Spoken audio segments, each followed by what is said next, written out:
American comic, I'm lost, I'm surrounded by superheroes with father issues. This video is purely for entertainment and does not infringe on copyrights or laws. The rights to the novel and image belong to the original author. We do not claim ownership. Don't like waiting and want to listen to this fanfic in full now? Subscribe to our Patreon, where you'll find the best fanfics. Chapter 676 I broke up the invincible young hero and his girlfriend. Admiral Craig stood in front of the holographic projection table, his back to the door, and slowly turned around while speaking. Seeing Anissa's miserable appearance, his brows furrowed. Anissa staggered into the command room of the spacecraft. His uniform was torn and blood was oozing from multiple wounds. General, Anissa spoke with difficulty, his voice hoarse. Admiral Craig's gray-blue eyes swept over his injuries, and his brows furrowed slightly. It seems that the people of Earth have given you an unforgettable welcome ceremony. Anissa knelt on one knee. I am incompetent, and the mission has failed. Admiral Craig approached her, and his military boots made a crisp sound on the floor. Get up and talk. Tell me what happened. Anissa panted slightly and stood up with difficulty. It was Peter Patrick, General. His strength exceeded our expectations. After hearing Peter's name, Admiral Craig's mouth corners slightly raised. Oh?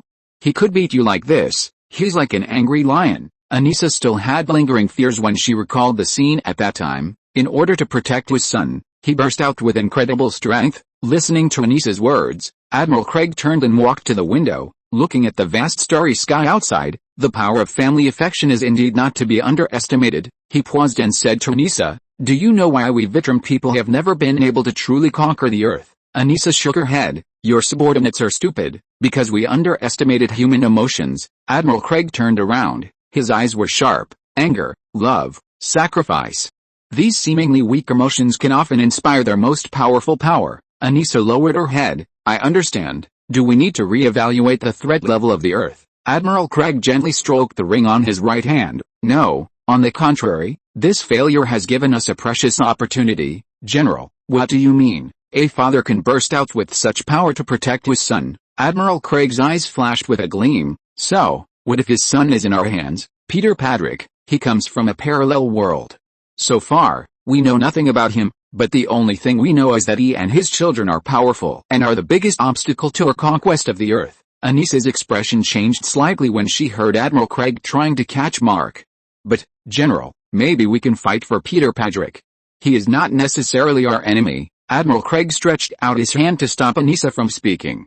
Okay, Admiral Craig raised his hand to stop her. You go to the medical cabin for treatment first. Remember this lesson. Next time his voice suddenly became cold. I don't want to see you come back in such a mess again. Anissa gritted her teeth, endured the pain and straightened her body. Yes, General. I will never let you down. Admiral Craig nodded, turned around and continued to look at the starry sky. Go. Remember, fear and anger are our weapons, but calmness and wisdom are the key to victory. Anissa glanced at Admiral Craig, then turned and left with a complicated expression. Admiral Craig looked at himself reflected in the window and whispered to himself, let me see how powerful the power of family affection can be. Outer space. The Omniman who was taken away from the planet Sexa was imprisoned in the space prison of the Vitrum people. Crack, the Omniman smashed the guard robot to pieces with one punch. An explosion sounded, and thick smoke quickly swept the entire prison space. The alarm sounded quickly, and a team of fully armed Vitrum guards rushed in. Prisoner escapes. Suppress immediately. Omni-Man smashes the energy cage with one punch, sending fragments flying everywhere. Just in time, he stretches his neck. I need to warm up. The guards raise their energy weapons, but Omni-Man is in front of them in a flash. With a bang, he punches the first guard in the stomach, sending him flying like a ragdoll, crashing into the wall with a loud bang, and blood immediately covers the wall. Too slow, Omni-Man ducks to avoid a beam of light, grabs the second guard's arm, and throws him over his shoulder to the third guard. The two collide and fall to the ground. The remaining guards start to retreat, but Omni-Man won't give him a chance. He moves through the crowd like a whirlwind, and every punch and kick is accurate and deadly. One guard tries to attack from behind, but Omni-Man seems to have eyes on his back and elbows him in the chin, spurting blood. They must not have told you who I am, Omni-Man taunted, moving to the last standing guard at super speed, grabbing him by the throat and grabbing him. That's enough, Nolan. A voice suddenly sounded behind Nolan. Hearing this voice, Omni-Man turned around and saw Admiral Craig with his hands behind his back, slowly flying towards him. Craig, Omni-Man frowned, threw the guard in his hand down, and said to him, "You came all the way here just to see this scene? It's really touching." Admiral Craig stood in front of him. "You know, I won't miss this scene." Looking at Omni-Man, Admiral Craig said with satisfaction, "Very good, Nolan, you are finally qualified to accept our execution of you. Congratulations." As he spoke, he looked at the ceiling. The flesh and blood of the guards on the ceiling that were smashed by Omni-Man were dripping with blood. Taking advantage of the moment when Admiral Craig raised his head, Omni-Man launched a fierce attack on him. Knowing that he was no match for Craig, Omni-Man could only rely on sneak attacks to take the initiative.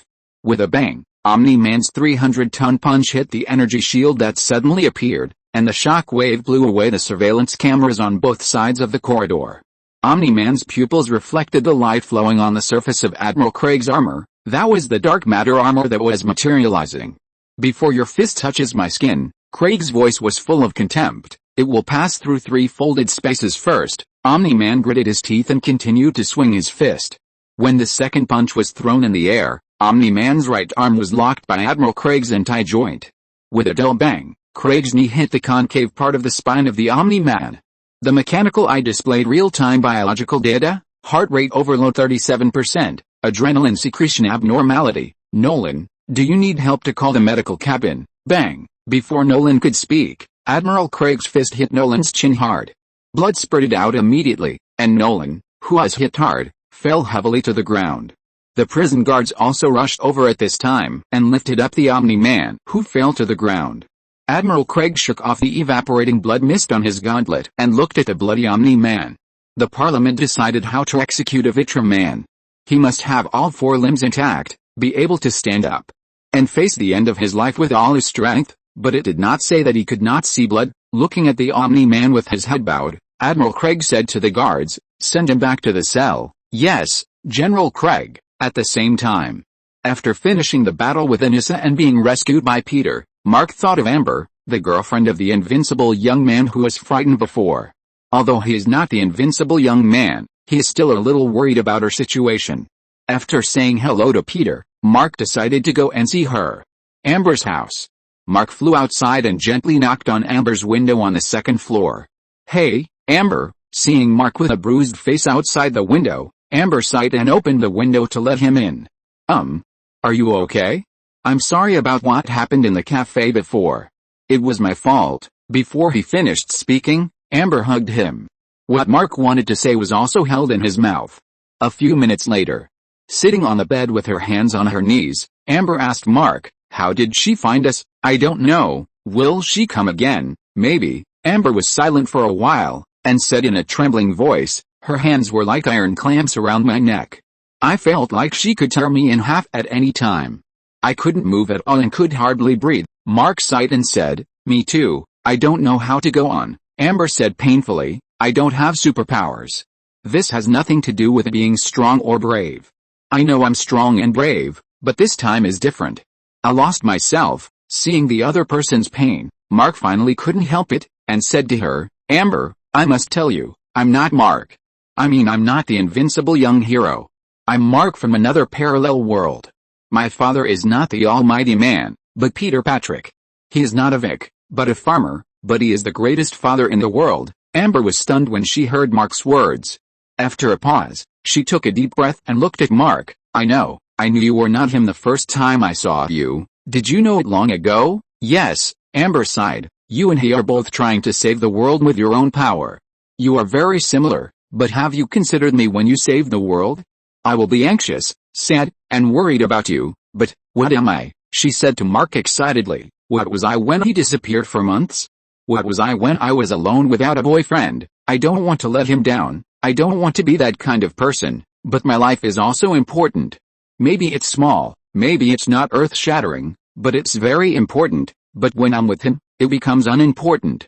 What's worse is that it becomes a weapon that others can use against you, just like that woman did." Listening to Amber's words, Mark didn't know how to answer, and his heart was blocked. "I'm so sorry." Amber looked at Mark with tears in her eyes. "Maybe I will reconsider my relationship with him." "Mark, did he mess up the relationship between the invincible young hero and his girlfriend?" Chapter 677, The Brain Man's Counterattack. the biggest enemy appears. Maybe you can think about it carefully. I think Invincible Young Hero is a good person. I mean, he seems to be very responsible. Mark thought about it carefully and felt that it was better to persuade the two to reconcile. Otherwise, he suspected that after Invincible Young Hero came back and found that his girlfriend was gone, he would come to settle accounts with him. Although I don't know much about love between men and women, I think the most important thing for two people to get along is mutual understanding and mutual tolerance. Don't you think so? Mark thought about it and said to the other party. Maybe. Amber wiped the tears from the corners of her eyes. I want to live in your world, but I can't do it. I tried, but I can't do it. So, how can this continue, Mark? Amber asked Mark painfully. Mark was stunned for a moment, and then said in a daze, I don't know, maybe this is the answer, your answer, or maybe his answer. Amber calmed herself down and cast her eyes to the window outside. The lights of the city outside the window shone in, and Amber's heart was as dark as the night. Tell me about you, Mark. What kind of world is your world? Amber changed the subject and asked about Mark. Me. Mark was stunned for a moment, scratched his hair, organized his words, and said to Amber, the world I come from also has a superhero organization and many supervillains. I grew up on a farm with my father. My father has many children. Apart from Bomb and Wei, I am the youngest. Although there are many children, I am lucky because my father has always taught us how to be an upright person. Even though I am the only one without superpowers among many children, my father still does not treat me as anything special. He loves me like he loves other children. Mark thought of the scene where his father beat Anissa just now. He has never seen his father lose his temper so much. Do you love your father very much? Amber raised her head and asked him. Yes, I love my father. He is the greatest father in the world. It's not because my father is powerful, but because he is strong inside. If one day I can grow up to the level of my father, then I should be the luckiest person in the world. As Mark spoke, he cast his eyes to the night outside. My father never forced me to do anything. Mark's voice was gentle, as if he was telling a distant fairy tale. I remember when I was 5 years old, my father modified an old seed drill just to take me to see the sunrise. Amber noticed that Mark's eyes were shining with warmth when he said this. The light in the room cast a soft halo on his face, making him look much younger than the Mark in his own world. In the wheat field, my father would teach us to control our strength. Of course, it was not me, because my strength had not yet awakened at that time. It was Clark and Raven who taught us to control our strength, not by punishment, but by games, such as seeing who can throw the wheat ears the highest without hurting any wheat seedlings. Dad always said that strength is not used to prove how strong you are, Mark said, and his voice suddenly became firm, but to protect those who can't protect themselves. Mark took out the photos he treasured in the necklace and showed them to Amber. In a yellowed photo, little Mark was riding on his father's shoulders, and both of them were laughing. The background was a golden wheat field, and there was a faint rainbow in the sky. My father taught me that a true hero is not someone who is not afraid. Mark's mood became complicated. He remembered his father's teachings all along, but someone who has to keep moving forward even if he is afraid. His eyes fell on the photo, and he looked up and said to Amber, this is my story. I am not the invincible young hero, and my father is not the almighty man. My father is Peter Patrick, an ordinary farmer, but he is also the most extraordinary person. I have been moving forward on the road of life under his guidance. After listening to Mark's story, Amber was slightly stunned. She didn't expect that Mark in the parallel universe would be a person who had a harmonious family and lived on a farm since childhood. Could it be that Peter Patrick was a so-called Vitrum man, who was also sent to the Earth to carry out conquest activities? But in the end, he gave up his mission and chose to become an Earthling to fight for the Earth and his children? Amber made full associations and imagined Peter as a Vitrum man who gave up the mission of conquering the Earth. Being able to sacrifice for love and give up everything you have. This kind of awareness is not something that ordinary people can have. She whispered, I believe your father must be a great father, right? Amber soon thought of a very important thing. Where's the invincible young master now? Hearing Amber asking about the whereabouts of the invincible young master, Mark said somewhat awkwardly, my sister Raven banished him to another dimension. Dad and sister are looking for his whereabouts. I think he should have a result soon. Although he said so, Mark learned from his father that the invincible young master was banished by his sister to another dimension that he himself did not know. Hearing Mark say this, Amber showed a disappointed expression on her face. I think Mrs. Grayson must be very worried about the whereabouts of the invincible young master. If you have time, Mark, you can go see her, Amber suggested to Mark. Mark nodded. I will. The next day, in the evening, Mark was talking to Baum and Wei in the hotel. Peter took Raven, Clark and Azu to the Global Guard base to discuss the invasion of the Vitrum people with Director Cecil.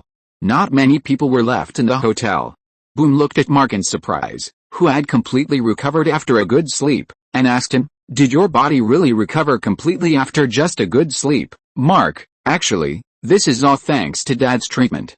As you know, Dad is good at rune healing spells." Mark shrugged his shoulders and said to Boom, "If Dad hadn't arrived in time yesterday, I'm afraid I really couldn't get away easily." "Yes, you should thank Dad." Boom also witnessed the scene of Mark being beaten up by Anissa on the big screen.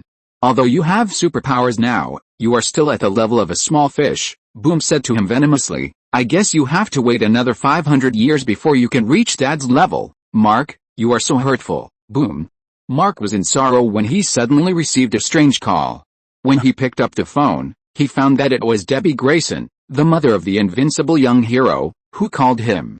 He was just about to visit Mrs. Grayson, but he didn't expect that the other party would take the initiative to call him. Ms. Debbie told Mark on the phone that she hoped Mark would come over in person. The purpose was to talk to the other party about the whereabouts of the invincible young hero.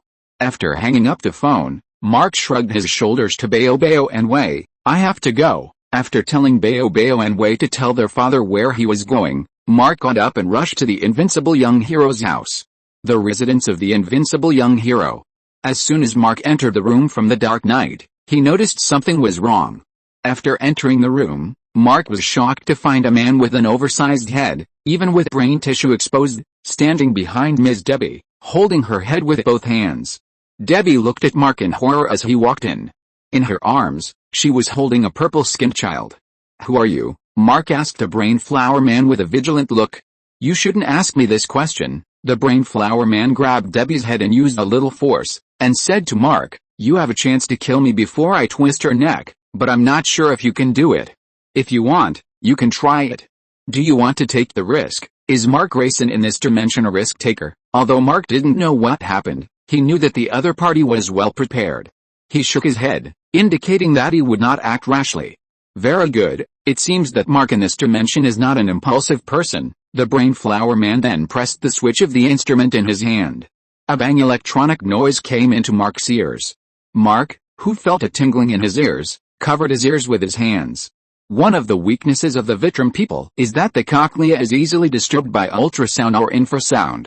After the Brain Man pressed the switch of the instrument in his hand, he said to Mark, "I have blocked all the signals in the room now. I don't want us to be disturbed." Debbie, who was controlled by the Brain Man, held the baby and said to Mark with tears in her eyes, "I'm sorry, Mark, I don't want to call you, but if I don't call, he will hurt me and the child." "It's okay, Ms. Grayson." Mark hurriedly comforted her. "Just leave it to me." "Just leave it to you? You are a little ignorant, Mark." The Brain Man strangled Debbie's neck with his hands, making her feel a little breathless. Mark took a deep breath and looked at the other party. "Who are you? What do you want?" Seeing that Mark really didn't seem to know him, the Brain Man was a little surprised. "You really don't recognize me? I can give you some clues. When we knew each other before, I wasn't harmed so badly by you. I am Angstrom Levi, and you turned me into such a monster." Hearing what the Brain Flower Man said, Debbie said to him with difficulty breathing, "I told you, he is not Mark. He is Mark from another parallel universe, and my son Mark is temporarily missing now." The Brain Flower Man listened to Debbie's words, stared at Mark and sized him up, confirming that the other party was indeed a little different from the invincible young hero. He took a deep breath, smiled and said, "That's right, the Mark from the parallel world is what I'm looking for." Chapter 678 Mark's Bizarre Adventure. Gastron Levi had problems with his appearance and mental health due to an experimental accident, and mistakenly regarded Mark as the culprit for his disfigurement. Gastron Levi was born with the ability to change and travel through different dimensional worlds. He once witnessed a battle between Omniman and Invincible. The result of the battle was that Omniman chose to abandon the plan to conquer the Earth and left the Earth directly because of Invincible's words. 500 years later, "At least I still have you, Dad." Although the result of the matter was good, in other dimensions observed by Gastron Levi, the ending was not so good. In other dimensional worlds, Omniman and his son eventually joined forces to capture the Earth, causing the Earth to be completely ruled by the Vitrum people, and the two of them slaughtered the Earth's human beings wantonly. Bruce had a dream before Mark came. He dreamed that Mark captured the Earth and turned Atomic Girl Eve into a vegetable. The dream Bruce saw was one of these dimensions. Through the exploration of these different dimensions, Gerstrand Levi found that although every dimension with Mark would be basically occupied by him, he also found that each dimension has its unique value. Technology, knowledge, and ideas all have different degrees of innovation. As long as the knowledge and ideas of these different dimensions are combined, the problems of war, famine, cancer, etc. in the world where he lives will be completely solved. So, he gathered all of himself in each dimension together. In addition, he arranged thousands of clones in safe houses in different dimensions, using them to learn the technology and wisdom of each dimension, and then copied all the knowledge of everyone to him. In this way, he became the strongest brain, thus solving the problems faced by each dimension and defeating the evil version of Mark. However, the experimental process did not go smoothly. The invincible young man who did not know the situation came to stop it, resulting in an accident in the laboratory. The explosion turned the entire laboratory into ruins. Gerstrand Levi survived the experiment, but he also mutated. He gathered all the knowledge of himself in all dimensions, but also absorbed the hatred of himself in all dimensions for Mark. You killed so many people, people I know, people I love, millions of people died because of you. With his memory confused, Gerstrand Levi looked at Mark angrily. I want you to pay with blood. I must have made a mistake. I haven't hurt anyone. Mark frowned and said to him, I haven't done anything to you. No, it's all your fault, Gerstrand Levi said angrily, and pushed Debbie, who was holding the baby boy, to the ground. The baby boy in Debbie's arms suddenly cried. I was going to save the world. All the worlds, seeing that the other party was getting more and more excited, Mark reached out to comfort him. You need help, let me help you. I don't need any help. Gerstrand Levi held his head. I have the best doctors in more than a dozen dimensions. They saved my life and rebuilt my body, but even they can't repair this, so from now on, I will look like this, reminding you of the good things you have done for me, looking at the crazy Gerstrand Levi, and then looking at Debbie and the crying child on the ground. Mark's fists gradually clenched. Gerstrand Levi also noticed that Mark was gritting his teeth and had an angry expression. He narrowed his eyes and said to Mark, if you want to fight, then come on. The two looked at each other. Mark could no longer bear it, and rushed towards Gerstrand Levi with a roar. Gerstrand Levi, who had already prepared for it, instantly built a green portal in front of him. With a bang, Mark rolled out of the portal and hit the ground. Standing up from the ground, Mark looked at the surrounding buildings with a puzzled expression on his face. Where did he come to? He was in a metal ruin, with rusty car wreckage entangled by vines, and towering buildings covered with unknown vegetation. But what shocked him most were the pedestrians on the street, those upright velociraptors wearing meat suits, their watches flashing in the sun, triceratops driving hovercrafts, with jewels on their horns, pterosaurs shuttled between skyscrapers, carrying briefcases. What the hell is this place? Mark muttered to himself. His voice startled a Tyrannosaurus Rex that was reading an electronic newspaper. The creature turned its head and the pupils behind its gold-rimmed glasses suddenly contracted. Human, the Tyrannosaurus Rex shouted in fluent English, guard. There is a human here. I found the extinct Homo sapiens. The shrill alarm sounded through the sky. Mark saw the dinosaur police at the end of the street take out their weapons. They were not ordinary guns, but some kind of device that fired plasma beams. Mark jumped up instinctively, and a blue beam brushed across the sole of his boots, burning a big hole in the billboard behind him. Then Mark flew forward quickly, but the next second a green portal opened in front of him. Bang! Mark passed through the portal and rolled onto the stairs in the room. Welcome back, Gerstrand Levi's voice sounded near him. I like this kid's skin color, it's very unique, and it gives him something to talk about at the party, of course, provided he can live to the age where he attends the party. Mark quickly looked over and found that Gerstrand Levi was holding the child of the Omni-Man, and was talking to the baby boy with his head down. As he spoke, Gerstrand Levi walked towards him while holding the baby boy. You know what? Mark, I haven't seen him in any other reality, isn't that interesting? Mark stood up with a slight breath, clenched his fists, and said to him, if you dare to hurt him, I swear I will. Soon his words were interrupted by Gerstrand Levi. What do you want? Kill me? Of course you will, but don't worry, I have no intention of hurting your brother or your mother. Oh, sorry, it should be your counterpart's brother and mother. He held the blue-skinned baby and said in a leisurely tone, they are safe. Before I realized that the only way I could hurt you is to hurt them. Then he threw the baby boy to the ground, so just think of it as doing them a favor. Go die? No. Seeing the baby boy being thrown to the ground, Debbie let out a desperate cry, and rushed over to catch the child with her body. She herself fell heavily to the ground. Seeing blood flowing out of Debbie's mouth, Mark roared and rushed towards Angstrom Levy. Angstrom Levy immediately built a green portal in front of him. After pulling the roaring Mark into the portal, he was also hit by the impact airflow caused by Mark and staggered back a few steps.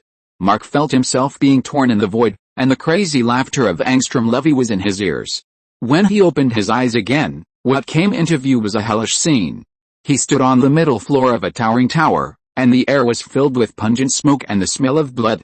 In the distance, huge spires burned under the dark red sky, like torches inserted into the earth, and alarms sounded one after another, mixed with the buzzing of laser weapons and the roar of explosions. Where is this? Mark muttered to himself and looked around. His super hearing captured countless screams and prayers, as well as some unsettling whispers, as if echoing directly in his brain. Suddenly, a heavy footsteps was heard. Mark turned around and saw a behemoth walking out of the smoke, a giant in power armor, his armor covered with the blasphemous symbols and distorted faces. Mark's supervision could see the symbols wriggling, like living things. Another sacrifice, the giant laughed low, his voice like metal friction, I think the blood god will like you.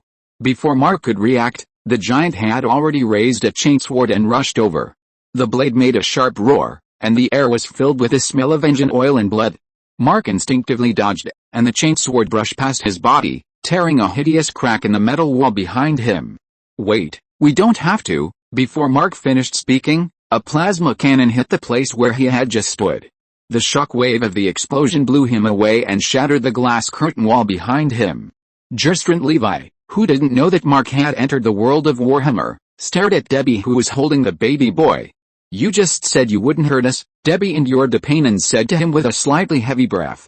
Gerstrand Levi shook his head. No, I didn't say that, I just said you are safe for the time being, as long as this Mark accepts the punishment he deserves. At this point, he patted his head. By the way, I forgot about Mark.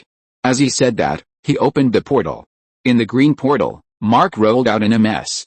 Stabilizing his body, he prepared to attack the opponent again. Don't even think about it. As he spoke, Gerstrand Levi created a green portal on the floor under Debbie. Mark, I have chosen another dimensional world. The ground there is much lower than here. Once Miss Grayson is teleported away, I'm afraid she will not end up well. He controlled the green energy with one hand to keep the portal open, and said to Mark. Mark slowly came down from the air and raised his hands. I'm sorry, I didn't know you before, but you should be a good person. Maybe an accident led to this situation, but I believe you didn't intend to be a bad person, and I never hurt you. Mark, do you think I'm a good person? Do you think you are innocent? Chapter 679, Are all the heroes in other parallel worlds villains? You have caused so much pain and suffering, and you have taken countless lives. The furious Gerstrand Levi raised his hand and created a green portal under Mark's feet. Mark, whose legs were pulled into the portal, struggled to fly upwards, trying to escape the control of the portal. But the next second, Gerstrand Levi opened the portal above his head. Mark flew into the portal with a whoosh. No. Seeing Mark being sent away by himself, Gerstrand Levi covered his head and fell into painful emotions again. No, I am a good person, I will not forgive him, because he did something unforgivable. While walking quickly in the room with his head covered, Gerstrand Levi kept muttering. The past merged memories emerged in his mind one by one. Gerstrand Levi of the Resistance base said to Mark, who was killing people, you will definitely be punished by justice. For all our friends who were brutally killed by you, and for all the broken families you have caused, you will definitely suffer for yourselves. The all-powerful man next to him interrupted him and said to Mark, Mark, do it, kill them. For these rioters, I didn't even have lunch. Next we have to go to Bangkok to suppress them. This past memory flashed by. Covering his head, Gerstrand Levi felt a splitting headache. Another scene suddenly flashed into his mind. In the safe shelter in the city, his son hugged his pet dog, crying and saying to him, Dad, I miss Mom. Gerstrand Levi bent down and wiped his son's tears. Me too, son, but we have to stay here for a while, for your safety. Boom, a dull sound came faintly from outside. The entire safe shelter also shook, and dust fell from the top of his head. The son felt the puppy trembling in his arms, and said to Gerstrand Levi with fear on his face, Dad, Chainsaw is scared. Gerstrand Levi took a deep breath. Tell Chainsaw that everything will be fine. As soon as he finished speaking, the building on the top of the shelter was torn apart with a boom. The dazzling sunlight suddenly shone in. Mark, wearing the uniform of the invincible young warrior and black sunglasses that were different from the glasses of the invincible young warrior, stood in the air and looked at him with a playful face. Poor Gerstrand, do you really think you can hide from me? Seeing Mark appear, Gerstrand immediately opened his hands and stood in front of his son. I feel sorry for you, Gerstrand. Before he finished speaking, the sunglasses version of Mark instantly moved behind his son and put his hand on his son's neck. Crack, no. Gerstrand in the room covered his eyes in pain. The painful memories of his own experience in these different worlds kept playing in his mind. Kneeling on the ground, Gerstrand burst into tears. Debbie looked at Gerstrand, who was kneeling on the ground and crying bitterly, and her expression became heavy. Gerstrand used his huge head to support the floor, and another memory of another parallel world appeared in his mind. On the streets of the city, countless people screamed and ran away. In the cars and chaotic crowds, Gerstrand grabbed his wife's hand and ran forward with all his strength. During this time, Gerstrand looked back and found that Mark had caught up with him.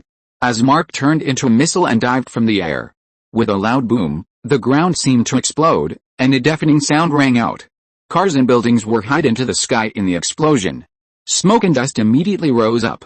And the people affected screamed in fear. Gerstrand and his wife were also hit by the explosion and lost consciousness instantly. When Gerstrand woke up, he found that his wife was covered in blood and fell in front of him with her eyes open. There was a metal pipe inserted in her chest, and she had lost her life. Looking down, Gerstrand looked at his abdomen. He found that blood was flowing out of his abdomen, and a feeling of weakness came over him. The memories in these parallel worlds all told him that Mark was a guy who did all kinds of evil. He chose to follow the Omniman, rule the earth and kill countless innocent people. When he was a policeman in the parallel world, he saw him torture and kill policemen and blow off a colleague's head with one punch. When he was arrested as a member of the resistance army, he saw Mark cut off the heads of the resistance soldiers who were kneeling on the ground in front of him with a knife with an expressionless face. The Marks in these parallel worlds were all completely evil bastards. He killed innocent people. Gerstrand clenched his fists and roared at the air, Beast, I will never let him go, forever. He deserves to die. He deserves to die now. Driven by the fire of revenge, Gerstrand opened the portal. The moment the green portal opened, Mark flew out and hit Gerstrand's head with a punch, knocking him out heavily. With a bang, Gerstrand's body fell to the ground. It's over, Mark, who was panting slightly, said to Gerstrand. Mark was sent to a strange world by Gerstrand just now, and met a guy named Lin Fang.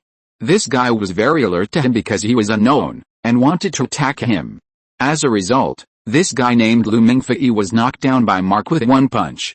Gerstrand, who fell to the ground, glared at Mark. Is everything over? No, it will never end before I make you pay for what you did. Mark walked over, grabbed the other's collar and lifted him up to the air. I've played enough of your games. Being caught in the air by Mark, Gerstrand's expression became calm, tilted his head, and said to Mark, then what about them? Mark followed his side and looked at Debbie. As a result, he was shocked to find that Debbie and the baby boy she was holding were surrounded by a rotating green halo. The green halo surrounded Debbie and could teleport her away at any time. Mark gritted his teeth and had no choice but to put Gerstrand down. After taking a few steps back, he said to Gerstrand, you want to kill me? Then come on, but let them go first. Let's solve the situation by ourselves without involving other people, okay? I won't fight back. Hearing Mark say that he would not fight back, Debbie immediately stopped him. No, Mark, although the other party was not her son, Peter would also be very painful if he knew that his son was hurt. She naturally did not want this sensible child to be hurt for her. Gerstrand sneered and looked at Mark and said, thank you for your suggestion, but what's the fun in doing that? Mark glared at him. Fun?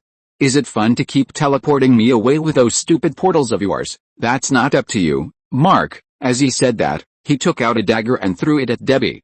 Seeing that Debbie was about to be stabbed by the dagger, Mark immediately turned into a flash of lightning and rushed towards the dagger. But at the moment he grabbed the dagger, he could not stop and rushed into the portal that Gastron built in front of Debbie. Plop. Mark came out of the portal and fell to the ground. He stood up and found himself in a rundown neighborhood. The room was tattered and it seemed that no one had lived there for a long time. Mark was about to go forward in confusion, but there was a sound in the room, and the hideous zombies came out of the room one by one. Meat, the zombies shouted meat and rushed towards him like cats smelling fishy smell. Oh no, looking at the countless zombies surrounding him, Mark suddenly felt overwhelmed. Seeing that Mark was hooked by his little trick, Gastron shook his head and said, "It seems that no matter which dimension he is in, he is equally stupid." Then he paced around the room. "He is more indomitable than I expected. Maybe I should leave him in a place where time passes faster. I have been doing research for so many years, but I haven't studied how long people like him can go without food." Seeing Gastron muttering to himself without paying attention to others, Debbie picked up the vase at hand and prepared to go forward and hit this guy on the head. Bang! Debbie's wrist was grabbed by Gastron. He pushed Debbie and the child she was holding backwards to the ground. Looking down at Debbie, a trace of resentment flashed in Gastron's eyes. He walked up to her and said, "Debbie, do you think you are innocent in this? In other dimensional worlds, what were you doing when your husband and son slaughtered millions of people and destroyed the earth? You actually helped the evil. You betrayed your own kind, and your family caused bloodshed." Facing Gastron's accusations against her, Debbie hugged the baby boy tightly, and regardless of the pain in her body, she fought back. "No, I didn't, I never did." The child raised not only rebelled against his father, but also saved the entire planet. Mark, who just fought with you, was raised by his father Peter Patrick. They saved countless humans in their own world. Mark, who was raised by Peter, is upright and kind, and will even sacrifice himself for others. She wiped the blood off her face. "From what you said, these worlds are completely different. I know the child I raised, and I also believe in Peter's child. The two of them will not kill innocent people." Listening to Debbie's words, Gastron was stunned. He approached Debbie and asked her, "Are you telling the truth?" "Of course, your actions seem to show that only these two Marks are the kindest, and you are the evil one." "What?" Debbie glared at him and continued, "Oh, I see, this is why you are so angry, because you are worse than a beast here." And Mark finally became a hero. Listening to Debbie's words, Gastron finally exploded. He grabbed Debbie and threw her hard on the sofa. "You are talking nonsense." Chapter 680, After the wonderful journey, Mark becomes a punching bag again. Seeing Debbie being thrown heavily onto the table, the boy on the ground cried. "Oliver!" Looking at the child named Oliver by herself, Debbie endured the pain and shouted to him worriedly. Gritting her teeth, she raised the lamp beside her and was about to smash it towards Gastron. Gastron grabbed Debbie's wrist and said to her word by word, "I'm not a bad person." Crack! Debbie's wrist was broken by him. Debbie made a painful sound with her wrist broken. "I'm trying to save the world, and your son is a beast." Enduring the piercing pain from her wrist, Debbie squeezed out a bead of sweat on her head and spoke to Oliver with difficulty. "It's okay, Oliver, it's okay, I'm fine." Gastron followed Debbie's gaze and looked at Oliver on the ground. He no longer cared about Debbie, walked in front of Oliver and grabbed him. "I will make your son suffer. I will make you live a life worse than death. I will even hurt this child." Holding Oliver's feet upside down, Gastron said to Debbie viciously. At the same time, Mark has entered the world of the Lord of the Rings. Under the bonfire at night, the night fell, and the bonfire danced in the darkness, reflecting the focused faces of the members of the Fellowship of the Ring. Mark sat by the fire, staring at the dancing flames, as if recalling the distant past. It was in this dense forest that he met this strange combination of dwarves, elves and humans. Seeing that the members of the Fellowship of the Ring were fighting the orcs, Mark helped them.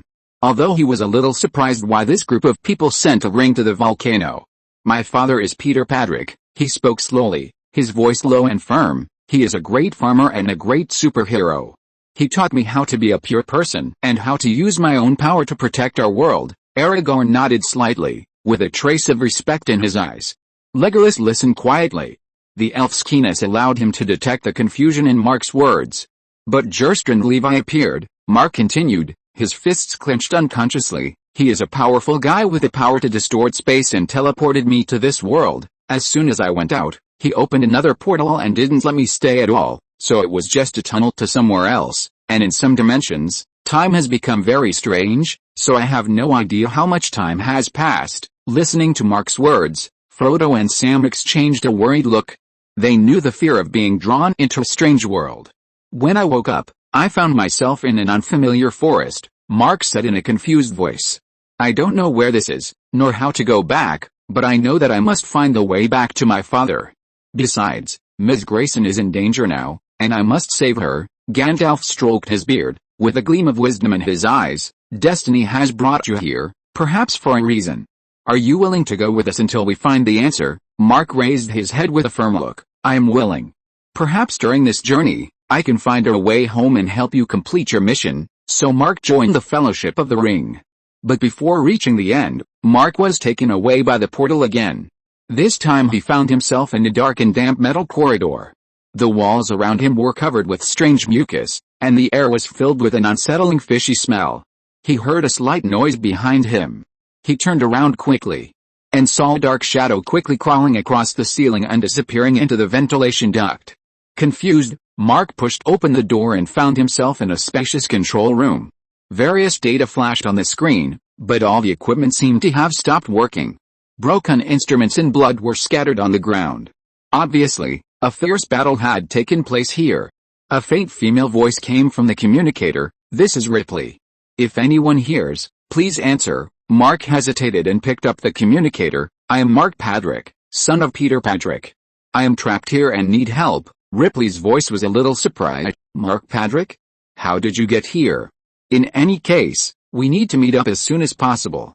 It's not safe here." Under Ripley's guidance, Mark walked through the complex corridors and finally met her in a safe cabin. Ripley was a woman with short hair and a determined light in her eyes. "We have to leave here," Ripley said briefly. "The aliens are everywhere. They will hunt us." Mark nodded. "I understand, but I need to find a way to go back. I was teleported here by a man named Jerstrin Levi." Ripley frowned. "Jerstrin Levi? I haven't heard of him, but if we can find the main control computer of the spacecraft, we may be able to find some clues." As soon as she finished speaking, the alarm sounded suddenly, and the screen showed that the aliens were approaching. Mark said firmly, "I will stop them. You go and activate the device." Ripley glanced at him, with a trace of respect in her eyes. "Be careful." Mark rushed out of the main control room and started a fierce battle with the swarming aliens. The aliens were incredibly fast, and their claws and fangs flashed coldly in the dim light. Mark flexibly dodged the attack and fought against the swarms of aliens. Swoosh! The space teleportation gate was teleported to a different world by Mark again. Wolverine, with a cigar in his mouth, and everyone in the Mutant Academy, Jean Grey, Cyclops and others, looked at Mark, who was shirtless, in astonishment. Wolverine looked at Mark in shock. "Who the hell are you? How did you get into the school?" "Actually, I'm also confused. I'm a Gryffindor, Peter's son." "Hello." Mark went up to shake hands with Wolverine.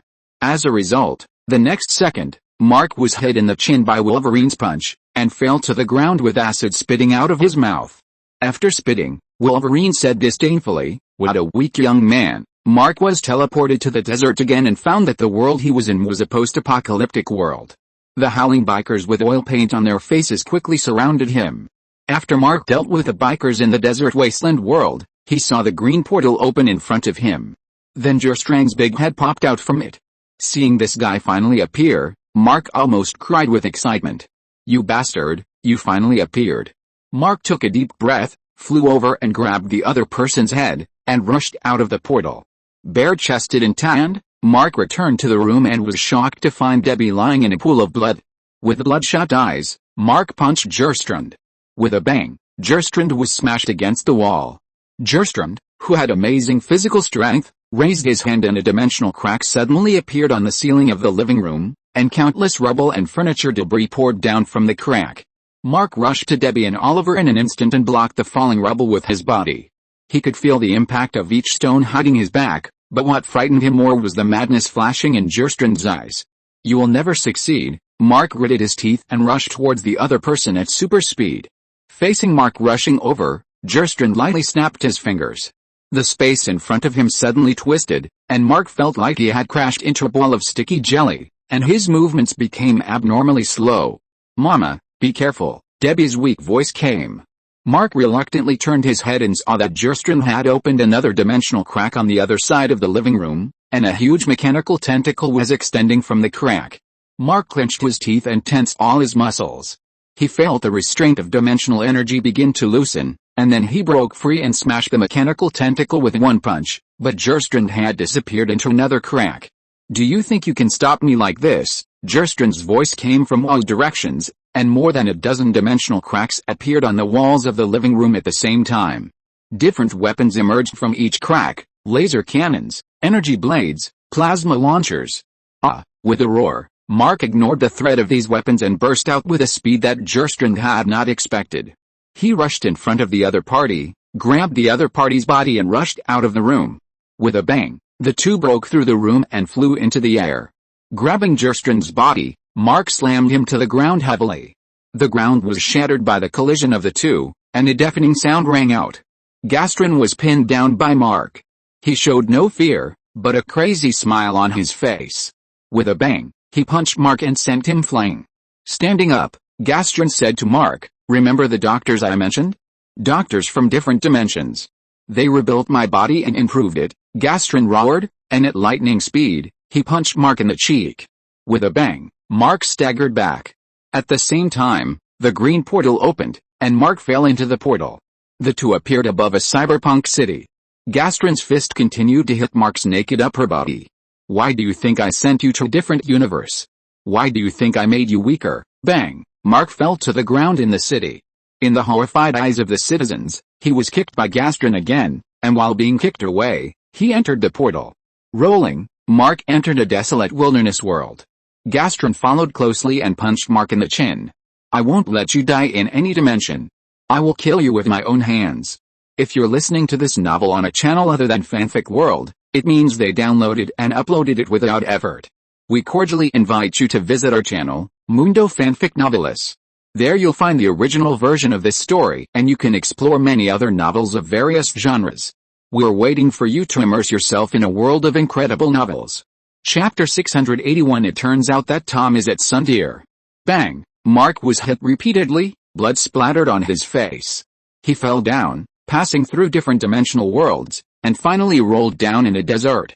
Yellow sand filled the sky, and the scorching sun twisted and deformed the desert. Mark spit out a mouthful of bloody saliva, feeling that every bone in his body was screaming. Jerstrand Levi stood in front of him, looking at him coldly. "Look at what you look like now. You are just a poor guy lying in the sand waiting to die. As long as you and your family don't die, this will not end." Mark tried to stand up, but Jerstrand's fist had hit him hard in the chest. He heard the sound of ribs breaking, and the severe pain made his eyes black. Sand drilled into the wound, like countless knives cutting. "Do you know?" Jerstrand squatted down and grabbed Mark's neck. "I'm going to end your life in this way. And your family." Mark heard that the other party heard his family. His pupils suddenly contracted, raised his fist, and hit the other party with all his strength. "Shut up." With a bang, Jerstrand was hit hard and flew backwards. "You will never." Mark's angry roar was like thunder. "Don't even think about hurting my family, my father, my brother, my sister." With a bang, Mark rushed in front of Jerstrand and grabbed his arm. The opponent's strengthened muscles twisted and deformed in his palm, and his bones groaned under the heavy burden. For the first time, fear appeared in Jerstrand's eyes. He tried to break free, but Mark's fist had already hit his face. The force of this blow was so great that Jerstrand's body flew out like a cannonball, plowing a deep groove in the sand and rolling backwards. The next second, Mark's figure instantly appeared above him, and his fist fell heavily, knocking the opponent out again. "You don't know what I've been through, how important my father is to me, how many times he's saved me, and how I can only be a burden to him. Whether it's Anissa or you, I can only rely on my father's help. I want to protect him, not become the one my father protects." As Mark spoke angrily, Jerstrand's strengthened body began to collapse. Blood splattered, dyeing the yellow sand red. Jerstrand tried to fight back, but Mark grabbed his arm and slammed it to the ground. The sound of muscle tearing was teeth grinding, and Jerstrand screamed. Mark grabbed Jerstrand's head with both hands. The other's eyes were full of fear, and blood foam flowed from the corners of his mouth. "You can never threaten my father or my family again. Go to hell." Mark punched the other. Jerstrand fainted immediately after being hit by Mark's punch. But Mark didn't stop. and his fists bombarded Jerstrang again and again. Every impact made the desert tremble, and the yellow sand was lifted by the shock wave, forming a sandstorm that covered the sky. "This is for my father," a punch made his chest dent. "This is for my oath to protect him," a punch made his head bleed. By the time the sandstorm subsided, Jerstrand had become a bloody corpse. Mark stood in the middle of the ruins, panting. The anger in his eyes gradually subsided. He looked down at his hands, which were covered with blood and minced meat. Mark stood beside Jerstrand's body, his hands dripping with blood. The desert wind blew up sand and hit his face painfully. For a long while, he looked down at his hands. The blood had dried, but it seemed to be still burning. "What did I do?" he muttered to himself. His voice hoarse and not like his own. Memories emerged uncontrollably, and the scene of his father talking to him suddenly became clear. At that time, he was still a child, and his father held his hand and said, "True power is used to protect, not destroy." But now, Mark looked at the bloody wreckage on the ground, and his stomach churned. He knelt on the ground and retched, but he couldn't vomit anything. Tears blurred his vision. He wiped his eyes hard, but the more he wiped, the dirtier they became. "What have I become?" Mark looked at his reflection in the blood on the sand. That face was familiar yet strange. He remembered the last expression of Gestrel, the pure fear. Kneeling on the ground, Mark's face was in pain.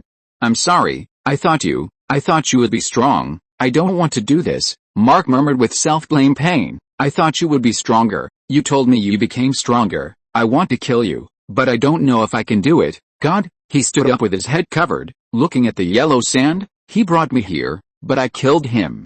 I am trapped here. I am trapped forever. I can't go home, and I can't see my father." Waiting desperately and helplessly until night, Mark sat alone in the desert, recalling the scenes of getting along with his father on the farm. There must be a way to go back, somewhere on this planet. There must be something. While standing up and talking to himself, Mark walked forward along the endless desert. When Mark was walking alone in the desert, he suddenly saw a green portal opening in front of him. Then several people walked out of the portal. Mark looked at the people who appeared in front of him in astonishment. Raven, Loki, Eve, and Tom. He didn't expect to see familiar family and friends here. Raven had short silver hair and looked at Mark, who was shirtless and covered in blood, in surprise. "You look a little bad, Mark." Loki, Atomic Girl Eve, Tom and Loki, according to Peter's instructions, searched for Mark's whereabouts in different dimensional worlds. If it was the previous Raven, it might be difficult to find Mark. But after awakening the Dark Raven form, although Raven's power has faded by half, her mental perception is still sharp. With the ability to teleport across dimensions, she quickly found Mark's trace. Atomic Girl Eve next to him saw Mark's miserable appearance, stretched out her hand to activate her superpowers, and reorganized the matter on Mark's body. Mark, who was originally in a mess, put on a brand new uniform that was exactly the same as the invincible young warrior, and the blood on his face disappeared. "Raven, Eve, I seem to have done something terrible," Mark said to them uncomfortably. "I killed Gustrang. That was not my intention." Hearing Mark talking about killing, they were stunned. Tom looked at Mark with a painful and struggling expression and frowned. "Since you did it, don't suffer for it, Mark." In the twilight of the desert, Tom's expression was obscure. He slowly said to him, "You should have understood this principle a long time ago." Mark looked up in confusion. "What? This is how the world is?" Tom's voice sounded cold to Mark. "Either kill or be killed. You did the right thing, but it was too late." "But, no buts," Tom interrupted him. "Do you think those so-called heroes have clean hands? They just packaged the killing more beautifully." Mark knew that Tom was wrong, but he couldn't find a reason to refute. "Listen," Tom suddenly leaned in, his cold breath spraying on Mark's face. "If you really feel guilty, then become stronger. Strong enough that no one dares to threaten our family. Strong enough that you don't need to feel guilty about it." After saying that, Tom turned and walked towards the portal, his black robe shining in the twilight. Mark stood there, feeling Tom's words seeping into his heart like poison. "By the way," Tom's voice came from a distance, "if you have nightmares, remember to come to me. I have some special potions." Mark looked at Tom's back and suddenly realized that this might be Tom's way of expressing his concern. In the heart of Tom, who looked indifferent on the outside, perhaps he always cared about himself. In the hospital, outside Debbie's ward, Mark saw Peter and excitedly came over to hug his father. "I'm sorry, Mark, it's my fault," Peter apologized to his son. Gestural used technological equipment from other dimensions to shield Debbie's room, so no energy or sound leaked out, so Peter didn't notice it until Mark knocked Gestural out of the room and the two fell on the street. He didn't notice it until Mark knocked Gestural out of the room and the two fell on the street. After using super speed to rush to the scene, Peter found that Mark was pulled into another dimension by Gerstrand.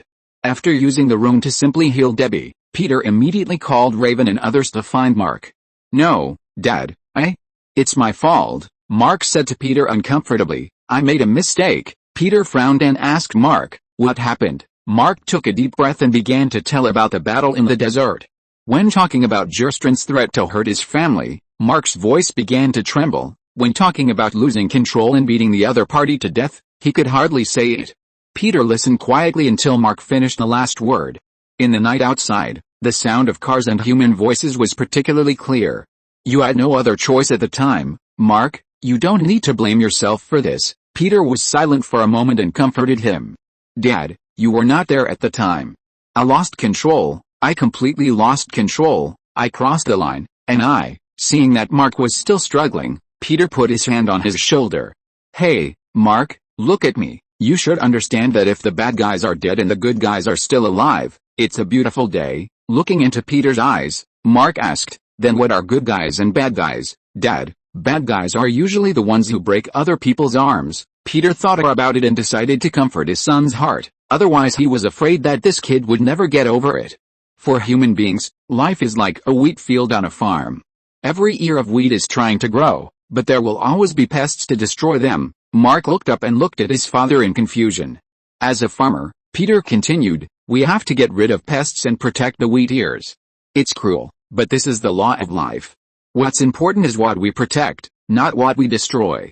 Chapter 682, Peter returns. Oliver is sad. "You have to understand one thing, Mark, that is, either become a superhero or become a pure good person. You can only choose one. You can't have both. This is what I call the price." Peter put his hand on Mark's shoulder and said seriously. Looking into Peter's eyes, Mark nodded for a while. Although he didn't quite understand, he still remembered his father's words firmly. "By the way, Dad, is Miss Grayson okay?" Mark was concerned about Debbie, who is receiving treatment. "She's fine, and Oliver is fine too." Hearing Peter say that Miss Grayson was fine, Mark breathed a sigh of relief. "That's good. I hope she can get better soon," Mark whispered while looking at Debbie sleeping on the bed in the room through the glass. 1 month later. John Witherspoon, Oliver Wolcott, and George Weiss. Oliver, who has purple skin and has grown to the size of an ordinary 4-year-old human, replied to Peter while lying on the sofa with a bull-up. The two were playing a memory puzzle game. Oliver, who looked like a little boy, looked at Peter eagerly after he finished speaking, as if he wanted to get a reward. As the offspring of the Vitrum people and the Sexa people, Oliver's growth rate was amazing. In just 1 month, he grew to the size of an ordinary 3 or 4-year-old, and quickly learned to speak and write, and his memory was also super strong. "Not bad, Oliver, your memory is quite amazing." Peter put down the card at hand and said to him. "Then can we go play, Uncle Peter?" Oliver came up intimately, holding the football, and said to Peter, "We agreed that if I get all the answers right, we can go play together." Peter showed a puzzled expression. "Did I say that?" Oliver's face immediately swelled up. "You said that, Uncle Peter. I remember it clearly." Peter nodded. "Well, I think I did say that." Oliver, who had black hair and a handsome face, clenched his fists excitedly. "Great. Uncle Peter, can you take me to the sky? I mean, you took me flying in the sky last time, and I liked the feeling. Also, I want to learn magic from you, just like Brother Mark," waving the magic wand to drive away all the bad guys. Debbie, who had just entered the house, saw Oliver running towards him quickly. "Hi, Mom, I'm going out to play. See you later with Uncle Peter." Debbie looked at Oliver, who ran out, smiled, and said to Peter, who was walking over, "Children grow up so fast, don't they?" Peter nodded. "Yes, but Oliver's growth rate is much faster than other children. His growth and development speed is beyond ordinary people, but he should start to slow down after entering puberty." Debbie smiled and looked at Peter. "So tomorrow?" "No, not that fast, but it's probably soon." Debbie turned her head and looked at Peter, and said to him, "You are Oliver's idol now, Peter. He always tells me about your adventures and says he hopes to be like you when he grows up. By the way, Peter, is there any news about Mark?" Debbie thought of her son's whereabouts again. Mark has not appeared since he was exiled by Raven, which made Debbie very worried. Hearing Debbie's question, Peter hesitated for a moment, not knowing how to explain. In fact, Raven found the traces of the invincible young man Mark who was exiled by her a month ago. But when Raven entered the world where Mark was exiled, she found that Mark was gone again. And according to Raven, Mark seemed to be constantly traveling through different dimensional worlds. This made it difficult for Raven to locate Mark's whereabouts. Jestrel was dead, but the invincible young man Mark could travel through different dimensional worlds, and Raven told her that there was Spider-Man in the world where Mark was at the beginning. Peter quickly thought of the suspect who took Mark to travel through the world constantly, Gwen Spider. This female Spider-Man is a woman with a crossing bracelet. Her favorite thing to do is to travel through different dimensional worlds. Finally, I heard that she also caused a big event in the spider world. Mark is still traveling through time and space. He is safe now and may be back tomorrow, Peter whispered to comfort Debbie. Then he looked at the watch on his wrist. The hands of the watch on his wrist have gone through 3/4. His 8th child may be born soon. In addition, Raven, Loki, Tom and Mark have to go back to Hogwarts to go to school, so he must temporarily leave the invincible young man world and return to the farm. I think I have to go back, Debbie, but don't worry, Raven and I will keep looking for Mark's whereabouts, and I will come to see Oliver often. Peter told Debbie that he was going to go back. When Debbie heard that Peter was going back, she was stunned. Are you going to leave, Peter? Debbie, who had come out of the haze of life under Peter's counseling, saw that Peter was leaving, and she suddenly felt reluctant and uncomfortable. She didn't know how to keep him, and she didn't know what her feelings for Peter were. Yes, but this is just a temporary separation. Peter stretched out his hand. In Debbie's surprised eyes, a grain of silver sand with a faint glow floated in the air and then entered Debbie's body.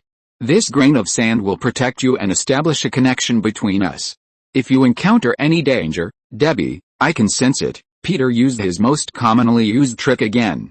This trick worked every time, and Debbie was immediately moved and confused. Embracing Peter, Debbie suppressed her surging emotions and murmured to Peter, "Thank you, Peter, I will always think of you." Outside the courtyard.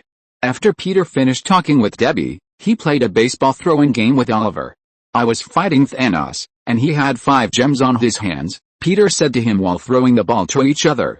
Oliver said confidently, if I was there, I would definitely defeat him completely. Peter's eyebrows moved, and he looked at Debbie who was standing by the window in the room and looking at him, and asked, really? Of course, Uncle Peter, my battlesuit design drawings are all drawn, and I have been practicing the moves, and we can practice the moves together. You teach me, and we fight the villains together. Oliver opened his eyes wide and said excitedly. Peter nodded, that will have to wait until you have superpowers. Oliver threw the baseball to Peter and said happily, then you agree? Uncle Peter, but you now. Before Peter finished speaking, he was surprised to find that Oliver flew into the air and grabbed the baseball. Oliver was hanging in the air, with a look of you've been fooled, and said to Peter, it's too late, Uncle Peter, you've been fooled. You taught me superpowers, and we'll save the world together. You and me, we'll be invincible when we join forces against the bad guys. Peter, coughing, he waved to Oliver. Oliver, come down, I want to tell you something. The excited Oliver didn't know Peter's evil intentions, and flew down to look at Peter expectantly. He had already imagined the scene of him and Peter fighting Thanos. 2 minutes later, Oliver ran into the room crying. After hearing that Peter was leaving, Oliver, who couldn't accept it, immediately collapsed and ran away wiping his tears. Debbie walked over helplessly and said to Peter, who was holding a baseball, Oliver has regarded you as his idol and family. He can't accept that you are leaving. Soon she showed a worried expression on her face. I didn't expect Oliver to awaken superpowers so soon. I always wanted to give him an ordinary childhood. Peter retracted his gaze and said to Debbie, sometimes, we should believe that children have the ability to face a complex life. He took out a gift and handed it to Debbie. This is my gift for Oliver. You give it to him for me. Debbie took the gift and listened to Oliver's crying in the room. Her mood became melancholy. Half an hour later, Peter explained everything and returned to the farm with Raven and others. Padrick Farm. Vixen and Persephone looked at Peter and his group in surprise. I thought you guys weren't coming back. Peter sat down on the sofa. This is my home. How could I not come back? The female fox said to Peter in a bad mood. You left all the farm affairs to us, and you treated me as a free black laborer. By the way, Diana came to the farm several times and said she had something very important to tell you. Diana. Peter frowned slightly when he heard Diana's name. The world of the invincible young hero. The invincible young hero Mark walked out of a portal, followed by Gwen Stacy, who looked curious. Fortunately, I'm safe and sound. I have to say that the Air family is quite troublesome. They have eaten countless Spider-Men and have countless clones. Mark complained about the battle he had just experienced with Gwen Spider, which spanned countless parallel universes. They encountered a villain family called the Air family. This family hunted various Spider-Men in parallel universes to obtain the power of the Spider Totem. The two of them took a lot of effort to defeat them. Mark said to Gwen while walking towards home. Gwen looked around curiously and said to Mark, "You said Peter Padrick is in your world. I should be able to see him now, right?" Gwen followed him here just to see Peter. Of course. Mark Grayson stood outside the door and shouted excitedly, "Mom, I'm back." At the same time, Oliver in the room was surprised to see the strange superhero uniform Peter gave him. Because Oliver and Thanos both have purple skin, Peter directly gave him the Thanos uniform he collected. Chapter 683 Oliver ran away from home. Oliver looked a little sad looking at the gold and blue uniform. Although he was very happy that Uncle Peter gave him a superhero uniform, he couldn't wear such a large uniform. Even if he grew up, he probably couldn't wear such a large size. Debbie walked into the room and saw Oliver with a sad face. She asked him curiously, "What's wrong, Oliver? The uniform Uncle Peter gave me doesn't seem to fit me." Oliver scratched his hair and looked at Debbie for help. "I'm afraid I won't grow this big, Mom." After hearing this, Debbie looked at the uniform Peter gave her. Seeing the clothes that obviously didn't match Oliver, she thought about it and said to Oliver, "Maybe we can try with Eve. She is a very good fashion designer." Debbie had heard from her son Mark that Atomic Girl Eve could modify the composition of matter at the subatomic level. It shouldn't be a big problem for Eve to modify this uniform to fit Oliver. "Well, I got the best gift today, Mom. I will team up with Uncle Peter and become the most powerful superhero team in the world." Oliver was imagining teaming up with Peter to fight criminals in the future, when he suddenly heard a familiar voice coming from outside. "Mom." Hearing the voice of her long-lost son Mark Grayson, Debbie was stunned. Then she saw Mark and an unfamiliar woman walking in together. The two looked at each other, and the air froze for a moment. Seeing her son whom she had not seen for a long time, Debbie was immediately excited and burst into tears. Hugging each other, Debbie hugged Mark excitedly. "Great, Mark, you are finally back. I'm sorry, Mom, I made you worry all the time." Mark hugged his mother and said guiltily. Oliver, who was next to him, saw Mark and his mother hugging, and a puzzled look appeared on his face. The other party seemed to be a little different from the Mark who could wave a magic wand that he knew. After the two hugged for a while, Mark looked at Oliver next to him. Looking at the other party's blue-purple skin, he guessed that the other party should be Oliver. What he didn't expect was that the other person grew up so fast. "What on earth have you been through, Mark?" Debbie asked Mark about his experience. "Well, that's a long story, Mom. I'll explain it to you later." Mark Grayson first introduced Gwen to his mother, and after saying hello to Oliver, he asked Debbie, "Mom, is Mr. Padrick not here? Peter and Mark just left, and I was also out of the hospital not long ago." Hearing that his mother was hospitalized, Mark immediately asked worriedly, "What happened? Mom, why are you hospitalized?" Debbie organized her words and told what happened after Mark left, including the farm version of Mark encountering the Vitrum spy Anissa, and the brain flower man Gostrang Levi, and the story of the battle between the two sides. Listening to the disturbing story told by his mother, Mark Grayson opened his mouth in astonishment.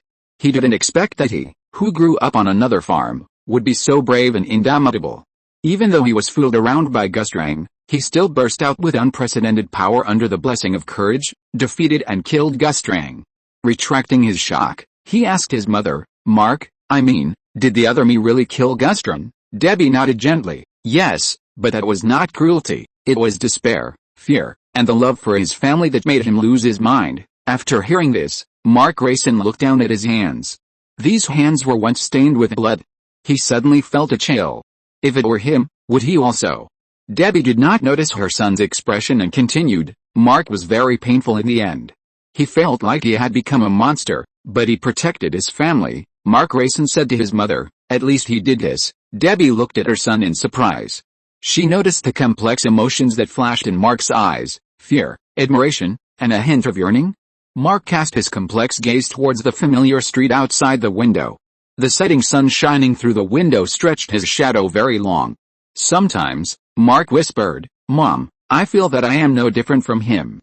We both want to protect our families and are willing to do everything for this, but," he clenched his fists, "it's just that I have been restraining myself." Debbie said softly to Mark, "I believe you. Restraint is not weakness, Mark. It is strength.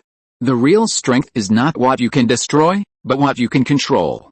Your brother, Mark Patrick, did it, and I believe you can do it too." Nodding. For a while, Mark Grayson muttered to himself, "He grew up to be a great superhero, and his courage and faith are stronger and firmer than mine." Gwen, who was standing next to him, listened to the conversation between the mother and son, with a thoughtful look on her face. "By the way, Mark, before Peter left, he had a gift for you. He said that if you return home, let me give it to you." Debbie walked to the window and took out the things Peter left for her. Hearing what Peter had given her, Gwen Stacy also came over curiously and said to Mark, "What is it?" Mark looked at the 2 books in his hand and fell into a slightly dazed state. 2 books? Mark flipped through the 2 books and found one was called The Man with the Invincible Gun and the other was called Alien Monsters.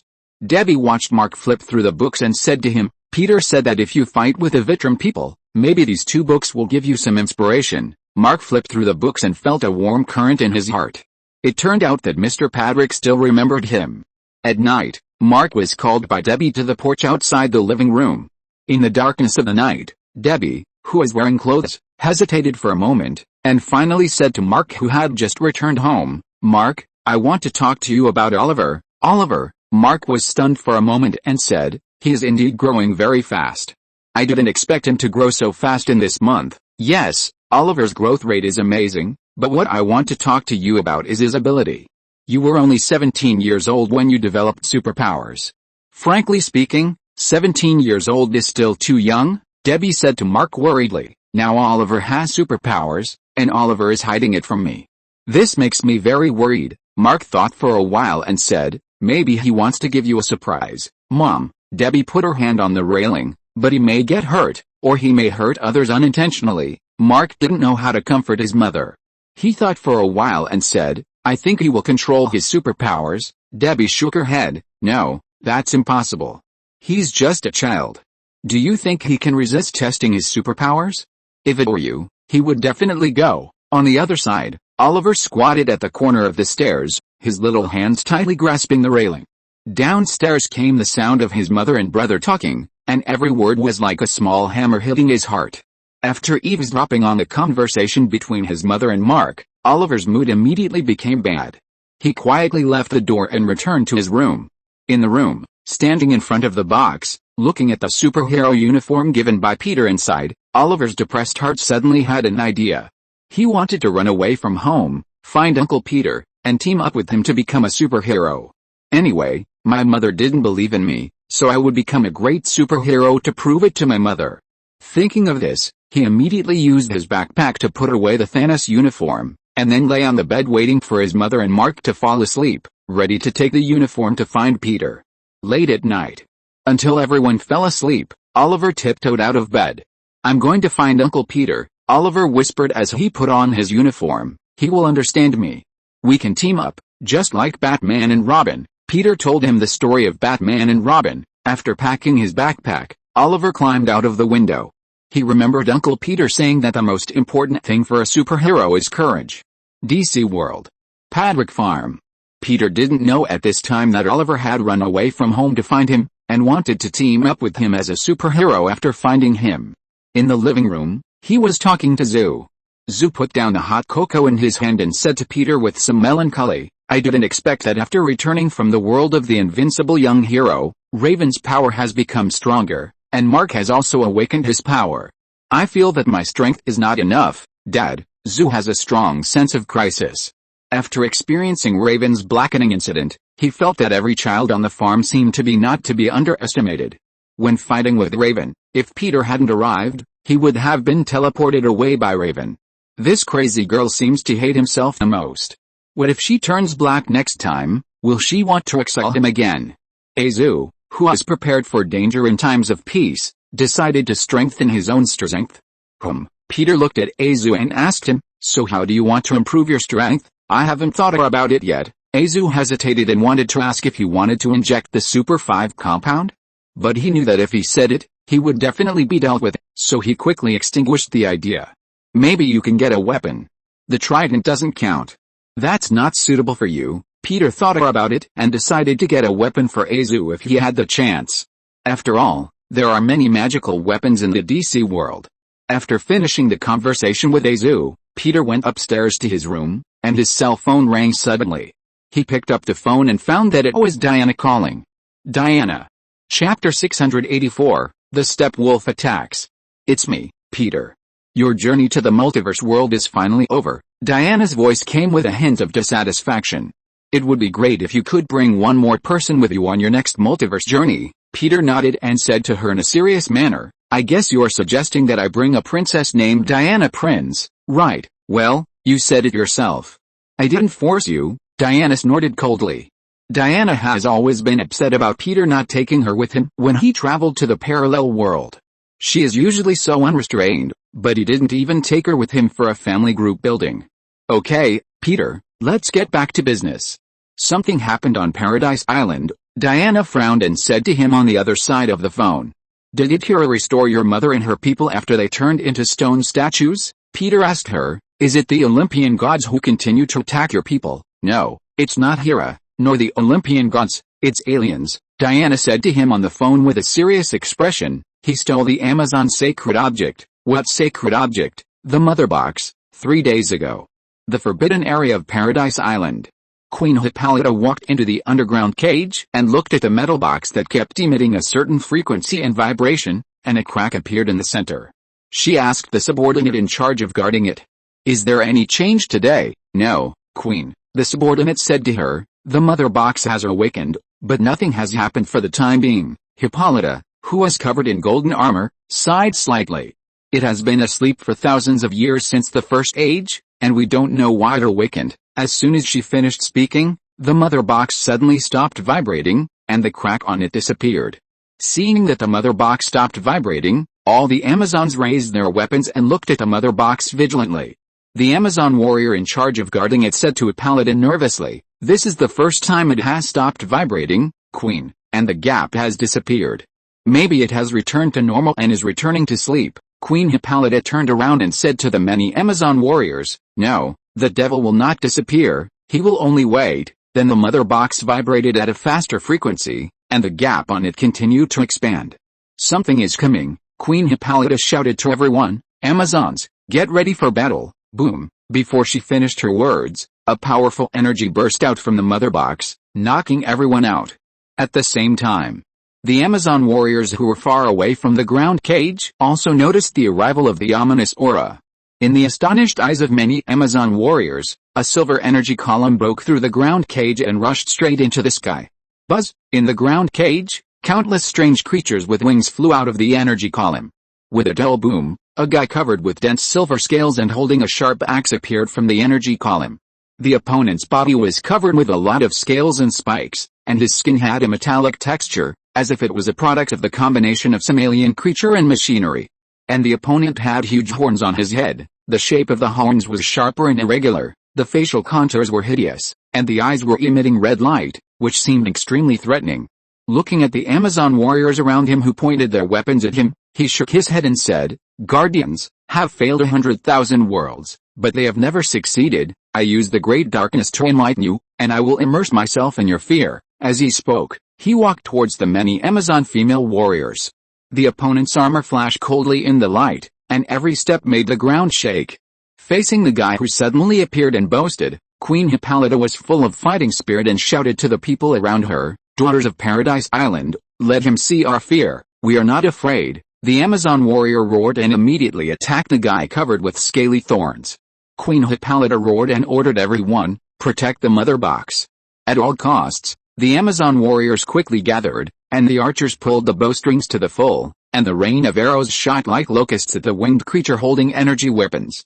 Facing the arrows and swords flying all over the sky, the guy covered with scaly thorns just swung his battle axe lightly, and the arrows broke one after another. He strode forward, and every step made the earth tremble. Hippolyta went into battle personally, waving her sword and roaring at the opponent. However, the strength of the guy covered with scaly thorns was far beyond her imagination. The opponent punched Hippolyta away and continued to move towards the direction of the mother box. For Paradise Island, an Amazon warrior shouted, leading her companions to rush towards the guy covered with scaly thorns. Many Amazon warriors formed a line of defense with spears and shields, trying to stop the opponent's advance.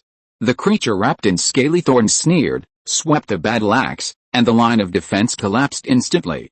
Seeing that the opponent was too powerful and could not be matched, Queen Hippolyta hugged the mother box and looked painfully at the warriors who were still fighting. Turning around, she ran out of the passage and shouted to the warriors along the way, "Prepare the warhammer. Seal the cage." As she continued to run out with the mother box, the warriors along the way kept roaring and holding the warhammer, hammering and destroying the stone pillars supporting the cage. These warriors who were responsible for hammering were also constantly blocked inside. Queen Hippolyta, who escaped from the cage, looked sadly at the cage that was completely blocked in front of her. At this time, the Amazon warriors had come to meet Queen Hippolyta. Queen Hippolyta, who was riding a tall horse, had not escaped far when the scaly man who was chasing her hit her horse with an axe. With a bang, Queen Hippolyta was smashed and flew out. Finally, the guy covered with scaly thorns came to the mother box. He reached out and grabbed the mother box on the ground, feeling the powerful power contained in it. "The first one," he whispered, then opened the silver energy channel, glanced at the other Amazons who came, and disappeared into the air. "Peter, are you listening?" Diana narrated, but she didn't hear Peter's voice and thought he had left. "I've been listening, Diana," Peter nodded. He roughly guessed who this guy was. Steppenwolf, from the living hell of Apocalypse in the fourth world of the universe, is a member of the New Gods, the military commander of Apocalypse, and a member of the Dark Elite under the Dark Lord Darkseid. For a long time, the other party had helped Darkseid conquer countless planets and parallel universes. As a pioneer, the other party came to Earth with the purpose of snatching the mother box. Since Steppenwolf has appeared, it means that Darkseid is not far away. This guy is the most powerful enemy. "Do you know who he is, Peter?" Diana tried to ask Peter. "Yes, I know, and I know that his purpose is the 3 mother boxes on Earth." Peter frowned and said to Diana, "Diana, come to the farm first, let's discuss the next action. Steppenwolf is quite powerful. The sky-shattering axe in his hand can easily split the universe and planets, and has a strong physical attack ability. But just this level of power is not enough to deal with himself. Among his many children, Clark can completely defeat him, and if Azu, Star-Lord and Raven fight with him, they will not be easily defeated. Compared with Steppenwolf, Peter is worried about the master behind him." "Okay, I will go there as quickly as possible." Diana hung up the phone, regardless of whether it was late at night, and rushed directly to Smallville. At the same time, the world of the invincible young man. Oliver hid behind the bus stop, waiting for the night bus to the city. He had put on makeup with his mother's cosmetics to cover his purple skin. A drunk staggered over, and Oliver held his breath. But the drunk just mumbled something and fell asleep on the bench. The bus came, and Oliver stood on tiptoe to put in the coin. The driver looked at him and said, "Little boy, why are you going out alone so late?" "I'm going to find my dad." Oliver lied and felt his face a little hot. Can superheroes lie? He didn't know. The bus was empty, and Oliver sat in the last row. The light and shadow of the street lamp shone through the window, flickering on his face. He was holding a backpack with biscuits and juice in it, as well as the uniform Peter gave him. With a squeak, the bus suddenly braked. Oliver almost hit the front seat, and he heard the driver cursing. Through the window, he was surprised to see several masked men blocking the middle of the road. "Get off the bus, and hand over the money." A masked man got on the bus and threatened the trembling driver with a knife. Oliver's heart was pounding. This was the first time he encountered a real bad guy. Take a deep breath and try to recall what Uncle Peter once said to you. "Stop it." Oliver stood up and jumped out of the car window. He tried to make his voice sound more mature. I am the superhero Oliver Grayson." The masked gangsters were stunned for a moment, and then laughed. Where did this little brat come from? Oliver was irritated. He stomped his feet, and the ground cracked with a bang. The laughter of the masked gangsters stopped abruptly. "I said," Oliver raised his little fist, I am a superhero, I believe you are, but you have to wait until you grow up, an abrupt voice suddenly sounded. With a bang, Gwen's spider landed in front of Oliver, and spider silk shot out from her wrist. Bang! Bang!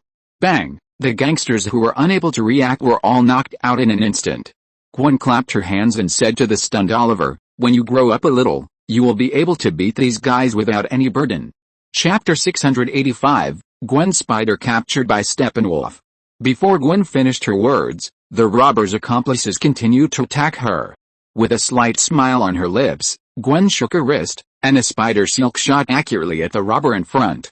The first one, Gwen said while pulling hard. Before the robber could react, he was pulled into the air by the spider silk, and with a bang, he hit the street lamp pole hard and fainted. The second robber took the opportunity to attack from the side, and the sharp blade flashed coldly in the moonlight. Gwen flipped lightly and dodged the attack while shooting another spider silk.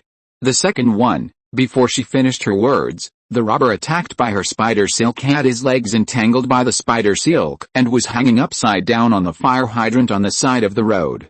The third robber saw Gwen knock down his accomplice in an instant, and turned around and ran away in fear. Gwen looked at the fleeing guy and shook her head. Want to run? It's not easy. Swoosh. Swoosh, she quickly shot out two spider silks, which were attached to the walls on both sides of the street. Then, like an acrobat, Gwen used the elasticity of the spider silk to draw a perfect arc in the air and landed steadily in front of the fleeing robbers. The third one, Gwen said, and with a beautiful roundhouse kick, she kicked the last robber to the ground. The whole process took only a dozen seconds, and the three robbers were subdued.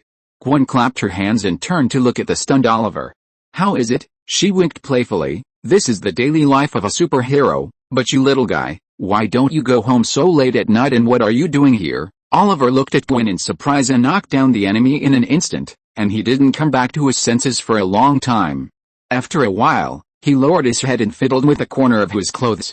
I want to be a superhero, like Uncle Peter. Gwen squatted down and looked at Oliver at eye level. Uncle Peter, yes, he is the best superhero. Oliver's eyes lit up. He promised to teach me, but, his voice lowered, he left, and my mother didn't let me use my superpowers. Gwen nodded thoughtfully. She stood up, cast her eyes on the robbers lying on the ground, and rubbed Oliver's head. You know, Oliver, I have had a similar experience. Oliver raised his head and looked at her curiously.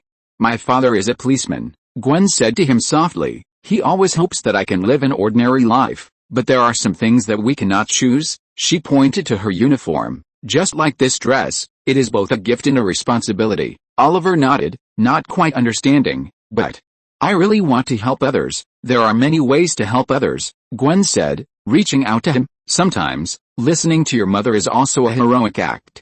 Do you want me to take you home? If I say no, will you let me go?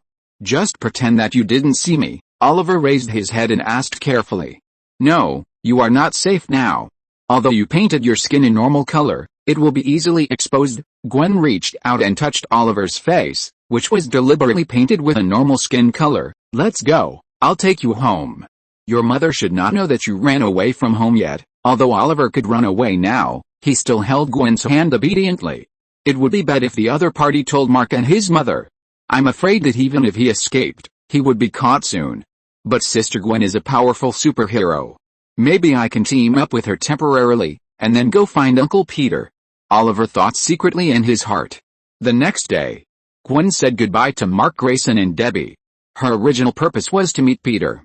Now that Peter left, there was no need for her to stay here any longer.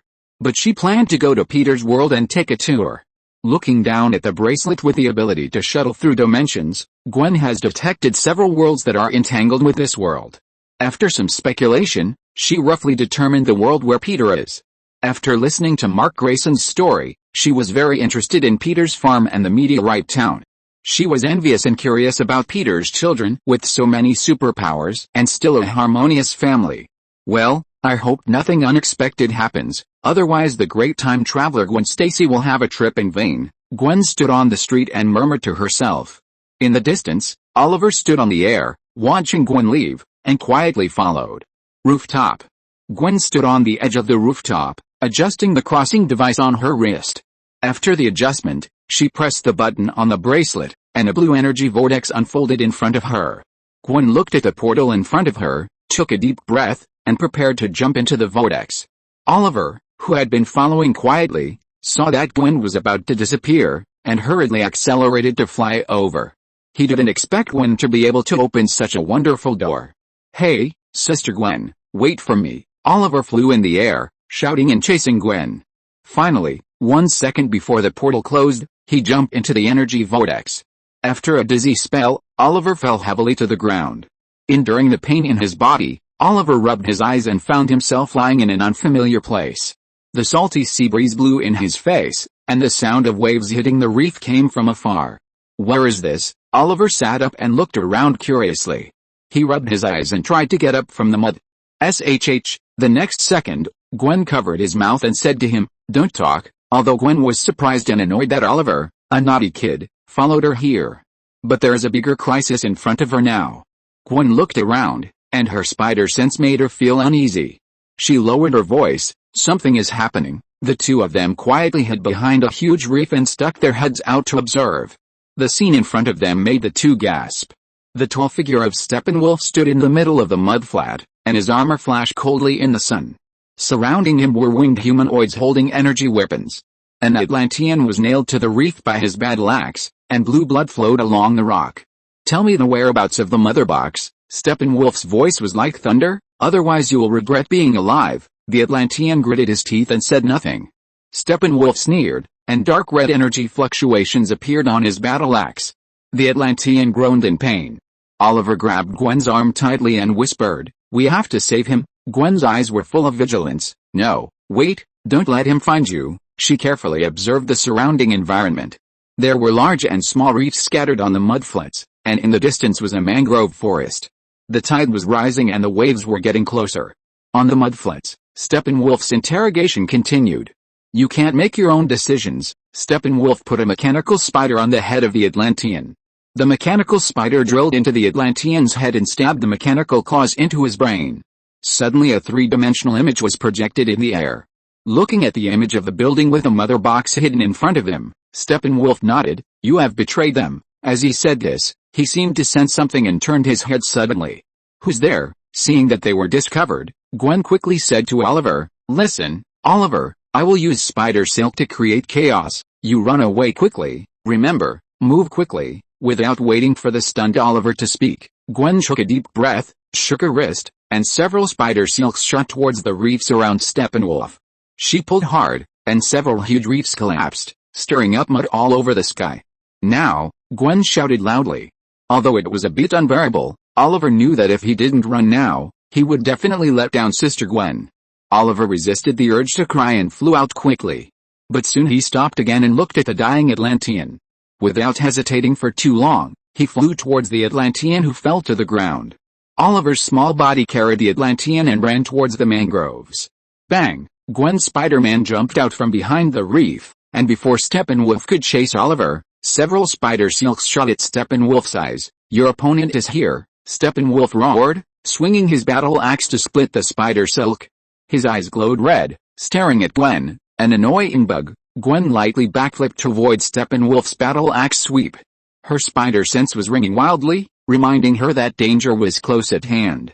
"Quick!" Steppenwolf sneered, "but how long can you hide?" He jumped up suddenly, and the battle axe slashed at Gwen with a whistling sound of wind. Gwen quickly shot out spider silk, stuck to the reef in the distance, and used the force to swing away. With a loud bang, the battle axe slashed on the mudflat, stirring up mud all over the sky. Gwen took the opportunity to shoot out several spider silks, trying to entangle Steppenwolf's arm. However, Steppenwolf's strength was far beyond her imagination. He easily tore off the spider silk and continued to chase. Gwen moved quickly on the mudflats, using reefs and mud to restrict Steppenwolf's movements, and constantly shooting out spider silk to create obstacles. Steppenwolf's battle axe split one reef after another, but he could never catch the flexible Gwen. Angrily, he raised his battle axe, and dark red energy gathered on the axe blade. Gwen, who was running away, suddenly felt a sting in her spider sense. Boom! She quickly jumped up, and a wave of energy passed under her feet, blasting the reef behind her to pieces. With a bang, Gwen was blasted out by the shock wave. Paddock Farm. Peter didn't know that one spider had come to the DC world and was in danger in the battle with Steppenwolf. At this time, Peter, Vixen, Persephone, and all of Peter's children gathered in the living room on the farm to listen to Diana's story. According to the information I have, they are another kind of creature from the universe, and they serve a dark force, an ancient force. Wei nodded and asked Diana, what is their purpose? Chapter 686. I would like to try and see what's different about this farm. Their purpose is to invade and occupy. Diana glanced at everyone and continued, they came here a long time ago and destroyed all those who obstructed them. The leader of the invaders was called Darkseid, and every universe curses and fears this name, but Darkseid encountered the defenders of the earth on the battlefield, the ancient gods, and humans, the Atlantean race that dived into the sea, the Amazon race before they were betrayed and enslaved, and the guardians from the stars. Diana organized her words and her expression became serious. When Darkseid started the war on Earth, he discovered a secret of the Earth, an energy hidden in infinite space. He summoned mysterious warlocks who worshipped and controlled three things, the mother boxes. Diana said this, and Zeus suddenly interrupted her. Wait? Mother box? What is it? An indestructible, living machine. The science of making it is very advanced, so it looks like witchcraft. To conquer everything, the three boxes must be synchronized and merged into unity. The unity will cleanse the planet with fire and turn it into a replica of the enemy's world. All creatures on the planet will suffer as enslavement and become zombies, called demons. Although at the beginning the Guardians did not trust each other and were unwilling to form an alliance because of their historical lessons, and chose to fight alone, in the end they formed an alliance to fight and defeat Darkseid. It was a golden age, and many heroes fought together to guard the Earth. Loki listened to Diana's story and shrugged his shoulders. It seems that this guy named Darkseid is not very good. Diana ignored Loki and continued, in the battle, the Earth Alliance gradually gained the upper hand. Although Darkseid was powerful, he was eventually defeated by the combined attack of the Alliance. A member of the Green Lantern Corps hit Darkseid with an energy weapon, forcing him to retreat. After losing their leader, the Apocalypse Corps quickly collapsed. In order to prevent Apocalypse from invading again, the Earth Alliance decided to hide the three mother boxes separately. The Amazons, Atlanteans, and humans each guarded a mother box to ensure that they would never be united. At this point, Diana paused for a moment, with a worried look on her face. The mother box that my people protected has been taken away, and it has awakened the darkness. The enemy has arrived. After listening to Diana's story, Raven and the others all fell silent. Peter stood by, leaning on the edge of the table, thinking for a while, and said to Diana, don't worry, Diana, Steppenwolf is nothing to worry about. He didn't care much about this guy's strength, but was more worried about Darkseid behind him. Next, Steppenwolf will continue to snatch the remaining two mother boxes, especially the one kept by the Atlanteans. Peter cast his eyes on Zeus, Clark, and Mark. John, Clark, Mark, you go to Atlantis now. It is very likely that Steppenwolf has set his sights on Atlantis. Peter asked Zeus and the other two to go to Atlantis and wait for Steppenwolf to appear. This guy has the sonic boom channel opened by the mother box. He comes and goes without a trace. It is not easy to find him. Leave it to me, Dad. Zeus had a confident expression on his face.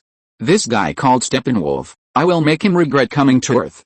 Peter, looking at Zeus' smug expression, Peter secretly complained in his heart, Zeus, you like to brag and then get slapped in the face. When will you change your temper? Although he was complaining about his son in his heart, Peter would not show it on his face. After all, he is his eldest son, and Peter doesn't want to discourage his enthusiasm. On the contrary, he walked to Zeus, patted his shoulder and encouraged him, of course, I believe in you. I guess he will be fine after being beaten a few more times. Dad, Raven came up a little worried, and said to Peter, let me go too, for the Earth and the farm, and my father, I will defeat this Steppenwolf and the future Darkseid with my power, so that they dare not attack the Earth. Peter listened to Raven's words, and while he was a little moved, he shook his head and said to his little cotton-padded jacket, don't worry, Raven, John and Clark, and Mark can stop Steppenwolf. On the other side, Baum looked at Clark and Azu, as well as Mark who had awakened his abilities, and felt a little frustrated. On Patrick's farm, his and Way's abilities were the weakest. Even if he wanted to help his father, he didn't have enough power. Baum's face wrinkled, and his heart became very melancholy. He really hoped that one day he could become a flying superhero like Mark. On the other side, Steppenwolf brought Gwen Spider to a temporary base on Earth. In the underground secret experimental base, Steppenwolf looked at Gwen, who was held by the demon.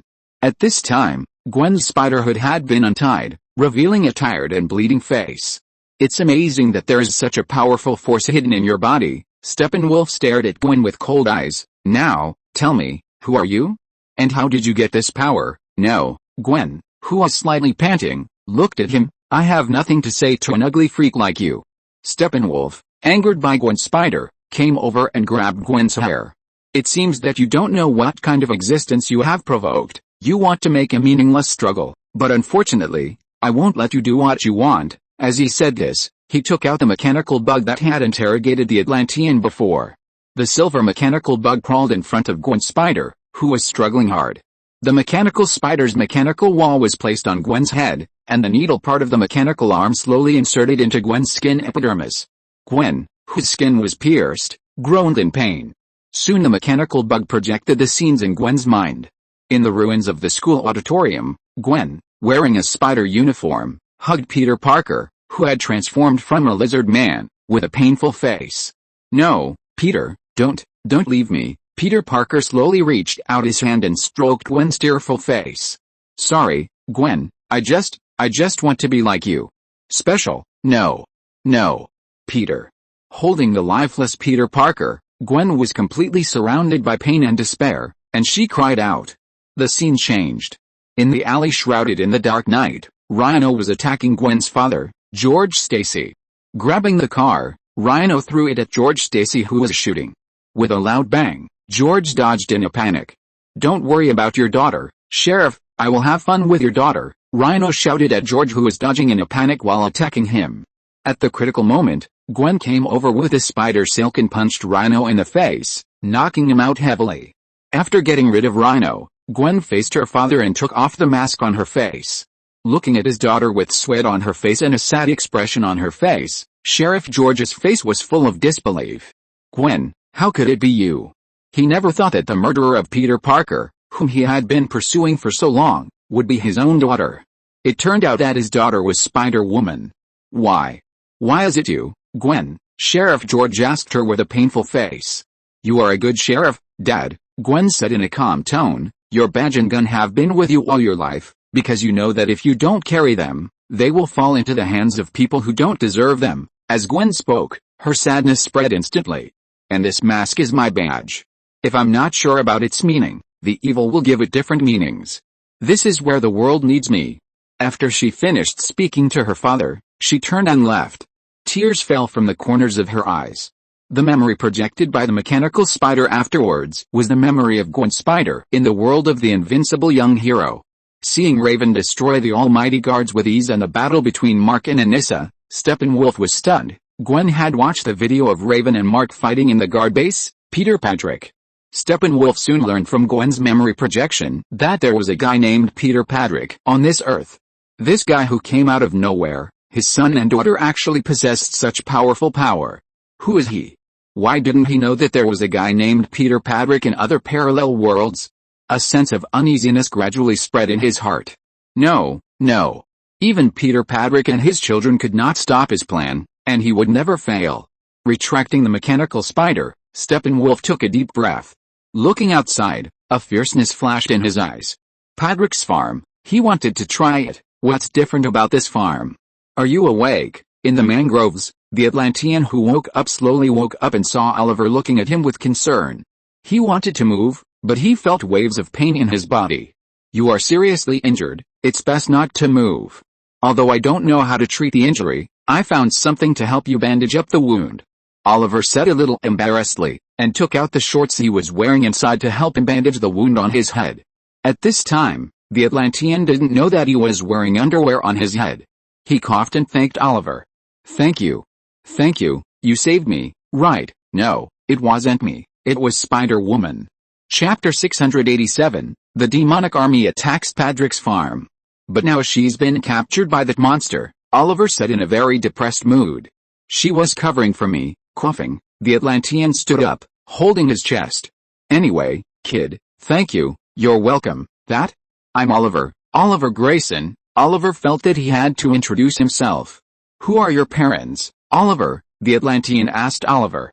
My mother is Debbie, and my father. After hesitating for a while, Oliver wanted to say that he had no father. But in the end, he said to the other party with a guilty conscience, my father is Peter Padrick, the almighty man who is currently imprisoned. Hearing Oliver say that his father is Peter Padrick, the Atlantean nodded. He felt that the name sounded familiar.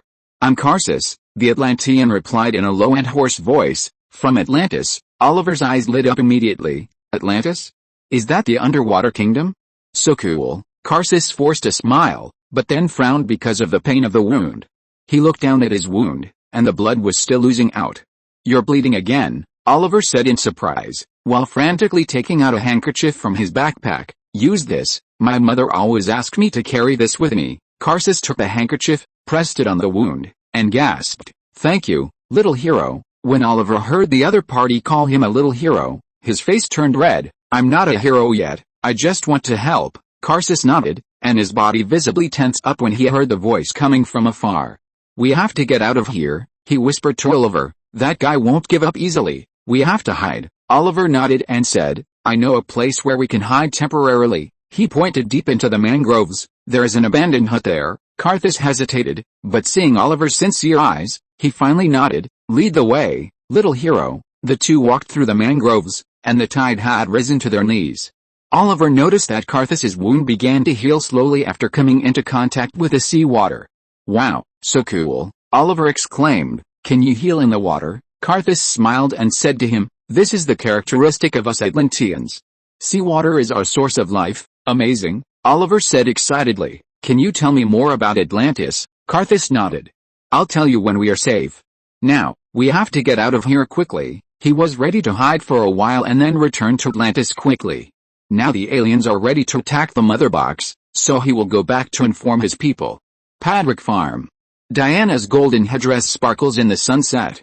The dark forces are much stronger than we thought. She tilted her head to look at Peter, her lips slightly raised. But you don't look worried, Peter. Peter raised his eyebrows. Of course I'm worried, but I think some big shots should be more worried about this kind of world-destroying event. I'm just a farmer, Diana, a farmer who can lift a tractor with one hand. Diana stood up and stretched, her perfect body curves showing off in the sunset. You know, Peter, she turned around and looked into Peter's eyes. In Amazon, we have a tradition. Oh, Peter asked her with interest. What tradition? When an Amazon is interested in another warrior, Diana approached Peter's face. She will give him a weapon. Peter felt Diana's breath and asked calmly, what if the other party is not a warrior? Diana's mouth curled up a mysterious smile. Then it depends on his performance. Diana turned and walked towards the barn. Come on, farmer, let me see what you can do. Peter, there is no doubt that Diana is going to fight with herself in the barn. After not seeing each other for a long time, Diana always likes to exchange martial arts with him when they meet again. I just don't know if this kind of martial arts exchange will go astray halfway.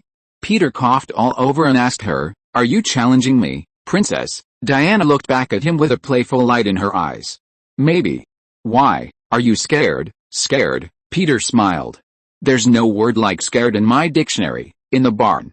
Are you ready, farmer? Diana took a deep breath and asked him as she got ready. Peter moved his wrist and raised his mouth slightly. I'm always here, princess. Diana took the lead and threw a swift straight punch to Peter's face. Peter quickly dodged sideways and grabbed Diana's wrist, trying to pull her closer. But Diana used the force to turn and kick Peter's waist. Peter let go of his hand, took a step back, and dodged the blow. Good speed, Diana, Peter commented, but not fast enough. Diana raised her eyebrows. Then try this. She suddenly accelerated, and her fist made a sound of breaking through the air. With a bang, Peter blocked Diana's attack. Seeing that the first punch didn't work, Diana, who refused to admit defeat, continued to punch him. Peter responded calmly, and every block was just right. Diana threw a high kick, but Peter ducked and dodged, while punching back. Blocking with her arms, Diana immediately felt a strong impact coming at her. It seems that I underestimated your progress. Diana took a step back and rubbed her numb arms. Your strength has become stronger and your speed has become faster, Peter. Peter said pretentiously, I have many skills that you don't know. Diana's eyes were burning with fighting spirit. Then let me see them. As she said that, she suddenly jumped up and hit Peter's head with a roundhouse kick in the air. Peter did not dodge or evade, but directly blocked with his arms. The huge impact made his feet sink into the ground, but he did not move at all. Peter shook his numb arms and said calmly, "I told you, Diana, you have to show some real skills." Diana was a little embarrassed and took off the lasso of truth, and the golden light shone in the sunset. "Then I'll show you some real skills. Are you ready, farmer?" Peter took a deep breath and took a fighting stance. "I'm always here, princess." The two figures intertwined again, and this time the battle was more intense. The golden light of the truth lasso collided with Peter's power, stirring up waves of air. Suddenly, Diana made a mistake and slipped. Peter quickly stepped forward and hugged her waist to prevent her from falling. The two looked at each other for a moment. Diana could feel Peter's strong heartbeat. "It seems that I lost," Diana said softly, but did not break free from Peter's arms. Suddenly, she became emotional and couldn't help kissing Peter. The two lips just touched, and Peter had not recovered from the state of being surprise attack and tasted the taste, when he suddenly heard an abrupt voice. "Dad, Wei said she wanted to practice boxing with you." The sound of "Bao Bao" came from the door of the barn. Peter quickly separated from Diana, tidied his clothes and looked at Bao Bao, who looked very indignant. Did this naughty child deliberately ruin her father's good thing? He hadn't even tasted the taste of the Amazon princess before he was ruined by Bomb. "Don't worry, Dad, I didn't see anything." Bomb immediately put on an expression of "I know nothing." "Of course, because I was sparring with your Aunt Diana," Peter said shamelessly. Bomb blinked. "Dad, do you have to be so close to spar with me? If you really want to spar, then I want to spar with you too." Peter, after falling into silence for a while, Peter looked at Bomb with suspicion. Did his little daughter tease her dad on purpose? Or did Bomb simply not know about the relationship between men and women? "Well, Dad will spar with Bomb some other day." Peter showed Diana an apologetic expression, walked towards Bomb, and stroked his daughter's hair. Although he didn't know whether Bomb was intentional or deliberately careless, Peter, feeling guilty, still came over to comfort his daughter. Boomstick showed a triumphant smile. "Okay, Dad, but you have to keep your word." Of course, when has Dad never broken his word? Peter was about to say something, but was interrupted by a sudden strange voice. Looking up into the distance, the sky was covered by a dark shadow, and the army of demons was swarming like locusts. Diana and Boomstick were also stunned when they saw this scene. "Damn it," Peter cursed. He didn't expect the demons to dare to attack his farm. After reacting, Diana immediately flew out of the farm. Standing in the farmyard, she pulled out the lasso of truth, and the golden light was particularly dazzling under the dim sky. "It seems that her competition will have to be postponed to another day." Peter, in the living room, Loki, who was reading a newspaper, saw the army of demons flying in the sky in the distance. The demons that covered the sky and the sun were exactly the same as the demons in his dream when his father punished him. Loki took a deep breath, and a magic wand with enhanced version appeared in his hand. He whispered, "Great, finally some fun." Wei was studying her boxing gloves in the room. She removed the joints of the gloves, cleaned them, and then carefully restored the gloves. Wei is not only a boxing expert, but also proficient in machinery like boom. Because of her age, she can't be a Smallville law enforcement officer for the time being, so Wei has to start as a repairman. If you're listening to this novel on a channel other than Fanfic World, it means they downloaded and uploaded it without effort. We cordially invite you to visit our channel, Mundo Fanfic Novelis. There you'll find the original version of this story, and you can explore many other novels of various genres. We're waiting for you to immerse yourself in a world of incredible novels. Chapter 688, Jinx Goes Berserk. Hearing the buzzing sound from afar, Wei looked outside in surprise. As a result, he saw a large army of demons coming from all over the sky. No, Wei immediately assembled the gloves and put them on his right hand. After opening the door, Wei quickly ran out. "Dad!" Bang! A dangerous monster attacked the farm. On the other side, Tom was in the room, thinking about the recent changes of the basilisk. After returning from the world of the invincible young hero, Tom fed the petrified body of the Vitrum man he brought back to the big snake hidden in the Chamber of Secrets of Hogwarts. After eating the body of the Vitrum man, the big snake fell into deep sleep and shed its skin once in the middle. He could feel that the strength of the basilisk had increased a lot. "I just don't know if the basilisk will become as strong and powerful as the Vitrum man." Closing the diary, Tom fell into deep thought. Principal Dumbledore of Hogwarts seemed to have always paid attention to him, always intentionally or unintentionally keeping a prying eye on him. As the last child to arrive at the farm, he was far from competitive enough in front of his father. Whether it was Azu, Raven, or Clark, his strength could not match them.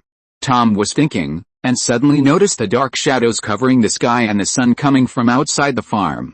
Seeing the army of demons invading the farm, Tom grabbed the wand at hand. At the same time, he took out the Light Wheel 2000 in the room, sat on the broom, and flew out of the window at the fastest speed. At this time, Azu, Clark, and Mark had gone to Atlantis. Persephone and Vixen, and Star-Lord went out shopping. Only Peter and Diana, Loki, Raven, Boom, Way, and Tom stayed in the farm. Seeing the demons attacking his farm and the town of Smallville, Peter's face was a little ugly. He hadn't found Steppenwolf yet, but this guy attacked him first.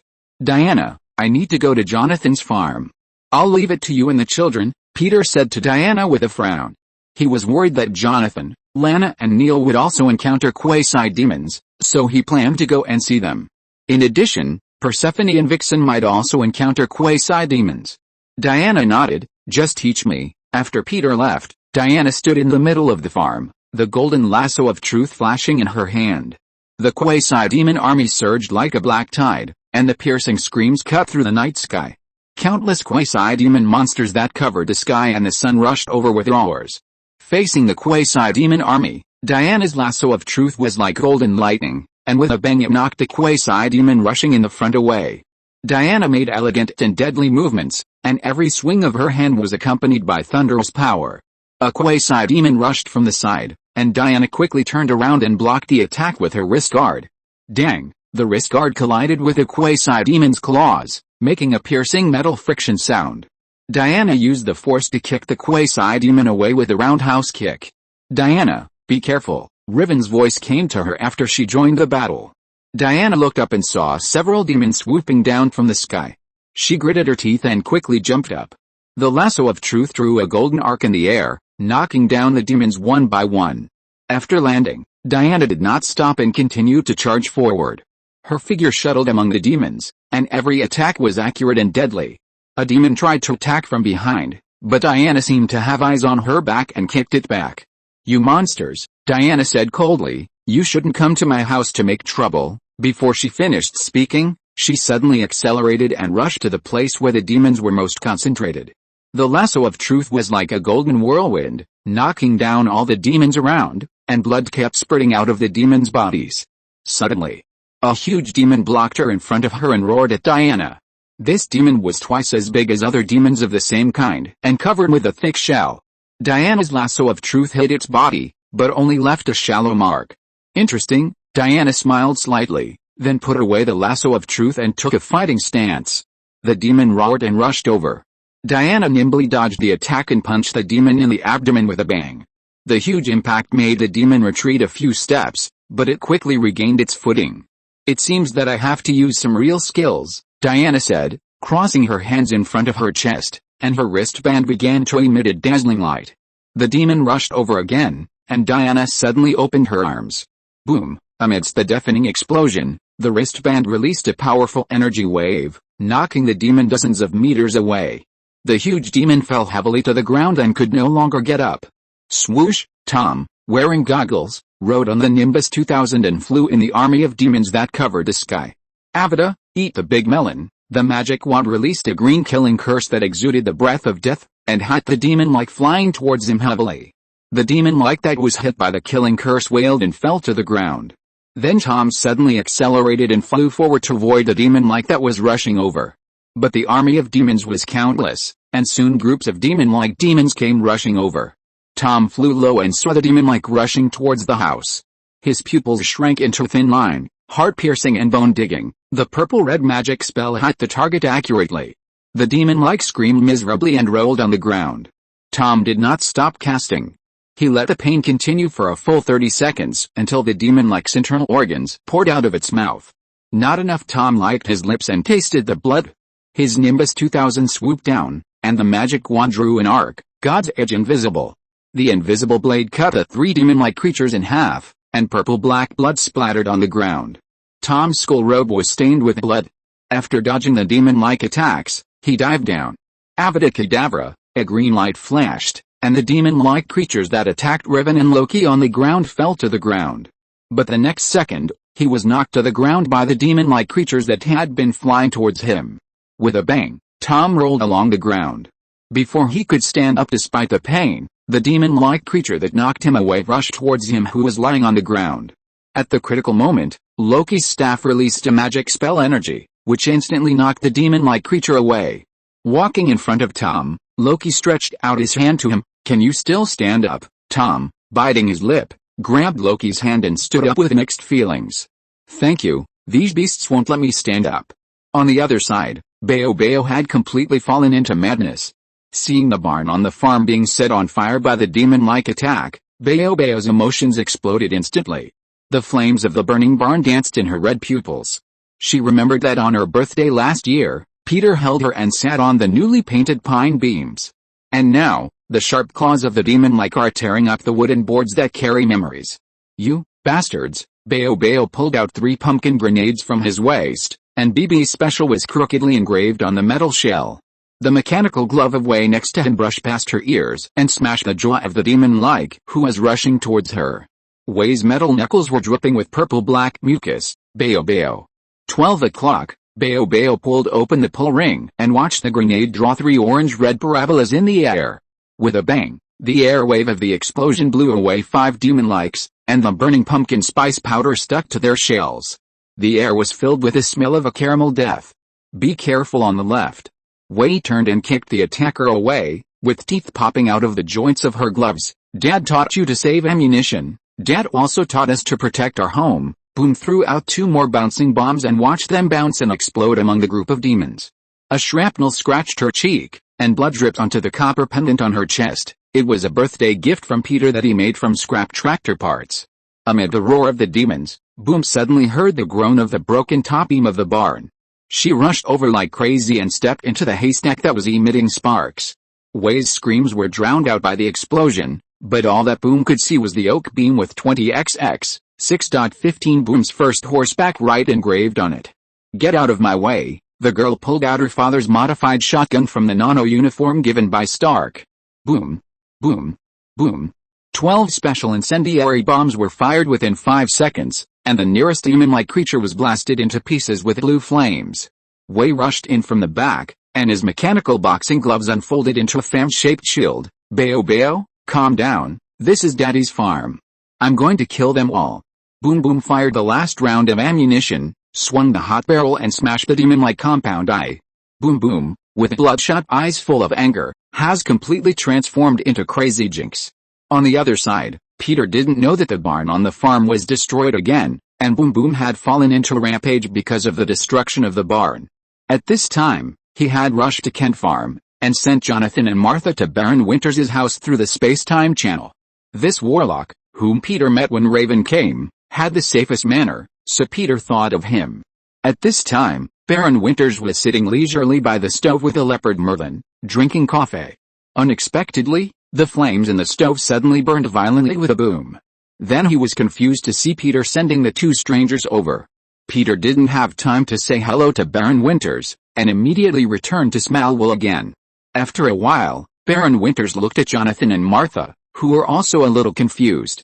"So, what's going on, Neil Horse Farm?" Lana took Aunt Neil's hand and hid in the closet in the room when the demons attacked the town.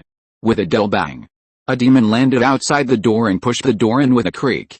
Lana, who was hiding in the closet, held her breath nervously. Bang! Bang! Bang! The demon's footsteps kept approaching the closet, and Lana's heart was in her throat. Chapter 689 Peter, you bastard, do you want to eat young grass? Aunt Neil, who was beside Lana, nervously held Lana's hand. The 2 looked at each other. Lana had even made a decision in her heart that if this monster found her and her aunt, she would lead this monster away. The musty smell in the closet mixed with Lana's cold sweat. Just as Lana wanted to leave the closet to lead the other party out, Aunt Neil grabbed her and covered her mouth tightly with her trembling palm. Through the gap in the closet, Lana saw the shadow of the demon-like moving on the kitchen floor, and the sound of mucus dripping was like the beat of the god of death. Bang! Amid the loud noise of the refrigerator being overturned, Aunt Neil's necklace suddenly broke, and the tiny beads rolled on the pine floor. The compound eyes of the demon-like suddenly turned to the direction of the closet, and Lana instantly felt that her heart was about to break her ribs. 6 sharp claws pierced the closet door, tearing the silence of death. Startled, Lana was about to push open the closet door and rush out. Unexpectedly, the next second, a deafening roar came from outside. Lana saw a familiar figure appear through the crack. Uncle Peter. Lana's heart skipped a beat. Peter moved to the demon at lightning speed and punched the demon in the head. With a bang, the demon's head burst like a watermelon, and purple-black blood splattered on the sunflowers Lana painted on the wall during the harvest festival last year. The second demon pounced from the ceiling, and Peter didn't even look back, grabbing its claws with his backhand. Then he gently squeezed, and the demon's claws broke like a dead branch. Peter threw the demon against the wall, and the wall collapsed. After Peter dealt with the 2 demons, he shook off the blood on his hands, walked to the cabinet with an unchanged expression, and opened the cabinet door. Lana, Neil. At this time, Neil in the cabinet looked at Peter, who easily dealt with the 2 monsters, with a shocked expression on her face. Although she knew that Peter was not an ordinary mortal, it was the first time she saw the violent power displayed by Peter with her own eyes. "Are you okay? Are you not injured?" Peter said to the other party while extending his hand to the 2. Neil walked out of the closet in silence. Her felt shoes almost slipped on the slime. She looked at Peter as if she was meeting him for the first time. "Peter, I am very sure that you are the messenger sent by God to Smallville," Neil said to Peter, who has not aged for so many years, seriously. Peter coughed. "No, Neil, the messenger of God will not be like me, willing to be an ordinary farmer." Lana, who was next to him, listened to Peter's words and her heartbeat kept accelerating. She had never felt so clearly that she was abnormal when facing Peter. Neil glanced at her niece's abnormal face, and her mood suddenly became extremely bad. She was of the same generation as Peter, but she didn't expect that her niece would be attracted to Peter, a guy of the uncle's generation. "Does Peter want to eat tender grass?" "Be careful," Lana screamed suddenly. In her sight, a demon-like demon pounced on Peter from behind. Peter turned his head back suddenly, and the energy of the gods shot out of his eyes instantly burned the demon-like demon into ashes. Neil, staring at this scene blankly, she now felt that Peter was more shocking to her than these monsters. At the same time, in a ruin somewhere on the bottom of the Atlantic Ocean, Mara entered the ruins containing the mother box and asked the Atlantean in charge of guarding it, "What's the situation?" The subordinate holding the energy weapon reported to her, "I have reported to the king that the outer guards were defeated, but he refused to send support.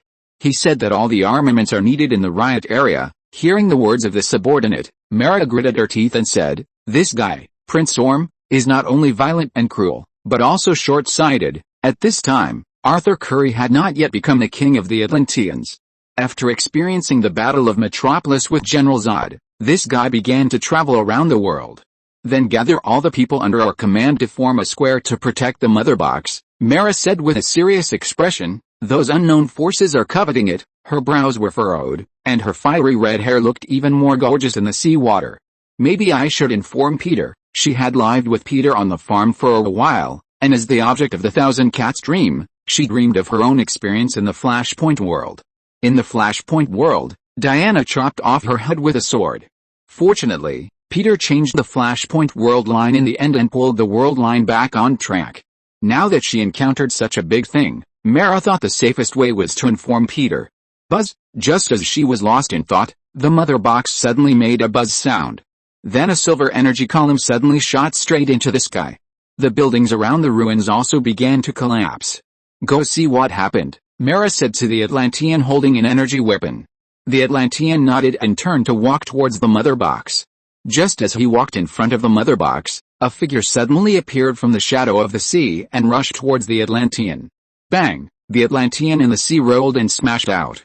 Maintaining his body shape, he immediately raised his energy weapon and aimed at the opponent. The energy gun burst out dark red energy and rushed towards the attacking enemy. He dodged the attack of the energy gun sideways, and a figure suddenly appeared, and knocked the Atlantean away with a close punch. The enemy who suddenly appeared was the Steppenwolf who coveted the mother box. After dealing with the Atlantean, the Steppenwolf flew towards Mara. Mara's eyes turned wide, and her hands condensed into a wave, carrying the seawater to rush towards the Steppenwolf. Boom! The Steppenwolf was hit hard above the ruins. In the vacuum environment, He was hit by the huge waves and smashed into the wall above the ruins. Mara took the opportunity to fight back, but she didn't expect that before she got close, the Steppenwolf who stood up rushed over, grabbed Mara's neck, and knocked her against the wall. In the temporary vacuum environment without seawater, Mara kept struggling, but she could not break free from the opponent's control. Steppenwolf approached her, shook his head and said, "You can't escape." Mara, with a red face, said to him with difficulty, "No, you are wrong, I never thought of escaping." Boom. As soon as the voice fell, Mara reached out and controlled the water flow in Steppenwolf's body. Seeing that the water in his body was about to be extracted by Mara, Steppenwolf grabbed Mara's neck and threw her down suddenly. Bang! Mara hit the rock on the seabed heavily. Countless waves rolled up on the seabed and splashed around. After throwing Mara on the rock on the seabed, Steppenwolf held his burning axe and rushed to the seabed. Standing on the rock, looking at Mara who fell to the ground and couldn't stand up, Steppenwolf raised his axe and was about to hit Mara. At the critical moment, Oliver, led by Karsus, an Atlantean, rushed to the ruins where the mother box was placed. With a bang, Oliver flew over and grabbed the axe that was chopped down. Seeing that his movements were stopped, Steppenwolf looked at the purple-skinned boy who suddenly appeared in surprise. Oliver, who mustered up his courage in the seawater, raised his fist and punched Steppenwolf. Steppenwolf, who was unable to react, was directly knocked away by him. With a bang, Steppenwolf rolled out and hit the stone pillar heavily. After repelling the opponent, Oliver rushed towards the opponent at the fastest speed he could swim in the seawater. Steppenwolf, who hit the stone pillar, didn't care about being surprised, and summoned the axe with a whoosh. Facing the charging Oliver, he suddenly threw the flaming axe in his hand. The burning axe brushed past Oliver's body. Oliver rushed over with all his strength and punched Steppenwolf with his fist. With a bang, Steppenwolf was knocked away again. Steppenwolf stabilized his body in the seawater, and faced Oliver who rushed up to attack again, and held the opponent's fist. He casually released a feint to lure Oliver to lose balance, and Steppenwolf's fist hit Oliver's body fiercely. Oliver, who was hit in the chest, was hit hard and flew out. Mara, enduring the pain, rushed over and grabbed Oliver. Looking at the little boy in front of her who could fight Steppenwolf, Mara asked him in surprise, "Are you okay?" Oliver nodded and wiped the blood from the corner of his mouth. "I'm fine. Uncle once said that it's normal for boys to get hurt." Oliver clenched his fists, and his eyes were burning with fighting spirit. "I won't give up." Seeing Oliver rushing forward again, Mara took a deep breath and condensed a water blade. The two rushed towards Steppenwolf at the same time, and the water formed a vortex behind them. Steppenwolf swung his battle axe, and the dark red energy spread in the water. Oliver evaded the attack flexibly and attacked the other party at the same time. Mara controlled the water flow to form a water prison to try to trap Steppenwolf. "Do you think you can stop me?" Steppenwolf roared, and his axe split the water prison. At the moment he broke the water prison, Oliver's fist had hit his back. Steppenwolf staggered, and a trace of anger flashed in his eyes. He jumped up suddenly, and the axe chopped at the two people with destructive energy. Mara quickly pushed Oliver away, but she was blown away by the impact. Oliver gritted his teeth, wanting to fight back, but before he got close to Steppenwolf, he was knocked out by the energy released by his axe. Then he rushed towards Oliver, trying to kill him. The next second, a line of heat suddenly appeared in the seawater and bombarded Steppenwolf. Steppenwolf, who was hid and rolled out, saw the figure of Azu appearing not far from the bottom of the sea. At the same time, there were two people rushing over behind Azu. Steppenwolf, who felt the extraordinary momentum emanating from Azu, knew that it was not suitable to stay here for a long time, and it would be easy to get into a hard fight if he was alone. So he rushed to the front of the mother box as fast as possible and grabbed the mother box. As a bright silver energy column opened, Steppenwolf, holding the mother box, disappeared into the sonic boom channel in an instant. Chapter 690 Mara vs. Wonder Woman. By the time Clark and Mark arrived, Steppenwolf had already disappeared into the detonation channel with the mother box. Azu, who flew over to stop Steppenwolf, was a step too late. Damn it, Azu looked at the other party disappearing under his nose, and his expression became a little ugly. Now the most important mother box was also taken away. When he thought about not being able to complete the task assigned to him by Peter, he became irritated. Oliver, Mark, who rushed over, saw Oliver standing next to Mara and shouted in surprise. He didn't expect to see Oliver here. "Is it really you?" Oliver, Oliver saw Mark and threw himself into his arms excitedly. "Mark, why are you here, Oliver?" Mark asked the other party in confusion and shock. Oliver looked up and said to Mark, "It's Gwen." "I followed Gwen." "Gwen?" "Yes, Spider-Woman, a superhero who can shoot spider silk from her hands. I secretly followed her through the space tunnel. Later, she was captured by the monster just now to cover me." Hearing Oliver say that Gwen Spider was captured, Mark, Azu, and Clark showed solemn expressions on their faces. At this time, Karsus, who was rescued by Oliver, also rushed to the scene. Azu glanced at the ruins that were almost in ruins, and didn't bother to reminisce with Mara. He said directly, "Let's go back to the farm first. Mara, you go back with us." Now Steppenwolf has obtained 2 mother boxes, and Spider-Woman has been captured. Things are a bit troublesome, okay? Mara nodded. She hasn't seen Peter for a long time, and she misses him a little now. Padwick Farm.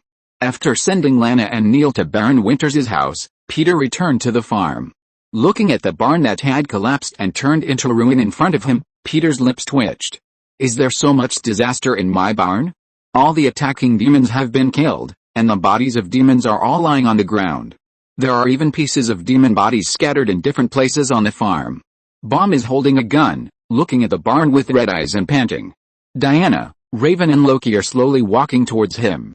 "This is," Peter asked Diana, who was walking over, "did the demons retreat?" "Yeah, we temporarily repelled their attack.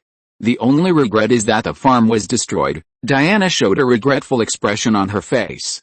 Tom wiped the dust off his face and apologized to Peter. "Dad, I'm sorry, I didn't protect the farm well." "No, it's not your fault." Peter patted Tom's shoulder and walked towards Baum. Baum's mental state at this time has not fully recovered.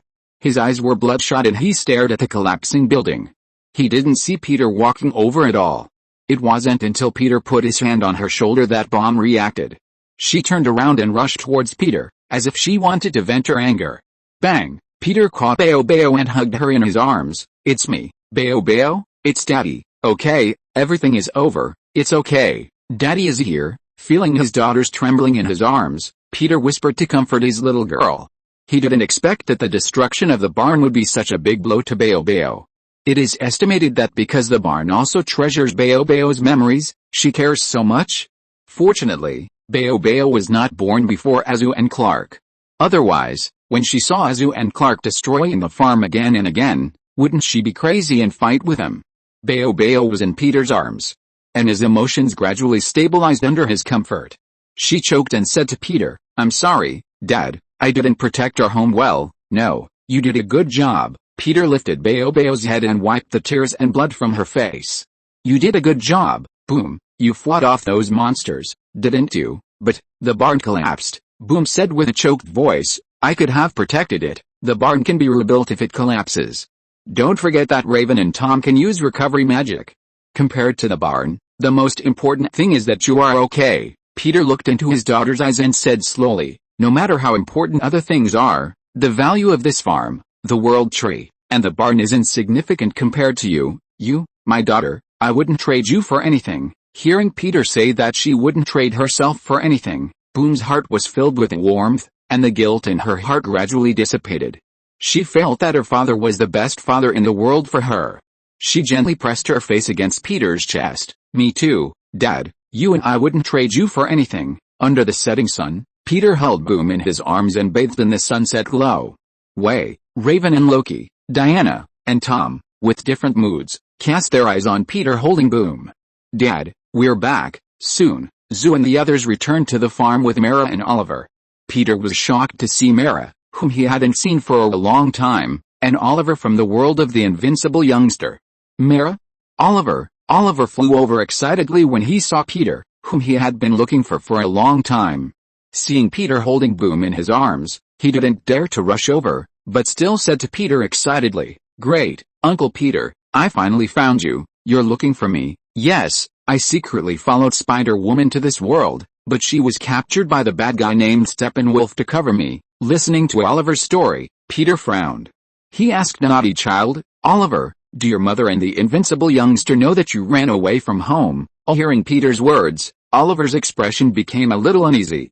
He said shyly, "They, Mom and Brother Mark, don't know yet. Mara came over and said to Peter, "And this kid also said you are his father." After hearing this, Peter stared at Oliver. "Is this true?" "Oliver, I just want to find you, uncle." Then he muttered in a low voice, "Anyway, my mother likes you, she will marry you in the future, and you are also my father." Peter, who has super hearing, heard his mumbling in a low voice, and a question mark appeared on his head. What kind of logic is this? This bear child is so young, does he understand so much? Do you still know the feelings between adults? And, you bear child, if you say that, where do you put your own biological father, the almighty man? Mara, who was next to him, heard Oliver's low muttering, and the expression on her face became a little unnatural. At the same time, she kept complaining in her heart, "Sure enough, it's still Peter's original character, still ambiguous with many women." Exhaling a breath, Mara looked in other directions of the farm. Collapsed barns, destroyed farmhouses, demon-like corpses everywhere, and the smell of burning and blood. Then her eyes found Diana standing on the farm. Wonder Woman. After seeing Diana, she was stunned. Is this the Amazon princess, Wonder Woman, who chopped off her own head with a sword in the Flashpoint world? After confirming that it was Wonder Woman, thinking of her hatred in the Flashpoint world, Mara couldn't help but walked over aggressively. "Wonder Woman," Mara walked over and said to her aggressively, "It's you killed me. Look at the good things you did in the Flashpoint world, and you also destroyed the world." Diana looked at each other with a suspicious expression. Looking at Mara with a fierce burgundy hair, she quickly remembered the dream she had in the Flashpoint world. "That's not me," Diana said to her unhappily, "that's just me in another F-world line. Besides, if you want to blame anyone, isn't Arthur Curry the one who should be blamed the most? This guy is a simple-minded king without any wisdom. He used the superpowers of Geoman to make a super weapon, the Geopulse Wave Transmitter. This weapon launched a Geopulse wave and caused the continent to fall into the sea.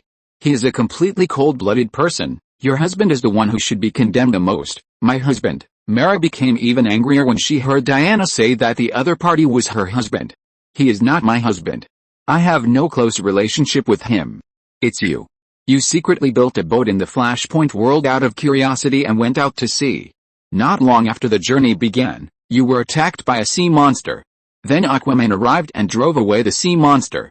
He took you to Atlantis for treatment." Mara mocked Diana, whose face was getting redder and redder. "Then you Amazons and Atlanteans got married. What a romantic love story template, an encounter of a hero saving a beauty. Is there any better love than this?" "Shut up." Diana glanced at Peter and was immediately angry. What would Peter think if this woman talked nonsense in front of him? Reaching out her hand, she pushed Mara back fiercely. If she didn't teach her a lesson, did she think she was an Amazon princess and was easy to bully? With a bang, Mara was pushed back heavily. Mara, who fell to the ground, naturally would not give up. She had been unhappy with this woman for a long time. Her eyes turned wide, and she immediately condensed a ball of water vapor and rushed towards the other party. Raven and others at the scene were stunned when they saw Mara and Diana fighting. How could their own people break down and fight each other? Peter also looked confused. Is the hatred between these two women so great? Besides, didn't the story of the Flashpoint world end long ago? Peter stroked his beard and fell into deep thought. Although he wanted to stop the two now, he thought it would be good for the two to communicate with each other and vent, and he also wanted to see the women fight, so he didn't take action for the time being. Chapter 691 You Are All My Wings. Mara stood in the yard of the farm, her red hair burning like flames in the sunset. Her fingers unconsciously stroked her neck, where the pain from the dream seemed to remain. In the Flashpoint world, Diana's lasso of truth cut into her skin, and the blade cut her cervical vertebrae. Who do you think you are? The one who is blameless. Mara took a step back and condensed water blades in her hands. Diana frowned, and the lasso of truth flickered in her hands. Of course, I am blameless, and you are a lunatic. You are the lunatic woman. Mara's voice trembled with anger. I remember you. Remember how you killed me? As she spoke, Mara's water blade cut through the air and went straight for Diana's throat. Diana quickly blocked it with her wrist guard, and the water blade scattered into water splashes. So you are the lunatic woman, angrily accusing others of something that has not happened yet. Diana tried to get closer to her, but Mara's water blade attacked again. It didn't happen? If it weren't for Peter, that would be my end. Mara's eyes burned with anger. She manipulated the surrounding water to form a water prison to try to trap Diana. Diana's lasso of truth cut through the water prison, and the golden light stung Mara's eyes. Then you should find Wonder Woman from that world. You are the same person. Mara's water blade condensed again, this time even sharper. She rushed towards Diana, and the water blade drew a silver light. Diana dodged sideways, and the lasso of truth wrapped around Mara's wrist. Mara sneered, turned her wrist, and the water blade cut off the lasso of truth. Do you think you can trap me like this? The battle between the two unfolded on the farm, and the collision of the water blade and the lasso of truth stirred up waves of air. The living room and barn, which had just been restored by Tom and Raven using magic, suffered again. Mara's attacks became more and more fierce, and Diana kept retreating, trying to find an opportunity to attack the opponent's weak points. Ah! Diana suddenly shouted, and the lasso of truth burst into dazzling golden light. With a dull bang, Mara was knocked back several steps by the impact, and the water blade dissipated in the air. Peter, who was standing next to her, saw that the farm was destroyed again because of the fight between the two, and his mood suddenly became bad. Enough. Stop, Peter's voice rang out in the farm. After hearing Peter's voice, Diana and Mara couldn't help but stop. The two of them looked at Peter with grievance and indignation.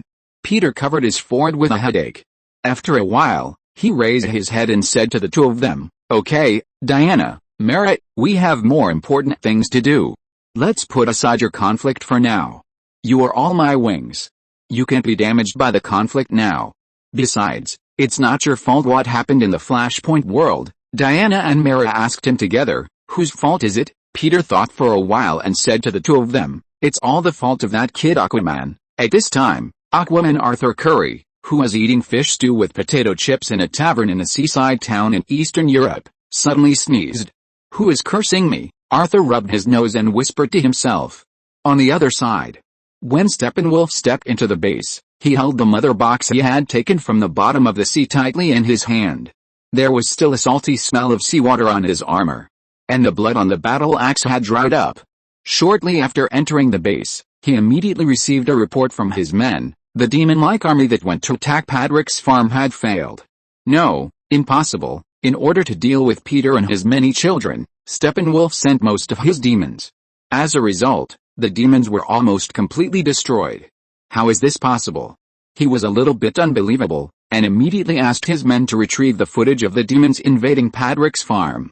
Since the demon device has a projection system that can transmit the footage at any time, Steppenwolf can observe the scene of the demons invading Patrick's farm.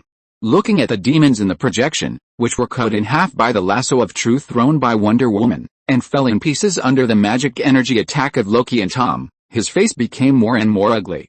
The demons that swooped down with a roar were hit by the machine gun before they got close to the ground, and fell to the ground with a bang. Then the blue girl kept shooting at the demon army like crazy, and Way's boxing gloves attacked next to her, and the demons kept falling. Looking at this scene in front of him, Steppenwolf couldn't calm down for a long time. Who is Peter Patrick? Peter did not take action during the invasion of Patrick's farm, nor did Clark, Homelander, and Mark. In this case, his children could easily kill their demon-like subordinates. He suddenly became worried about his plan. Steppenwolf originally wanted to conquer the Earth and then give it as a gift to Darkseid to obtain his forgiveness and return to Apocalypse. But now it seems that he has met the most difficult opponent. These humans on Patrick's farm will be his biggest opponent in the fight for the Mother Box. It seems that he has to speed up. Turning around, he took the Mother Box snatched from the Atlanteans and put it on the platform for activating the Mother Box on Apocalypse. As the Mother Box was inserted into the platform, a vast energy spread out from the platform that activated the two Mother Boxes. The substantial orange substance formed by the energy leakage, like a translucent crystal, extended and spread outward, building a protective shield around it. After making the base more solid, Steppenwolf opened the communication with Apocalypse. Desid, wearing a hood and exuding a terrifying aura, appeared in the image. Desid is an important advisor of Darkseid and a member of the Dark Elite. Desid is sinister and cowardly. Darkseid once killed his brother Drax, but Desid did not resist for his own life. Instead, he surrendered to the ruler of Apocalypse out of fear. He was originally born on New Genesis, the mortal enemy of Apocalypse. But when he was a child, he was seduced by Darkseid and left New Genesis to become a follower of the young Darkseid. Therefore, he has a high level of seniority in the Dark Elite. Desid's abilities are mainly reflected in wisdom and cruelty. He is a notorious torturer and scientist on Apocalypse, and the Demon Legion is his masterpiece. Steppenwolf, tell me what you know, Jessup asked Steppenwolf in a faint voice. I found 2 awakened mother boxes. I used the power of these 2 awakened mother boxes to complete the fortifications of the fortress. Jessup nodded. Where's the 3rd mother box? Steppenwolf replied. The demons sensed its presence and are looking for it. They found someone with the scent of the mother box. Very good. Interrogate those people, and then find the 3rd mother box. Jessup was about to leave after he finished speaking, but he was soon stopped by Steppenwolf. Steppenwolf hesitated and said to him, there is one thing, we encountered some small obstacles on Earth. Jessup turned around. Who is it? Peter Patrick. His children seem unusual, and there is a Kryptonian among them. Peter Patrick. Jessup showed a thoughtful expression on his face. Then kill him, no matter how powerful he is, otherwise you will never be able to return to Apocalypse. At the same time, at night. Gotham. It was drizzling in Gotham at this time, and the whole city was immersed in the dim night. Officer Gordon walked up to the rooftop where he often met Batman before. Swish, in the drizzle, Batman's black cape opened and he landed on the ground. Following him, the Flash also appeared. Gordon turned around, looked at the 2 of them, and asked, how many people do you have? Not many, but it should be enough for now. Bruce had been investigating the invasion of the quasi-demons. After receiving a call from Peter in the evening, asking him to find the lair of Steppenwolf, he contacted Gordon. As for the Flash, he was pulled in as an assistant. Gordon came over and handed a file bag to Bruce. There are a total of more than a dozen witnesses, and their descriptions match the suspects of the kidnapping in Metropolis. Bruce nodded. It's the quasi-demons. They must have smelled the scent of the mother box. He already knew about the quasi-demons and Steppenwolf from Peter, as well as their purpose. Yesterday, 8 employees of Star Labs disappeared and were kidnapped. Those 8 people were kidnapped by the quasi-demons. The witnesses also described the quasi-demons. They may still be alive. Bruce opened the file bag and said to Gordon while looking at it. No, not 8, but 9. Suddenly, a voice came from behind. Bruce and Flash turned around and saw Cyborg, whose upper body was covered with the machinery. Cyborg came over and said to the 3 of them, the director of Star Labs was captured tonight. Gordon shrugged his shoulders. Well, another scientist was kidnapped. Bruce pondered for a moment and said, there must be a nest nearby. Gordon handed a map to Bruce and said, I marked all the sightings in Metropolis and Gotham. There is no obvious pattern. These grounds do not intersect. Bruce took it, opened the map in the rain, and his expression became serious in an instant. Yes, they don't intersect on land, but they intersect at sea. These all point to Stryker Island, which is between the 2 cities. These are vents, all pointing to Tunnel, which was a project abandoned by Metropolis in 1929. Their nest may be here. As he spoke, Bruce put away the map and said to Flash, Barry, inform the gentleman that we have found the suspected location, but it still needs to be verified. Gordon listened to Bruce's words, turned around, and looked at the skyline in the distance of the city, where Stryker Island could be seen faintly. Are you sure? Gordon turned around and saw that Batman and Cyborg had disappeared, leaving only Barry standing there, as stunned as him. They just disappeared like that. This is really rude, Barry said awkwardly without saying anything. Chapter 692, the whole family mobilizes to fight. Yeah, well, I'm leaving first, Barry greeted Gordon awkwardly, activated his super speed, and left the rooftop in an instant. Gordon watched the red lightning disappear, exhaled, and was unusually calm. Not only Batman, but all these superheroes are like this, he said. He was used to it. Half an hour later, Bruce drove the Batplane and rushed to the tunnel of Stryker Island with Cyborg and Flash. In the dark and empty tunnel, several people got off the plane and walked forward for a distance to this place. Bending down, Bruce picked up a badge of a Star Lab staff member from the ground. Where are we, Alfred? Bruce used the communicator to ask Alfred in Wayne Manor on the other end of the communicator.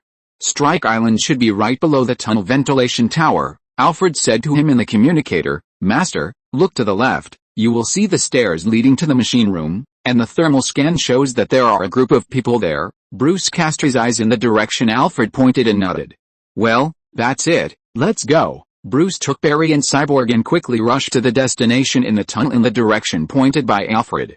Hey, I think we should have a plan. Barry walked behind and said a little uneasily, I have informed Mr. Peter Patrick. Maybe we can wait and act with him. If their family is here, our safety will be guaranteed. Bruce listened to Barry's nagging and remained silent and ignored him.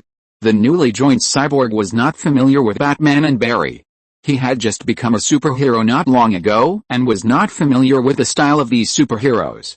Actually, I know Peter Patrick that the Flash was talking about. Cyborg and Batman walked in front.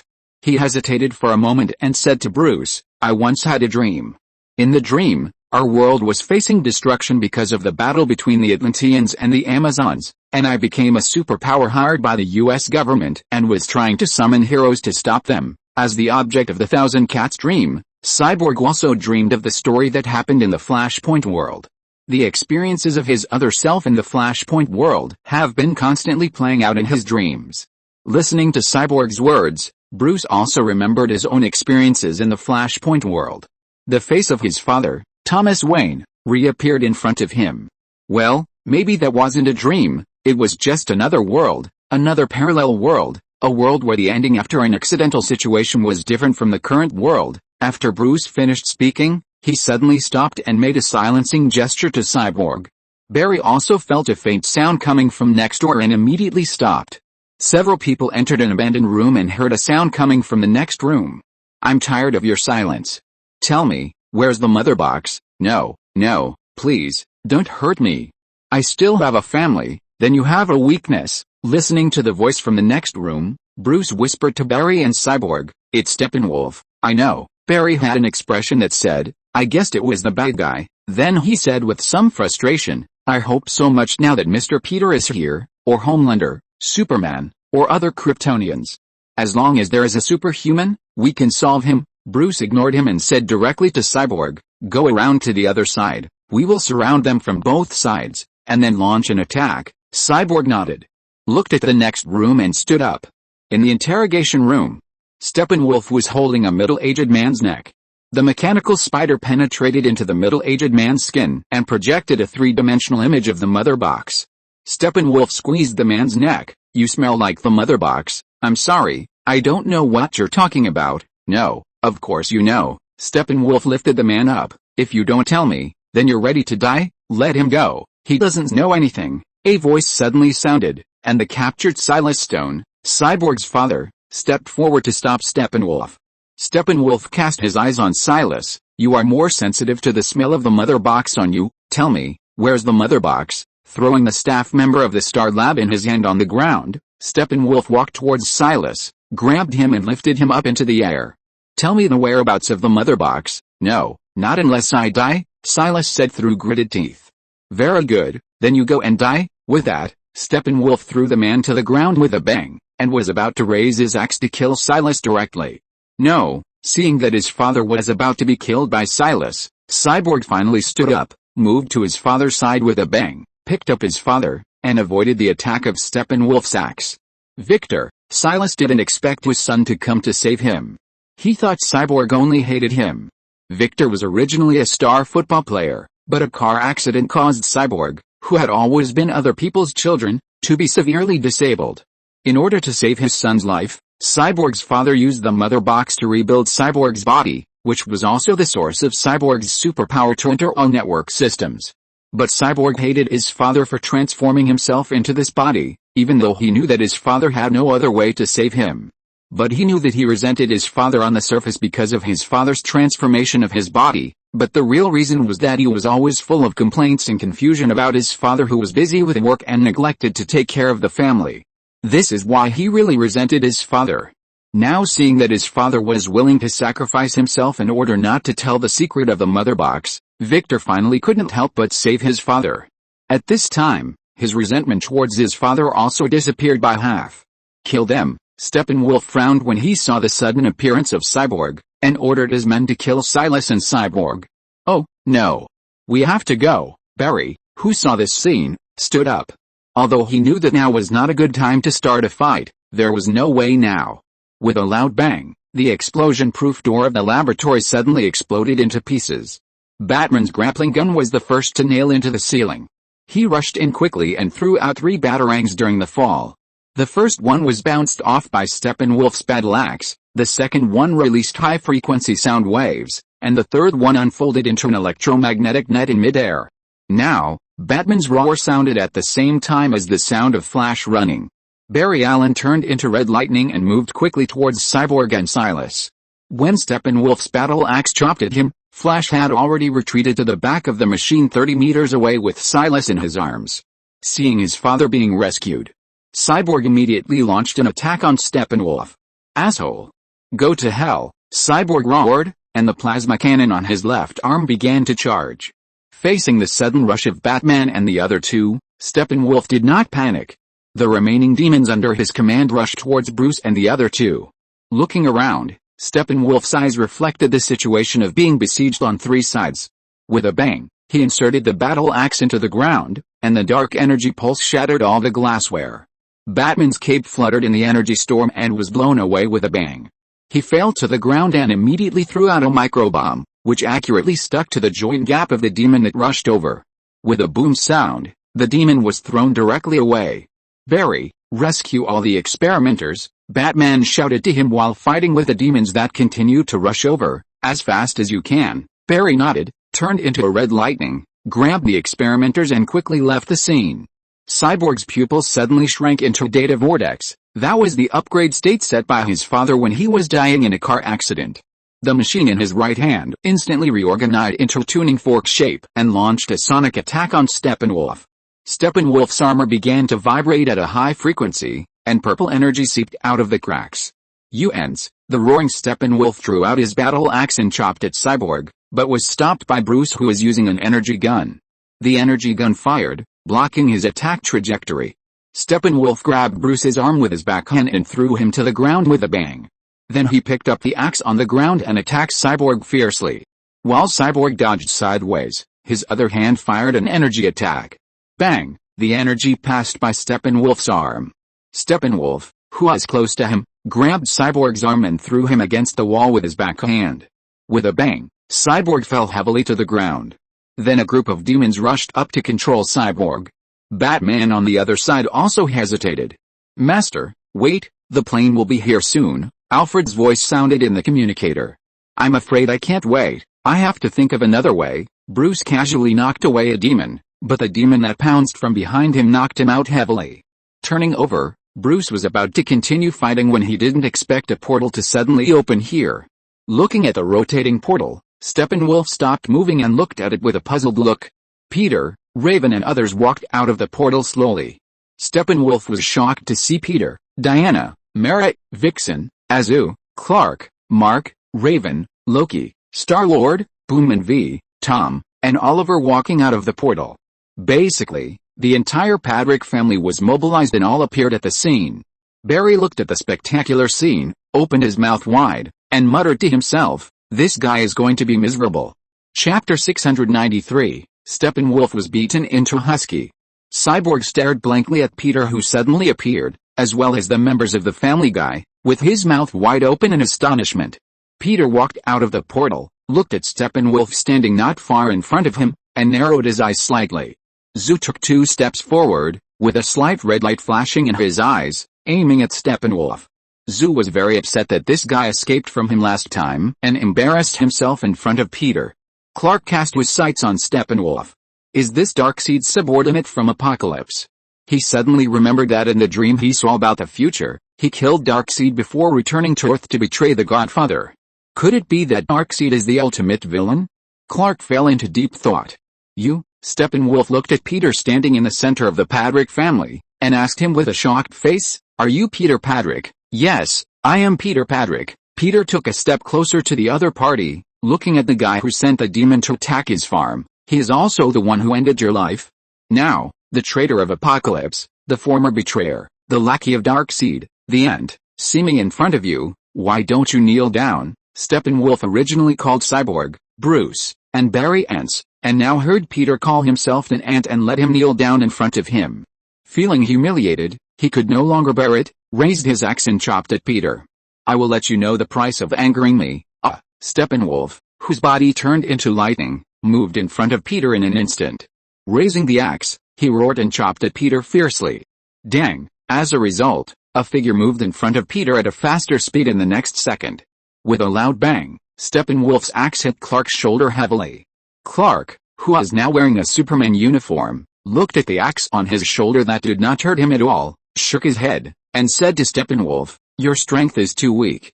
It seems that even I can't defeat you." Looking at Clark, who was still unharmed after being hit by his axe, Steppenwolf's shocked pupils suddenly shrank. Oliver saw this scene and clenched his fists, excitedly cheering for Clark. Under the astonished gaze of the crowd, Clark exhaled a breath of icy air. The silver energy on the surface of the axe was instantly frozen, and a bone-chilling chill passed along the axe to Steppenwolf. Bang! Then Clark punched his axe away, and punched out in the astonished and unbelievable eyes of the other party. With a bang, Steppenwolf's body was smashed heavily against the wall. Bang! The Steppenwolf that fell from the wall stood up in the rustling dust, hammered the ground angrily, and then stood up to attack Clark. Before he could fly in front of Clark, a thermal vision, burning the air, hit his chest. Azu's thermal vision knocked the opponent back.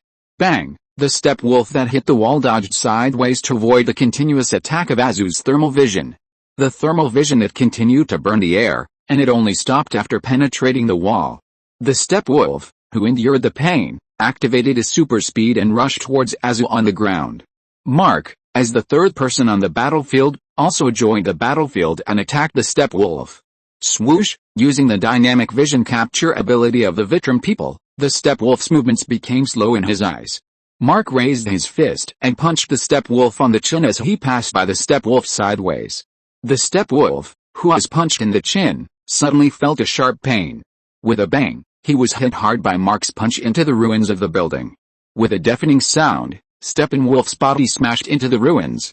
Mark, who was flying in the air, shook his head and said to Steppenwolf, who was hit by him, "It seems that Dad is right. You are indeed an ant, Peter." He originally wanted to teach this bastard a lesson himself, but he didn't expect that these three guys were faster than him. After being ravaged by Clark, Azu and Mark, the humiliated Steppenwolf roared, grabbed the axe on the ground and hit the three people. Clark, who was flying in the air, rushed over first and grabbed the axe blade. The whistling sound of knuckles squeezing metal overloaded the hearing module of the steel bones, who were watching nearby. Crack! In Steppenwolf's unbelievable eyes, Clark directly crushed his weapon. Bang! Then Clark pressed his other hand on Steppenwolf's chest, and pushed this apocalypse god of war through the 7 layers of explosion-proof walls with muscle strength alone. Boom! Boom! Boom! The Steppenwolf was knocked out all the way, and the deafening sound resounded in the space. Before the Steppenwolf in the explosion-proof wall could stand up, Azu quickly moved over. Azu, with an angry expression, his eyes emitting red light, stepped on the Steppenwolf's knee. "Who do you think you are? Dare to go wild in my farm? You are just an ordinary, incompetent, ugly and insignificant monster, and you think you are a god." Azu's foot slowly pressed down, and the Steppenwolf's composite armor wrinkled like tin foil, and dark red bone marrow fluid slowly seeped out from the cracks. The Steppenwolf groaned in pain, roared, and punched Azu in pain. Bang! Azu, who didn't expect the opponent to suddenly explode, was hit hard. The Steppenwolf who stood up wanted to try to continue attacking, but the next moment Mark had already flown over. Mark grabbed the Steppenwolf's horns, gritted his teeth and swung it hard into the sky. Boom! The heavy body of Steppenwolf smashed through the underground facilities, broke through the sky and entered the clouds. Amid the deafening explosion, Mark stepped on the ground and jumped up to chase. Bang! Bang! Bang! Mark made 7 consecutive elbow strikes in the air, all hitting the same spinal armor. "How dare you destroy Dad's farm?" Mark roared, and hit Steppenwolf's chest hard with the last punch. Steppenwolf, who was spitting blood from his mouth, was hit hard to the higher sky. The air was torn apart by his body with a whistling sound, and the strong wind blew around.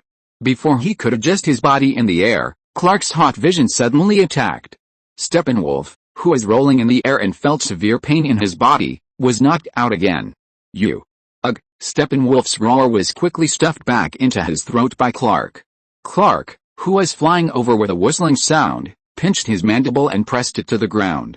In the eyes of everyone, a meteor fell from the sky burning to the ground. Steppenwolf tried desperately to fight back, but he was completely unable to move because his jaw was pinched. Boom! On the ground of the abandoned tunnel, the figures of the two fell on it. A huge deep pit appeared with dust and a dull explosion. Steppenwolf's back smashed the concrete on the ground the moment it touched it, and blood wrapped in his armor fragments gushed out. Steppenwolf, who was pulled from the sky and smashed to the ground by Clark, felt a bone-piercing pain in his back. With blood overflowing from his mouth, he tried to stand up, but felt a sense of powerlessness and weakness. "No. I will not lose to you," he gritted his teeth and used all his strength to stand up from the pit and fly to the ground. But what greeted him was Mark's angry fist. Bang! Mark's fist completed several shock strikes in 1/1000th of a second. Each strike landed accurately on the crack caused by Clark, and Steppenwolf's chest armor finally collapsed and rolled out. With a bang, his body hit the wall heavily, and it stopped only after it broke through several layers of the wall. Steppenwolf, who was forcibly embedded in the wall, opened his blurry eyes and saw in horror that two thermal visions were rushing towards him. Zoo and Clark's thermal visions focused at the same time, and Steppenwolf melted like a candle in the pure torrent of light and heat. In the painful roar, Steppenwolf's life quickly disappeared, and the red thermal vision kept hitting his body. No. In the distance, Peter and his party were dealing with a demon-like army. After hearing the sound made by Steppenwolf, Peter raised his head and looked at the battlefield where the sound came from. The miserable state of Steppenwolf, who was burned and melted by the thermal vision, entered his eyes. Mara, Diana, Raven and others also cast their eyes on Steppenwolf. Seeing the miserable appearance of Steppenwolf, Mara's expression was somewhat unbelievable. Only Zoo, Clark and Mark beat Steppenwolf into a husky? Isn't this guy a capable subordinate of the Dark Lord Darkseid? Mara, who was secretly frightened, cast her eyes on Peter. It seems that I still underestimated Peter and his several perverted children. On the other side, Oliver flew in the air and punched a flying demon. After making a face at the other party, he heard a boom from behind. Puzzled, he turned around and saw the scene of Steppenwolf being beaten up. He suddenly felt relieved and clenched his fists and couldn't help wanting to punch the other party. But he soon thought of a very important thing, that is, Spider-Woman was still in the other party's hands. Boom! Just when Steppenwolf was dying and his life was about to end completely, a silver-white energy that penetrated the sky surrounded Steppenwolf. "It's the sonic boom channel." Diana, who saw this scene, frowned and said to Peter, "He wants to escape." Raven, who had been following Peter, immediately condensed a magical energy in her right hand and said to Peter, "I'll stop him." No need." Peter immediately stopped Raven. "I have left a mark on him. He can't escape no matter what. We just need to follow him to find his lair and rescue Gwen." Peter told Raven his purpose. Now Gwen is still in the hands of Steppenwolf. Peter doesn't mind him jumping around for a little longer. Chapter 694, Darkseid stares at each other from a distance. Bang! The blood-soaked Steppenwolf rolled over and fell in the hull of the base. At this time, his silver scale thorn armor had been completely broken, and his skin was burned by the heat vision of Azu and Clark. With almost half of his life left, he used all his strength to open the communication with Apocalypse. As the power of the two mother boxes burst out, the image of Deset appeared in front of him. Looking at the miserable appearance of Steppenwolf, he was shocked. "What happened? Steppenwolf, who hurt you so badly?" Deset asked him in shock. "Peter, the son of Patrick, a powerful Kryptonian." No, not just a Kryptonian, their power far exceeds our expectations," Steppenwolf gasped, with a frightened and terrified tone on his face. "Patrick Farm, they are the most powerful guardians on Earth. Their power." Looking at the miserable and terrified appearance of Steppenwolf, Deset showed a contemptuous expression on his face. "You are frightened, Steppenwolf, and you have been beaten badly by the enemy. More importantly, your search for the third mother box has completely failed," Deset said to him coldly. "Didn't you say that you would give the entire Earth as a gift to our monarch? But look at your frightened look now. If you can't find the third mother box, you are doomed to be unable to return to Apocalypse." Hearing Deset say that he could not return to Apocalypse, Steppenwolf suddenly became flustered. No, don't do this. I haven't completely failed. I can bring the third mother box." Steppenwolf ignored the pain in his body and patiently shouted to the other party, as long as I give me more demon-like armies, I can defeat the sons of Peter Patrick." "No, you have no chance. You have been frightened by him and there is no possibility of defeating him." Deset shook his head and turned away. Steppenwolf was about to escape, and gritted his teeth and said to the other party, "You can't. Deset, you can't give up the Earth either, because here exists the ultimate weapon that Darkseid has been searching for in the entire universe since before he ascended the throne." "What?" Hearing Steppenwolf's words, Deset turned around and looked at him. "What did you say?" "I said here. There is the ultimate weapon he has been searching for in the entire universe, the anti-life equation. Steppenwolf covered his chest with his heart and said slowly, the anti-life equation. He found it hidden on a primitive planet, but Steppenwolf was interrupted by Decid before he finished speaking. We are very clear about your betrayal, so there is no need to repeat it too much. After being interrupted, Steppenwolf's expression did not change, and he continued with a heavy breath. I found that primitive planet, the planet that rebelled against him, that is Earth. The anti-life equation is engraved on the surface of this world. I saw it with my own eyes. The power of the two mother boxes allowed my spirit to sense it. He stared at Decid. Here there are guardians more powerful than those in ancient times. Peter, Padrick and Padrick's son are the most powerful guardians of this planet. Even if he himself didn't take action, my army couldn't bear it. If Darkseid wants to get the anti-life equation, here is his most powerful enemy. Decid stared at Steppenwolf for a moment, turned away, and said to him, I hope your news this time is not false news. When Decid's image disappeared, the platform carrying two mother boxes suddenly shook. A powerful energy suddenly burst out, and then the image connection between the Earth and Apocalypse became a space channel. A powerful and trembling breath came from the other end of the channel. All the demons affected by this momentum knelt on the ground. Steppenwolf, who was seriously injured and might collapse at any time, took a deep breath and cast his eyes on the space channel on the other side. The figure of the Dark Lord Darkseid appeared at the other end. Looking at Darkseid, who had an ape-like face but a powerful aura, Steppenwolf trembled and knelt down in front of him. My master, although he was in pain all over and could lose half his life if he moved, he still knelt down and bowed his head to the other party. Steppenwolf, Darkseid's majestic voice came slowly.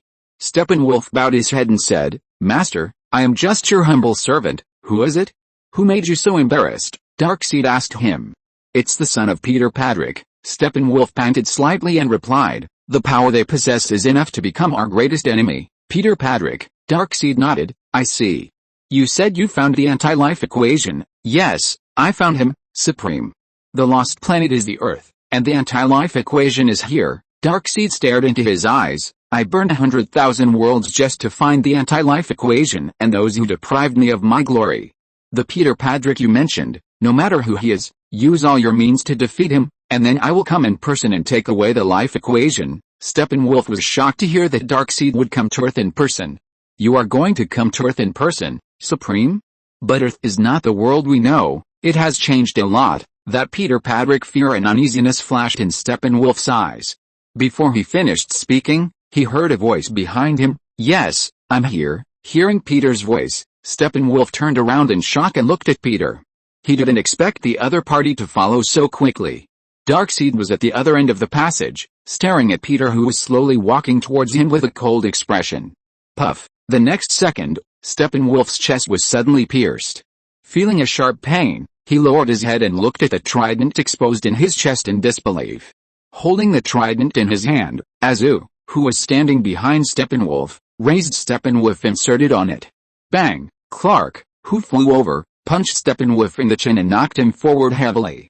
On the other side, Diana, who had been waiting for a long time, roared and jumped into the air. She held the Vulcan sword in her hand and slashed directly at Steppenwolf.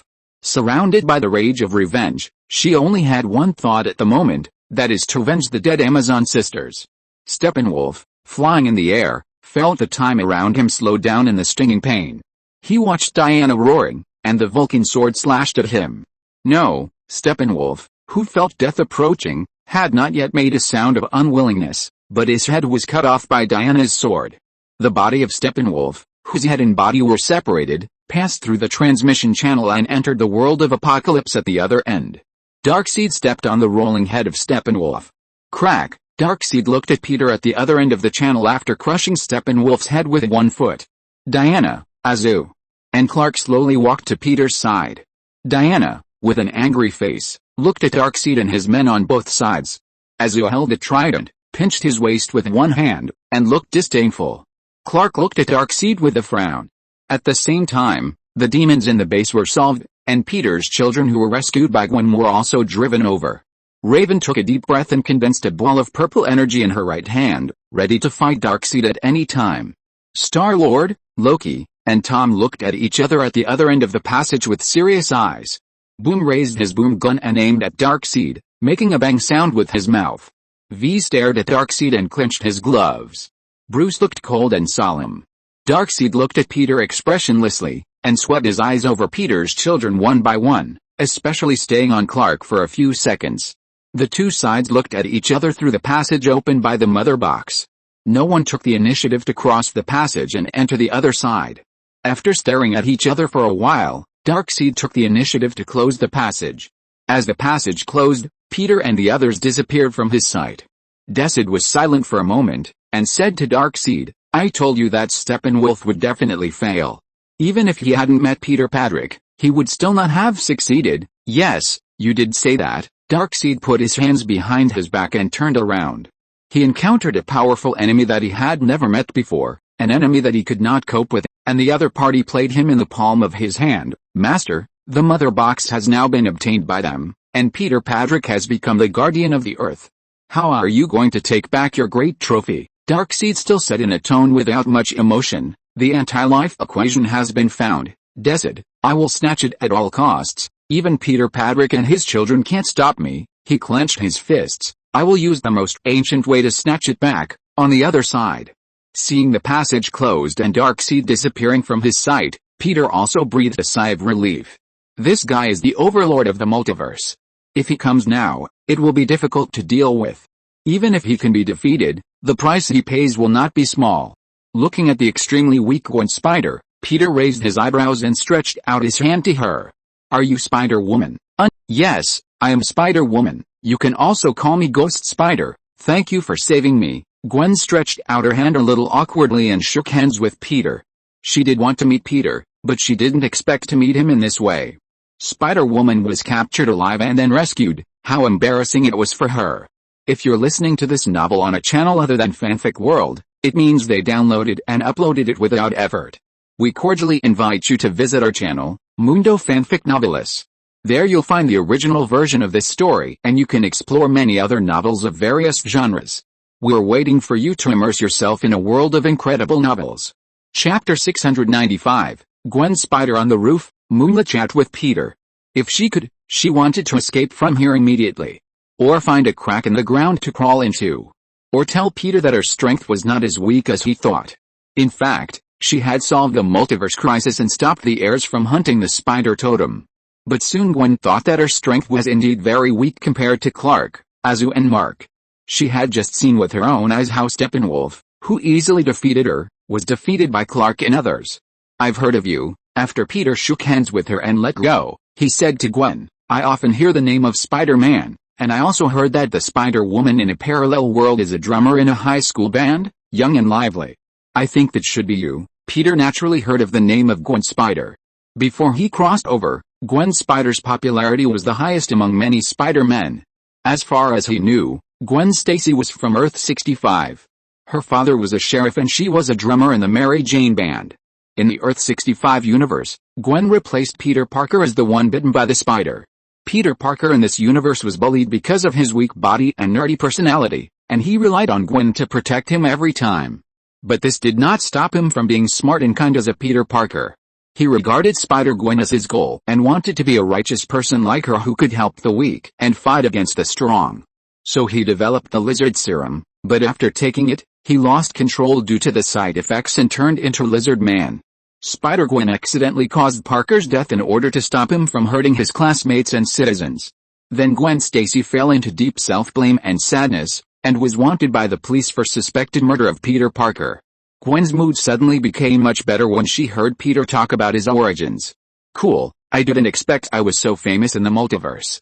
Maybe I should take the Mary Jane Band to tour the universe together in the future," Gwen shrugged and said playfully. As the two were talking, Diana and Mara each came to Peter with a mother box. "This is the mother box that Steppenwolf snatched from us." Diana looked at the mother box in her hand and said to Peter, "Countless Amazon warriors died in this battle." Mara breathed a sigh of relief and said, "Fortunately, he did not get the third mother box, otherwise if he succeeded, the whole Earth would be plunged into strife and turmoil." "Where's the third mother box?" Diana asked curiously. She was quite interested in the whereabouts of the third mother box. "Here." With a bang, Cyborg descended from the sky, holding a metal box in his hand. He slowly walked over to Peter and Diana and said, The third mother box is here." Walking in front of Peter, Cyborg placed the metal box on a table that was not completely damaged, and said to everyone, "It's inside." Diana asked him in shock, "Where did you find it?" At the end of World War II, the Nazis found it and it was buried under a monastery in Italy. However, it was intercepted by the Allies during its delivery to Hitler. In 1944, it was brought to the United States by a group of scientists. Unidentified object number 61982 was almost buried in the archives of the Pentagon for 70 years. It was not until General Zod invaded the Earth that the Department of Defense began to study this item, and it saw the light of day again. Everyone listened to Cyborg's explanation, looking as if they had realized something. "What happened next?" Gwen asked Cyborg curiously. "After that, a researcher at Star Labs connected the Kryptonian spacecraft with 61982. He knew that both were products of alien technology, from different civilizations, but with similar features. Although the box had been dormant for thousands of years, the researcher proposed a theory that it could be awakened and conducted experiments." Cyborg paused for a moment when he said this. "I should have died long ago. It was the researcher who used the power of the mother box in despair and madness. The mother box released a completely different energy, which kept me alive. That researcher was Silas Stone, my father." After saying this, Cyborg fell into complete silence. Then he raised his head, and with a half-human, half-mechanical body, he handed the metal box containing the mother box to Peter. "I think, Mr. Patrick, the third mother box that was originally guarded by humans should be guarded by you." Peter looked at the mother box that Cyborg handed over, hesitated slightly, and finally took it. It was safer to keep this thing in his own hands, and he didn't need to be polite to the other party. Gwen, who was standing next to Peter, asked Peter, "Sir, can the mother box still save people? I always thought it was a perverted killing machine." Peter held the mother box in his hand, shook his head and said to Gwen, "No, it's not a killing machine, it's a transformation machine. These boxes don't have a fixed form of healing or killing, life or death. They reorganize matter, regenerate and restore it to its original state according to the will of the owner." Listening to Peter's story, Azu came over and asked curiously, "Dad, what does restoration mean?" "Restore the previous relationship between particles." Bruce came over and explained, "The particles that make up matter cannot be destroyed or created. The mother box just changes the relationship between them. Just like a house burns down, the particles are still there, but the particles of the house have become particles of smoke." Diana looked at the mother box in her hand and nodded, "I roughly understand. The mother box can turn particles of smoke into a house." She took a deep breath and asked Peter and Cyborg, "That is to say, the mother box can revive the dead, right?" Gwen was shocked when she heard Diana's words. "If the mother box can revive the dead, then can Peter Parker be resurrected?" Gwen fell into deep thought, and something moved in her heart. Night. Padrick Farm. Gwen was alone, sitting on the roof of the barn that Raven had restored with her recovery magic. The clear moonlight shone down, reflecting the slightly thin figure of the girl. Hearing the voice behind her, Gwen turned around and saw Peter standing on the roof. She quickly stood up and greeted Peter. "It's okay, Gwen, just sit there." Peter signaled that she didn't need to stand up. "Did Oliver go back, Mr. Padrick?" Gwen sat down and asked Peter about Oliver. "Yes, Mark and Raven sent him back to the world of the invincible young hero, and he didn't wear the uniform he had been carrying with him in the end." Peter stood beside Gwen and said to her, "But he was very brave in the process of dealing with Steppenwolf this time," Gwen said with a smile on her face. Although she was very upset at first that Oliver secretly followed her into this world, Oliver's subsequent performance made her feel that Oliver would become a superhero like the invincible young hero in the future. Oliver is the descendant of the Vitrum people and the people of the planet Sexa. Although his life may be short, I think his life should be more wonderful than anyone else's, Peter said to Gwen. Gwen was in a trance for a moment when she heard Peter talk about the short life. "Yes, our lives are short, but they should all have their meaning." Gwen talked with Peter and thought of her father. "My father, George Stacy, is a police captain of the New York Police Department. He once teamed up with his partner Detective DeWolf to send the New York City crime tycoon, Kingpin, to prison, but he didn't know that his daughter was the Spider-Woman that was widely rumored."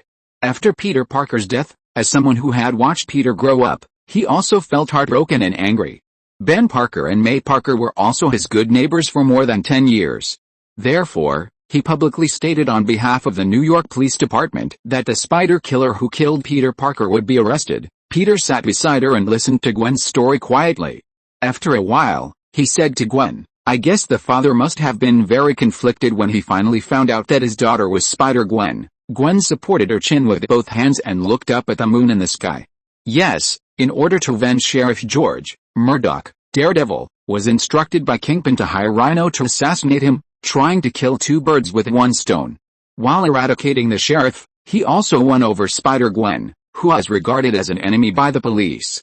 After all, the enemy of my enemy is my friend." That day happened to be the day when Mary Jane and I performed in the community. Dad came to watch my performance, but not only did he not see me on the scene, but he was attacked by Rhino. At this point, she exhaled. And I was a little late because my whereabouts were exposed earlier and I was chased by the police. When my father was about to be killed by the Rhino, I rushed to the performance, saved my father and revealed my true identity to him. He was in pain, but in the end, he chose to protect his daughter. Gwen cast a burning gaze at Peter. "I don't regret it, because I gained a will from Peter's death, that is, Peter took me as an example, but died unexpectedly. I must make Peter's death meaningful. If I can't make this mask a symbol of justice, other monsters will use it as a cover for their sins." Listening to Gwen's story, Peter nodded slowly. "I understand, Gwen, every Spider-Man has your belief, so they become Spider-Man." Gwen looked at Peter and felt that he was somewhat similar to her father, but also very different.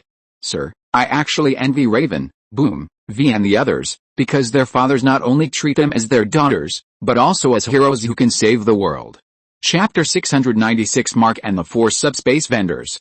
"Raven, that's the kind of person I want to be." Gwen hugged her knees with her hands and said to Peter in a low voice, "You are also the kind of father I want to have, Mr. Peter. When it comes to the choice of heroes, we will argue about it. My biological father has always hoped that I will no longer be Spider-Woman," Gwen said dejectedly. "I said, if I don't do that, someone will get hurt. How can I face life then?" "Dad," her memory went back to that night. "Damn it. Gwen, why don't you listen to me?" In the night with a drizzle, Gwen's father George Stacy said to her angrily, "You don't have to do anything, you don't owe anyone." Gwen looked up and said to her father, "Dad, when I looked into Peter's eyes, I felt my heart was broken. I had to do something for him." George said to her helplessly, "Gwen, you have to believe me, believe in what you think is right." Gwen took a step back and said in tears, "I'm sorry, Dad, but this is no longer your business. I try my best not to lie and hide under the mask, but how can I help others without a mask? What can the truth bring to people except more harm?" Gwen closed her eyes. "It's Gwen Stacy. Gwen Stacy is the problem." George Stacy took a step closer to his daughter with heartache, but was avoided by his daughter. "Gwen, honey, listen, no matter what you become, no matter what abilities you have, as long as you are human, you will make mistakes." George didn't care about his daughter's avoidance attitude, and continued, "If you can't forgive what happened to you, then no one can." Gwen looked at her father with a worried and excited face. "Dad, But soon her spider sense was activated, and she pounced on her father. "Lie down, Dad." With a crash, the glass shattered. The villain vulture with its wings spread out whistling, broke the glass, and flew towards the two with a shrill laugh. The cold rain instantly flew in from the broken window. Feeling the coolness of the rain, Gwen's thoughts were also pulled out of her memories. Sitting on the roof of the barn, she looked up and found that it had begun to drizzle in the sky. "Maybe your father is right about one thing, Gwen. You don't have to take Peter Parker's death as your responsibility and obligation to keep moving forward. You are too tired. Sometimes, maybe you should stop and take a rest." Peter stood up and looked at Gwen meaningfully. "Most of the time, death is irreversible. It should not be the source of pain. Death is the highest relaxation. Life needs a certain tension to continue. It is because of death that we can realize the meaning of living." People, listening to Peter's words and seeing Peter's seemingly meaningful look at her, Gwen began to feel uneasy. Did Mr. Peter see her coveting the mother box? She did want to use the mother box to resurrect Peter Parker, although it was only a momentary thought and was quickly suppressed by her reason. That was completely wrong, so she shouldn't have such an idea. Although she thought so, she couldn't help but think about resurrecting Peter Parker. Looking up at the moon that disappeared at some point in the dark sky with light rain, Peter activated the power of the god of sleep, and a piece of clothing appeared in his hand, which was draped over Gwen, who was slightly thin. "Well, It's getting late, Gwen. Go back and rest early. Peter left the roof of the barn and walked down. Looking at Peter's back, holding the corner of the clothes that Peter put on her, Gwen's emotions became a little complicated. Her own Peter Parker died, but she met another person named Peter Patrick, and fate really arranged a different life for her. A warm current flowed through her heart, and she whispered to Peter in her low voice. Thank you, sir. On the other side, Mark fell into a nightmare in his sleep. He dreamed that he was standing in an endless field. The roar of the combine harvester was more piercing than usual. Mark stepped barefoot on the ridge of the field, and the touch of the wheat ears scraping against his calves was like a blunt knife cutting meat. The wheat waves that should have been golden were dark red like coagulation, and each wheat stalk had fine fangs. Standing in the field, he heard a strange sound coming from the direction of the barn. Mark walked towards the barn in confusion. When he pushed open the barn door, the smell of rust hit him. Moonlight leaked from the dilapidated roof, weaving a spider web of light and shadow in the air. His boots stepped on the floor, making a sticky creaking sound. It was not hay, but semi-solidified blood plasma. Looking inside the barn, Mark took a deep breath when he saw the scene inside. Farm tools strung together with iron chains were hung in the barn, rotten meat dripped from the tips of the rake teeth, and intestines were wrapped around the handle of the hoe. His father Peter was standing in front of the altar of flesh and blood, using a welding gun to weld the demon-like spine to the engine of the tractor. Mark, come and help. Peter's voice was accompanied by the sound of metal friction, and he said to him. Mark listened to Peter's voice, and when he took the welding gun in a daze, he found that his nails had turned into razor-like iron sheets. The welding gun did not spray out flames, but concentrated blood plasma, which made a sizzling sound like barbecue when it was poured on the junction of machinery and flesh. The next second, the diesel barrel in the center of the altar suddenly exploded, and thousands of brass beetles poured out. The fluttering brass beetles immediately came towards Mark. They gnawed at Mark's toes, leaving wounds with each bite, and the pain made him tremble with excitement. Just as Mark was being gnawed by the brass scarab, he suddenly woke up from his dream. Huff. Huff. Mark woke up suddenly, breathing heavily. Wiping the sweat from his head, he looked out the window. It was drizzling outside, and the sky was gray. Was it because he was too tired from fighting with the demons and Steppenwolves during the day? Thinking about the dream he had just had, Mark suddenly felt uneasy. Because the dream just now was too real, he began to become uneasy and nervous. The weird altar and patterns reminded him of a scene he saw in the Warhammer world. Because he had been teleported to different dimensions by Jerstrand before, the Warhammer, Lord of the Rings, and Resident Evil worlds. Especially the Warhammer world, Mark, who was beaten up right away, was impressed by this world. Mark also knew that there were 4 chaos gods in the Warhammer world, namely Tzeentch, Nurgle, Khorne and Slaanesh. These chaos gods, or abstract life forms, were born in the warp. This space is a spiritual realm, opposite to the macroscopic material universe, full of energy beyond matter. According to Mark's understanding, the negative emotions in the warp now completely overwhelm everything. Despair ignited hope. And Nurgle was born in decay, anger awakened madness, and Khorne was bred in the blood pool. Wisdom was full of helplessness, and Tzeentch flashed in the psychic energy. The warp storm that directly destroyed the human beings in the Golden Age was just a sign before the birth of Slaanesh. Could it be that he was corrupted by the 4 chaos gods? Mark couldn't help but think wildly. It is said that Khorne gives people the desire to fight madly, but also gives people courage. Mark was a little suspicious that his dream just now was a dream projected by his corruption, by Khorne. No, it's impossible. My father is the god of dreams. In this world, even if Khorne wants to corrupt me, he can't do it. After all, this is not the warp, nor is it the Warhammer world, Mark said to himself, trying to give himself some confidence. But he soon thought of what Jerstrand said, the invincible young men in the parallel universe. The self in the parallel universe has become a villain without any surprise. And it is the kind of bloodthirsty bastard without any empathy. Could it be that the self in these parallel universes has been corrupted by Khorne, one of the 4 gods of chaos? Mark immediately thought of this terrible possibility. He suddenly thought of his previous action of killing Jerstrand. He often burst into extreme anger in battle because of protecting others. If he gradually indulges in the sense of dominance brought by violence, or rationalizes indiscriminate killing in the name of justice, it seems that it is not impossible for Khorne in the Warhammer world to extend his corrupted hand to him. Mark's face suddenly became full of sorrow.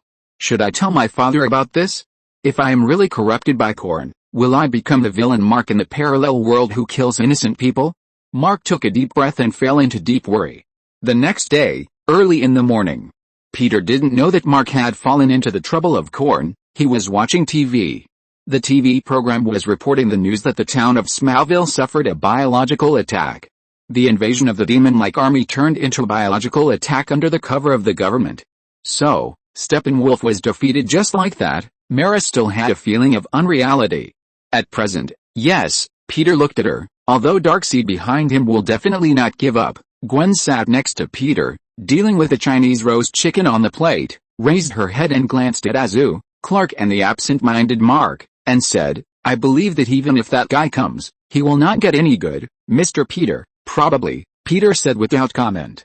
Gwen put down the food in her hand and said to Peter with a little pride, Don't worry, I know a lot of Spider-Men. There's Spider-Man from Mumbai, India, and Punk Spider-Man. His name is Hobart Brown. He is a homeless teenager, bitten by a radioactive spider produced by toxic waste, and finally knocked down the villain Osborn with a guitar. And Zhang Parker, he is a cool guy, although this guy is not a good Spider-Man, but in the end we defeated the heirs together, especially the guy named Morlun in the family. Chapter 697, The 3-Power Tournament? No, the top 3 are not clear yet. Spider-Gwen vowed that if the guy named Darkseid dared to come here next time, she would call these Spider-Men, Indian Spider-Men, Puck Spider-Men and Zhang Parker to deal with Darkseid together. Peter, then these Spider-Men are probably here to kill the whole group. Wouldn't he become the center of the Spider-Universe? After complaining, Peter looked at the watch on his wrist. The pointer on the watch reminded him that the 8th Father Worry was about to come. The time is probably in these few days. I just don't know which Father Worry will come this time. With a slight sigh, Peter looked at Azu and others. As his children became more and more, his head became bigger and bigger. Every bear child seemed to have his own little thoughts, and they also intrigued each other. It seems that sometimes, I have to ask Mr. Weasley of Hogwarts for advice. This guy seems to have 7 or 8 children, including the Weasley twins who are the most likely to cause trouble. Weasley should have 2 brushes in educating his children to be able to have a harmonious family. Peter, Diana's voice suddenly broke Peter's thoughts.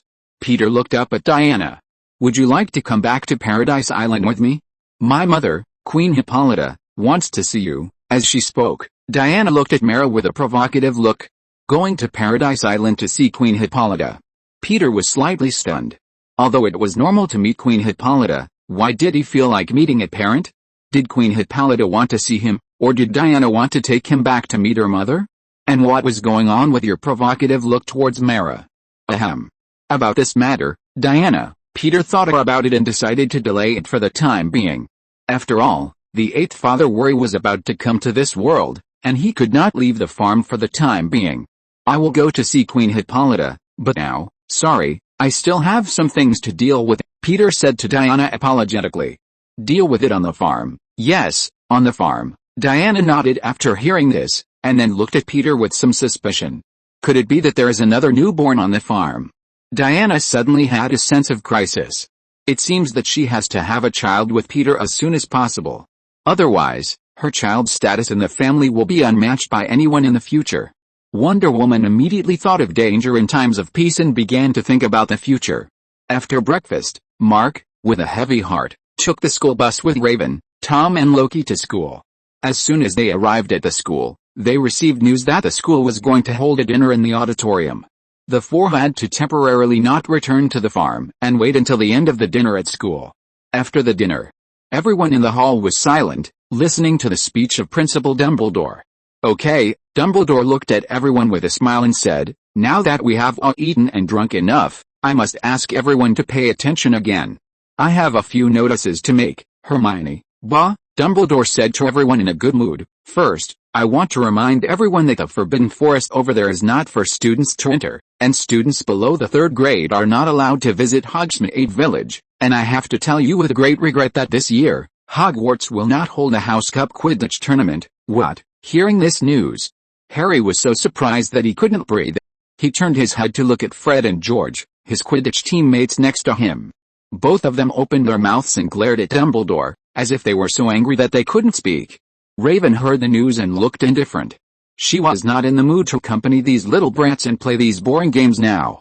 She would rather be with her father to deal with the army of demons, or go to the world of the invincible hero to deal with the Vitrum people. Besides, there was the threat of Darkseid, so he had no time to continue playing Quidditch. Dumbledore looked around at everyone and continued, "This is because a large-scale event will start in October and last throughout the school year, occupying a lot of teachers' time and energy, but I believe that you can all get a lot of fun from it and gain a lot of growth. Now, I am very happy to announce to everyone that this year at Hogwarts," before he finished speaking, a deafening thunder sounded in the hall, and the door of the hall was also knocked open with a bang. The man who suddenly came in was leaning on a long cane and wrapped in a black traveling cloak. Everyone in the hall turned their heads and looked at the stranger who suddenly appeared. Suddenly, a forked lightning flashed across the ceiling, and Hermione took a breath. The lightning illuminated the other person's face very clearly. The face seemed to be carved out of a piece of rotten wood. The carver had only a vague concept of what a human face should look like, and he was not very good at using the carving knife, so every inch of the skin on the guy's face seemed to be scarred. The most terrifying thing was the other person's eyes. The stranger had only one normal eye and the other was a huge white eyeball. "Everyone, please allow me to introduce our new defense against the dark arts teacher." Dumbledore broke the silence. "Professor Moody." Normally, students would applaud to welcome a new teacher, but now, except for Dumbledore and Hagrid, no teacher or student applauded. Dumbledore and Hagrid clapped a few times, and found that the applause seemed lonely in the silent hall, so they quickly put down their hands. As I said just now, Dumbledore quickly turned the topic back on track. He looked at the students below with a smile and said, "In the next few months, we will be very honored to host a very exciting event. This event has not been held for more than a century.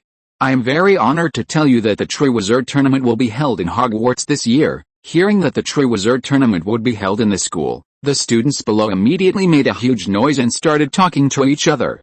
After the crowd quieted down for a while, Dumbledore continued to speak to the crowd. "Perhaps some of you still don't know what this tournament is all about, so I hope those who know the situation can forgive me for explaining it briefly." I allow their minds to wander for a while. Clearing his throat, Dumbledore explained to the crowd, "The Triwizard Tournament was founded about 700 years ago. It is a friendly competition between the three largest magic schools in Europe. The three schools are Hogwarts, Buxbotans and Durmstrang. Each school selects a warrior, and then the three warriors compete in three magic projects. The Triwizard Tournament is held every 5 years, and the three schools take turns to host it. Everyone agrees that this is a great way for young wizards from different countries to build friendships, but later, the death toll was too high, and the Triwizard Tournament was discontinued." Death toll. Hermione looked around in astonishment when she heard the headmaster say the word death toll. But most of the students in the hall were not as nervous as she was. Many people were still whispering excitedly. Harry also talked to Ron and Mark about the details of the Triwizard Tournament. It seemed that no one was interested in those who died more than 100 years ago. "I must participate," Fred Weasley said in a low voice. He was so excited that his face lit up at the thought of the possibility of winning such honor and wealth. But soon Dumbledore spoke again, and the hall fell silent again. "I know you all want to win the Triwizard Tournament trophy for Hogwarts." Dumbledore glanced at Harry and Ron and said, "However, the participating schools and the Ministry of Magic have agreed to set an age limit for this year's competitors. Only those who are 17 years old, that is, students over 17 years old, are allowed to register for consideration." At this point, Dumbledore raised his voice slightly, because some of the students below protested angrily after hearing what he said. The Weasley twins became furious when they heard this restriction. "This measure is necessary, because the competition is still very difficult and dangerous. No matter how many precautions we take, students below the 6th and 7th grades will not be able to deal with it. I will personally ensure that no underage student deceives our fair referees and becomes a Hogwarts warrior." His blue eyes flashed with a meaningful light as he glanced at Harry, Raven, Mark, Tom and Loki. "Therefore, if you are under the age of 17, I ask you not to waste time applying." Raven, "Why do I feel that the headmaster's eyes seem to be very meaningful?" Mark, who was with Harry, was originally a little disappointed with the restriction of being under 17 and was going to give up, but for some reason, he actually had a desire to fight in his heart. He longed to gain honor and to defeat one enemy after another in battle. He also hoped that the honor of his battle would bring pride to his father. Loki fell into deep thought after seeing Dumbledore's seemingly meaningful gaze. He was not very interested in competing with a bunch of young wizards in the Triwizard Tournament, but if he was competing with Raven, Mark, Tom, and other people on the farm, he would be very interested. In the Hufflepuff team, Tom, who had been silent all this time, raised his head and cast his gaze towards Dumbledore. The Triwizard Tournament. Select the strongest warriors and gain great honor and money. His eyes gradually narrowed. If he used the rules properly and joined, he might be able to defeat Raven, Mark and Loki and prove it to his father. Chapter 698, For Peter, Hermione took out her wand. After the banquet, Hermione walked out of the hall with Harry, Ron, and Mark. The representatives of Oaksburtons and Durmstrang will arrive at 6 p.m. on Friday, October 30th, Hermione said to the others. There is another good news. Harry looked at her. What? The classes that afternoon will end half an hour earlier. Not bad. Harry nodded and said to everyone, the last class on Friday is potions. Snape won't have time to poison us all. I guess we will get out of class early or not have to attend his class, then send our school bags and textbooks back to the dormitory, gather in front of the castle to greet our guests, and finally attend the welcome banquet. Harry was very familiar with this process. Seeing that Mark had been silent, Harry asked him, Mark, do you want to participate? I mean to participate in the Triwizard Tournament. I don't know. Mark hesitated and said. He has awakened his power now, and feels that simply using physical fitness to bully classmates does not seem to have any sense of accomplishment. By the way, what have you been busy with recently? You, Raven, Loki and Tom have taken a lot of leave before. Hermione asked curiously about Mark's frequent leave before. Well, it's a long story. Mark scratched his head, not knowing how to explain. Well, I guess you must have been through a lot, Mark, because I can feel that you are different from before. Hermione looked at him and felt that Mark seemed a little different. Mark was about to answer her when they walked to the lawn together. Ernie Macmillan from Hufflepuff House squeezed out of the crowd and greeted them with sparkling eyes. Hi, Harry, Ron, Hermione, Mark. Hi, Ernie. After talking to Harry and the others, Ernie left in a hurry and said to them, Sorry, I have to inform Cedric. I don't know if Cedric knows about the Triwizard Tournament. I have to tell him. Who is Cedric? After Ernie hurried away, Ron asked in a daze. It's Diggory, Cedric Diggory, Harry explained to Ron, a member of Hufflepuff Quidditch. He is very close to Loki. I think he is definitely going to participate in the competition. That idiot? He also wants to be a Hogwarts warrior, Ron said disdainfully. I think only you, Harry, and Mr. Padrick's children are qualified to be warriors. The few of them pushed aside the chattering crowd and walked towards the dormitory. No, you are wrong, Ron, he is not an idiot. Do you dislike him because he defeated Gryffindor in the Quidditch game? Hermione shrugged and said to Ron, I heard that he is a very outstanding student, and he is also a class leader and a friend of Loki. Ron was a little embarrassed by Hermione's rebuttal. Of course I am not jealous, but you, Hermione, you like him because he is handsome, Ron said to Hermione in an unhappy tone. Handsome? No, you're wrong. I won't like someone just because he's handsome, Hermione said angrily. Besides, I don't think Diggory Cedric is handsome. In my heart, Mr. Peter is handsome. I like Mr. Peter's type. Mark, who was watching the show, said, I seem to have heard something extraordinary. Ron pretended to cough, and his voice was strange. He continued to debate with Hermione. I remember you said the same thing about Lockhart before. Hermione, whose face was flushed, was instantly broken when she heard Ron say the name Lockhart. She was so angry that she glanced at Mark, who was stunned, and immediately took out her wand and was about to hit Ron on the head. Otherwise, what would Mr. Peter think if such words reached his ears? Is he a girl who is fickle? Seeing that Hermione seemed to want to fight with Ron, Mark and Harry quickly grabbed her. Calm down, Hermione. No, Hermione, Ron was just joking. Let him go. Ron looked at the angry Hermione and was completely confused. After resolving the dispute between Hermione and Ron, Mark left the dormitory and came to the playground outside to relax. He found that he seemed to be really influenced by the core of the Warhammer world. All was full of desire for bloodthirsty battles and the urge to fight that could not be suppressed.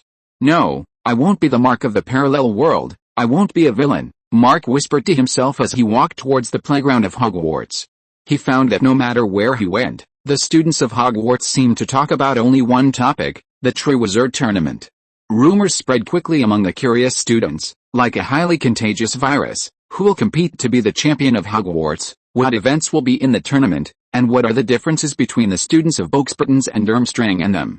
And Mark also noticed that the castle was being thoroughly cleaned.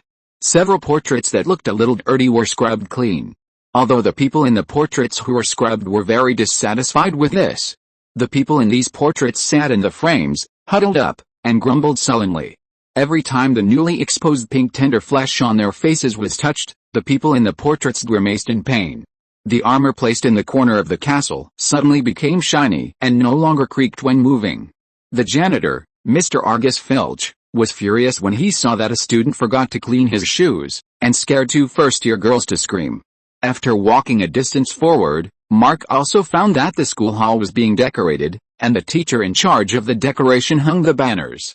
There were huge silk banners hanging on the wall, each representing the Hogwarts College. The red background with a golden lion was Gryffindor, the blue background with a bronze eagle was Ravenclaw, the yellow background with a black badger was Hufflepuff, and the green background with a silver python was Slytherin. Behind the teacher's desk, Professor McGonagall directed everyone to hang up the largest banner with the Hogwarts emblem on it. Lions, badgers, snakes, and eagles were linked together, surrounding a large letter H warrior. Mark clenched his fists tightly. I don't care about the Hogwarts warrior, but if I can defeat Sister Raven and prove that I am a farm warrior, that is the title I most desire. While whispering to himself, Mark's eyes flashed with a burning gaze. Padrick Farm. Peter didn't know that Hogwarts was holding the Triwizard Tournament, and Raven and others had decided to participate. Not only to participate, Mark also hoped to bring more and more people from the farm in. At this time, Peter was looking up at the dim sky.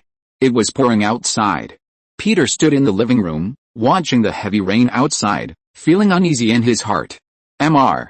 Peter, Gwen came over and asked him curiously, "Are you okay?" Seeing Peter frowning slightly, she thought he had encountered some problems. "If you have any troubles, maybe I can listen to you talk about it." Gwen, wearing a white hoodie, came up to him in a good mood and said, "I would rather listen to you play your band's music to relieve my troubles." Peter shrugged and said to her, "Actually," Gwen said to him hesitantly, "I want to tell you a secret, sir. Can you keep it a secret for me?" Of course, Peter said that he would definitely keep it a secret. "I have actually quit the band." "Do you know why?" "Because of Mary Jane. She is a brave, righteous, but also arrogant and bad-tempered middle school rock girl. She values her band very much, but is unwilling to bow her head. In addition, as a drummer, I often have disagreements with her. In order to support me, Glory had a disagreement with Mary Jane, so I quit the band in a fit of anger." Mary Jane. Peter was stunned for a moment and asked Gwen, "In your world, Mary Jane is a middle school girl?" Gwen pinched her waist and nodded. "In our world, Captain America is still a black woman." Peter, "Well, black? Then you'd better not release Captain America's movie, because if Captain America is black, it will definitely be a big flop." Gwen looked confused. "What do you mean? Why is the Captain America movie going to be released, and why will it flop if it's black?" Peter nodded. "Yes, don't ask why, just remember it." Okay. Gwen nodded subconsciously, hesitated for a moment, and asked Peter carefully, "Mr. Parker, don't you like black people?" "No, of course I don't. I hate people who discriminate against races," Peter explained seriously. At the same time, his eyes cast on Gwen. It seems that Gwen finally got together with a black Spider-Man. With a cough, Peter got the topic back on track. "Okay, Gwen, let's get back to the topic. I feel that a substance or energy has invaded this world, or affected this world, and Mark himself has been affected by the substance." Peter vaguely felt the influence of the evil god of the subspace, and also felt Mark's abnormality.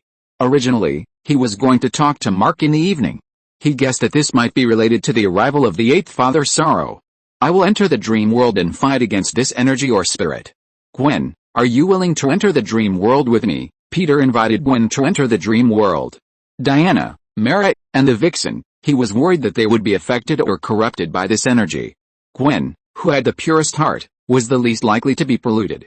Dream world. Gwen looked at Peter in shock. "Mr. Peter, can you take me into the dream world?" she asked Peter with an expression of disbelief on her face. Chapter 699. Let me tell you, Mark, what is the power of the Father's chosen one? Would you? I do. Gwen swallowed and immediately explained, "I mean, this is so cool. Can I do anything in my dream? Can I see Punk Spider-Man and Jump Parker and the others? Or, can I see my mother? Her name is Helen, and the first funeral I ever attended was hers when I was a baby. Or can I punch Mary Jane in my dream? She stole all my corn dogs and said I couldn't keep up with the beat. Seeing Gwen talking non-stop, Peter stopped her with a headache. Hey, Gwen, calm down, it's just an ordinary dream. You won't see these things, because this is not your dream world, but the dream consciousness of the people in this world. Gwen for a few seconds, blinked, and asked Peter, so, Mr. Peter, you are the god of dreams, right? To Steppenwolf, you are the god of the earth, so you can make him kneel down, right? Gwen's mind started to associate, and she regarded Peter as the god of this world who controls human dreams. Almost, Peter did not deny Gwen's guess. As he spoke, a ruby appeared in his hand. Holding the ruby that was emitting a bright light, Peter slowly said to her, now, are you ready, Gwen? Gwen nervously tightened the spider silk launcher. Yes, but if you become the big octopus in the dream, you will be angry if I pierce your eyeball. Before Gwen finished speaking, the next second, Gwen found that the scenery in front of her suddenly changed. She found herself standing directly above the endless farmland. The two stood on the farm covered by the blood moon. The wheat ears were rusty blades, and the wind blew through them. That's Mark. Gwen grabbed Peter's wrist. Mark was carving Peter's face with a pumpkin 300 meters away.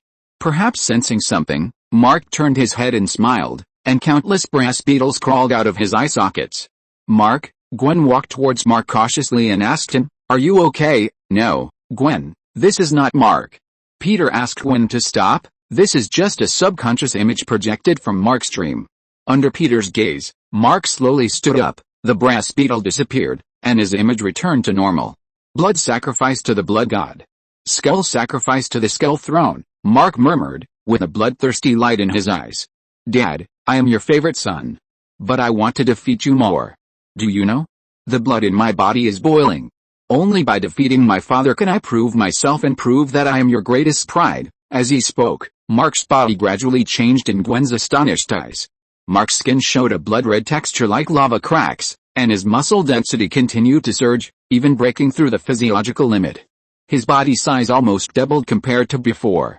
Peter looked at Mark in the alienated dream, and his expression became serious.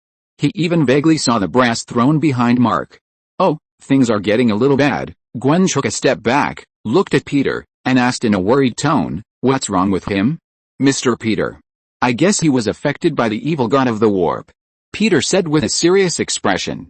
The blood sacrifice blood god skull sacrifice skull throne that this kid said in his mouth, isn't it the line of the chosen god of corn in the Warhammer world? Thinking of Mark being teleported to different worlds by Jerstrang before, Peter easily guessed that Mark was affected by the four gods of the warp chaos. However, probably because they belonged to different dimensional worlds. The warp evil god of the Warhammer world had limited influence on Mark and did not completely drive him crazy. He remembered that in the original Warhammer world, a team of Adat warriors were besieged by greenskins on the planet, isolated and helpless, and in imminent danger. One of the Space Marines prayed to the Golden Throne, Emperor, while fighting bravely, just to kill a few more enemies before he died. As a result, the existence on the Golden Throne did not cast a glance, but the one on the brass throne cast a glance. This Space Marine opened the unparalleled mode in the enemy pile, just like in the game, killing enemies and recovering blood, and becoming stronger and stronger. With his outstanding performance, the Space Marines actually repelled the enemy's attack and won. However, Korn had already captured his soul, and his bloodthirsty desire did not subside at all, but became hotter and hotter. So the Space Marine blessed by Korn pointed his chainsaw sword at his comrades. Then he killed all his fellow Astartes, all the Astrum Militarum soldiers present, all the local planetary defense forces, and all the civilians he had tried so hard to protect before. Finally, under the moonlight, he fought an endless sword fight with his own shadow in a sea of blood and corpses. Now Mark may be affected by Korn, but it seems that Korn's influence on him is not that serious. Mark can still maintain his sanity and has not made abnormal or crazy actions because of Korn's influence. The desire to defeat his father was also suppressed in the subconscious deep in his heart. Only in his dream world will it be fully released. It seems that the evil gods of the warp cannot corrode the DC world too much due to the different dimensions. Peter touched the beard on his chin and fell into deep thought.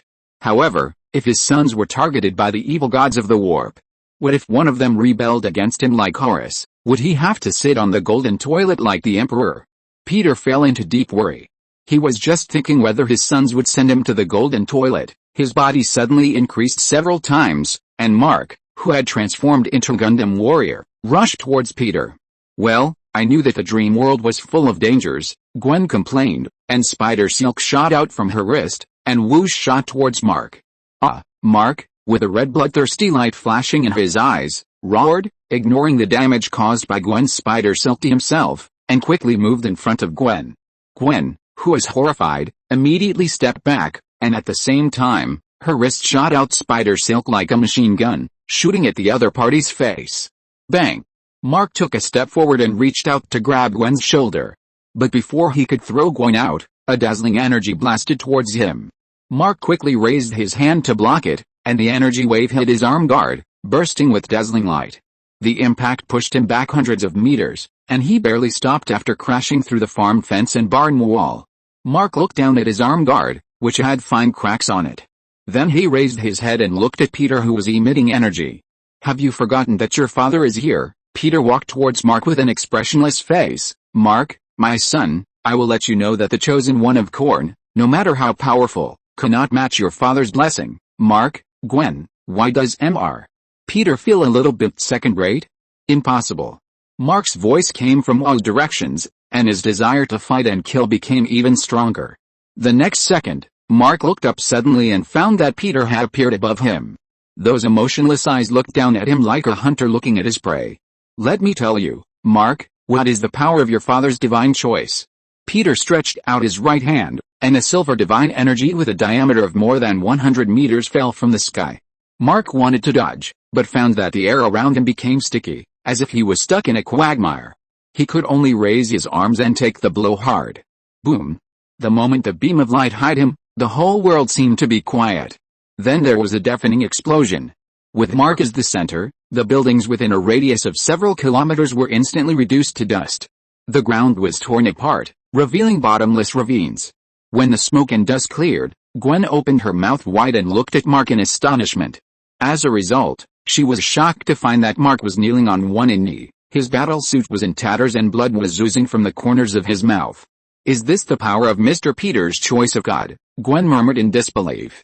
"Did you see it, Mark?" Peter hugged his arms in front of his chest and slowly landed in front of him. "This is the power of Father's choice and blessing. And you, Mark, now you have lost my blessing and choice of God, and the power of being blessed by Korn alone is not enough," Peter said as he looked at the familiar yet unfamiliar figure in front of him. Mark had a twisted smile on his face, but Gwen noticed that the corners of his eyes were twitching slightly. But the next second, Mark's eyes turned blood red again. No, this is not true." He swung his hand violently, and his fist hit Peter fiercely. This time Peter was well prepared. He dodged sideways and punched Mark in the abdomen at the same time. With a bang, Mark was smashed backwards. Gwen stood aside in shock, watching Peter deal with the tall Mark. It seems that the power of Korn's blessing is indeed not very good. At the same time, in a corner of the dream world, a boy also dreamed of this scene.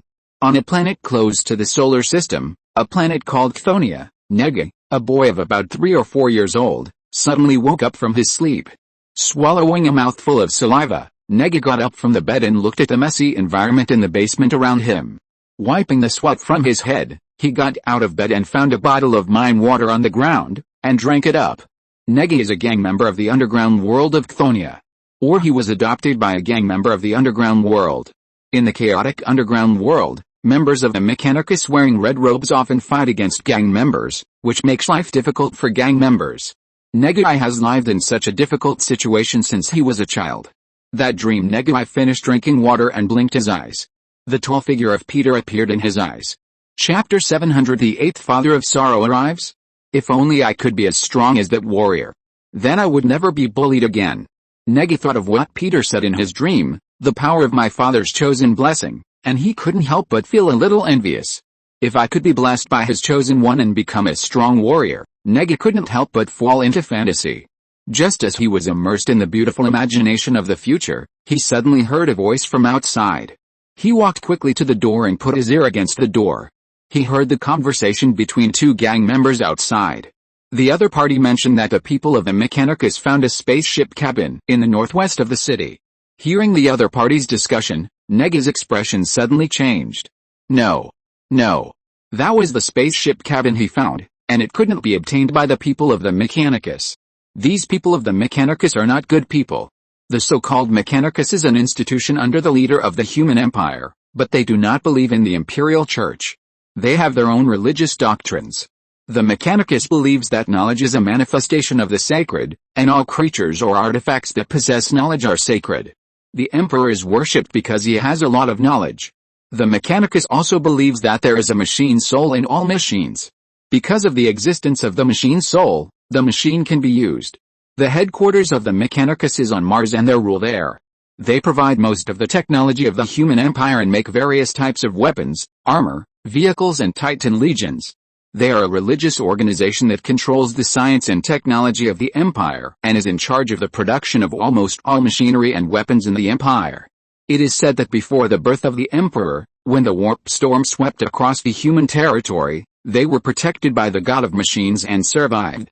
Therefore, the Mechanicus worships the god of machines and believes that machines have souls. Although they seem to be a group of knowledgeable guys on the surface, Nega does not like them very much, because these people always cause trouble for their gang. After hesitating for a while, Nega put his hand under the pillow, took out a dagger and a small broken gun he assembled himself, pushed open the door, and ran quickly with his short legs to the place where the spaceship cabin was found in the city. Under the cover of night, when he arrived at the scene, he found that these Mechanicus were still digging for the interstellar baby carriage he found. Without hesitation, holding a tattered gun that could fire an unknown number of bullets, Nega raised his gun and shot at the enemy. Although he did not have any special abilities like these red-robed tentacle monsters, he was familiar with shooting and fighting because he had been in the underground gang world since he was a child. Bang! Bang! Bang! The sound of bullets was heard one after another, and the Mechanicus who noticed that they were attacked immediately counterattacked. After being discovered, Nega immediately retreated. With a short haircut and tattered clothes, he retreated quickly to lure the enemy out. Taking advantage of his familiarity with the surrounding terrain, Nega got into the building and led the enemy away. After a while of maneuvering, Nega finally got rid of the enemy. Then he ran to the place where the spaceship cabin was. Panting heavily, he raised his gun and shot a member of the Mechanicum who was in charge of guarding. He was about to move forward, but the tentacles of other Mechanicum members lurking in the dark approached him, grabbed him and threw him out. These guys of the Mechanicum have changed their entire bodies into machines. With a bang, Nega fell to the ground, watching the other party's octopus-like tentacles grabbing him, gritted his teeth and turned over to the nearby spaceship cabin. He used all his strength to push open the door of the spaceship and quickly squeezed into this small spaceship. Before the Mechanicum people could react, with a hum, the spaceship suddenly started. Boom! Under the astonished eyes of the Mechanicum members, the spaceship flew straight into the sky.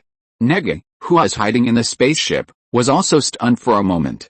He just wanted to avoid the attack of the Mechanicum members, but he didn't expect the spaceship to start. Nega, who had always suspected that this interstellar baby carriage was the one that brought him to this planet, suddenly became excited. Could it be that the interstellar baby carriage was going to take him back to his hometown? To his original home? Knowing that he was adopted by gang members, he always knew that his biological parents were other people. Now seeing the spaceship open, it seemed to have its own consciousness to send him somewhere. Nega suddenly became excited, and most of the fear in his heart was dispelled. On the other side, in the world of Hogwarts, Mark woke up suddenly from Harry's bed. Sweating profusely, he wiped the sweat from his face and looked around in shock. Surrounded by the quiet Hogwarts dormitory, the moonlight sprinkled on the ground. He had just had a vivid dream. He dreamed that he was corrupted by Corn and became a warrior who only knew how to kill and attack Gwen and his father. As a result, he was undoubtedly beaten by his father. Touching his chin and his eye sockets, Mark could still vaguely feel the pain of his father's fist hammering on it. After being corrupted, he was stronger than before, but he was still suppressed and beaten by his father in the dream world. Looking at the dark night outside the castle, Mark suddenly felt that the fighting and bloodthirsty desire in his heart had been reduced a lot. Corn is the blood god in Warhammer, representing violence, war and massacre, so humans corrupted by him should show extremely violent and bloodthirsty characteristics. But it seems that the violent and bloodthirsty thoughts of myself now are no longer as strong as before after being dealt with by my father in the dream. Could it be that what my father said in the dream is correct? Is my father's chosen one better than Korn's chosen one? Mark couldn't help but fall into deep thought. He was thinking about Korn and his father's chosen one when he heard a voice behind him. Turning back, he found that Harry also got up from the bed. Because it was too late after the dinner, Mark didn't go back tonight and spent the night in Harry's bed. "Are you okay, Mark?" Harry frowned slightly and asked him. "Yes, I'm fine, Harry," Mark said casually. "Hermione is right, Mark, you have been a little abnormal recently. I mean, you have become a little abnormal since you came back from leave," Harry said seriously. "No, I was just thinking about the Triwizard Tournament," Mark argued weakly. Harry shook his head. "Not the Triwizard Tournament, but something else. Mark, what on earth have you been through during the time you were away?" Mark glanced at Harry's concerned expression and finally chose not to hide it from his friend. "I'm sorry, I've been through a lot during this time. I've seen myself in many parallel worlds. Except for the invincible young hero, they're all villains. What's worse is that I seem to have been corrupted by a force and started to be keen on fighting and blood." Harry nodded. "So you're afraid that you'll become a villain, Mark, in the parallel world?" "Yes, I'm very scared, but I just had a dream." Harry got off the bed curiously and asked him, "What was the dream?" Mark said with mixed feelings. "I was corrupted by Korn and became a guy who only knew how to fight. Then, my father beat me up while saying, 'My chosen one and my blessing have abandoned you, Harry.'" After a moment of silence, he said to Mark, "It seems that the Korn you're talking about, here, his cursed chosen one is not as powerful as your father's chosen one. I think you should still believe in your father." Mark looked at Harry's serious expression and was slightly stunned. After a while, he said to Harry in a faint tone, "My father is not a god, Padrick Farm." Peter didn't know that Mark had been beaten by him in the dream, and the corrosion and influence of the evil god Korn on his body had been greatly reduced. Gwen had woken up from her sleep. Sitting on the chair in Peter's room, she asked Peter in a daze, "Is the dream over? Of course. Are you still not satisfied?" "No, I think it's too fast," Gwen said with some regret. She still has a lot of things she wants to see in the dream world. "Is Mark okay?" Gwen asked Peter in a low voice. Peter nodded and stood up and said, "Of course, this is just a dream. It won't affect reality." "Then Mr. Peter, what is Korn you're talking about?" Gwen asked him with great curiosity. Peter organized his words, looked outside the farm, and slowly said to Gwen, "Korn, also known as the Blood God, is one of the 4 evil gods of the warp and the most dangerous enemy of the human empire. His fanatics, whether on the battlefield or in daily life, enjoy killing. Their existence makes the whole world shrouded in fear. These Korn berserkers, every time they kill, they are offering sacrifices to Korn in exchange for his power and favor. Although their behavior is cruel, it is part of their faith and an inseparable connection between them and Korn. In that world, the existence of Korn berserkers is not only a threat, but also a symbol, symbolizing fear, death and destruction. Their appearance is always accompanied by blood and rain, which makes people shudder." After hearing Peter's story, Gwen shuddered. "That's really a terrible world. Mark won't become such a person, right?" "No, the power of the evil god of the warp cannot reach here." Peter shook his head and said. Soon he noticed something and looked at the sky above the farm. In space, something seemed to be falling at a high speed. Peter looked down at the watch on his wrist and found that the pointer of the watch had pointed to the end, indicating that the 8th Father Sorrow had arrived. "Follow me, Gwen." Before Gwen could react, Peter took her hand and flew out quickly. End of this chapter. Thank you very much for reaching the end. Don't forget to like. Looking for more exclusive content and immediate access? Subscribe to our Patreon. Remember, every like, subscription, or donation encourages us to continue. Thanks to everyone. See you in the next video.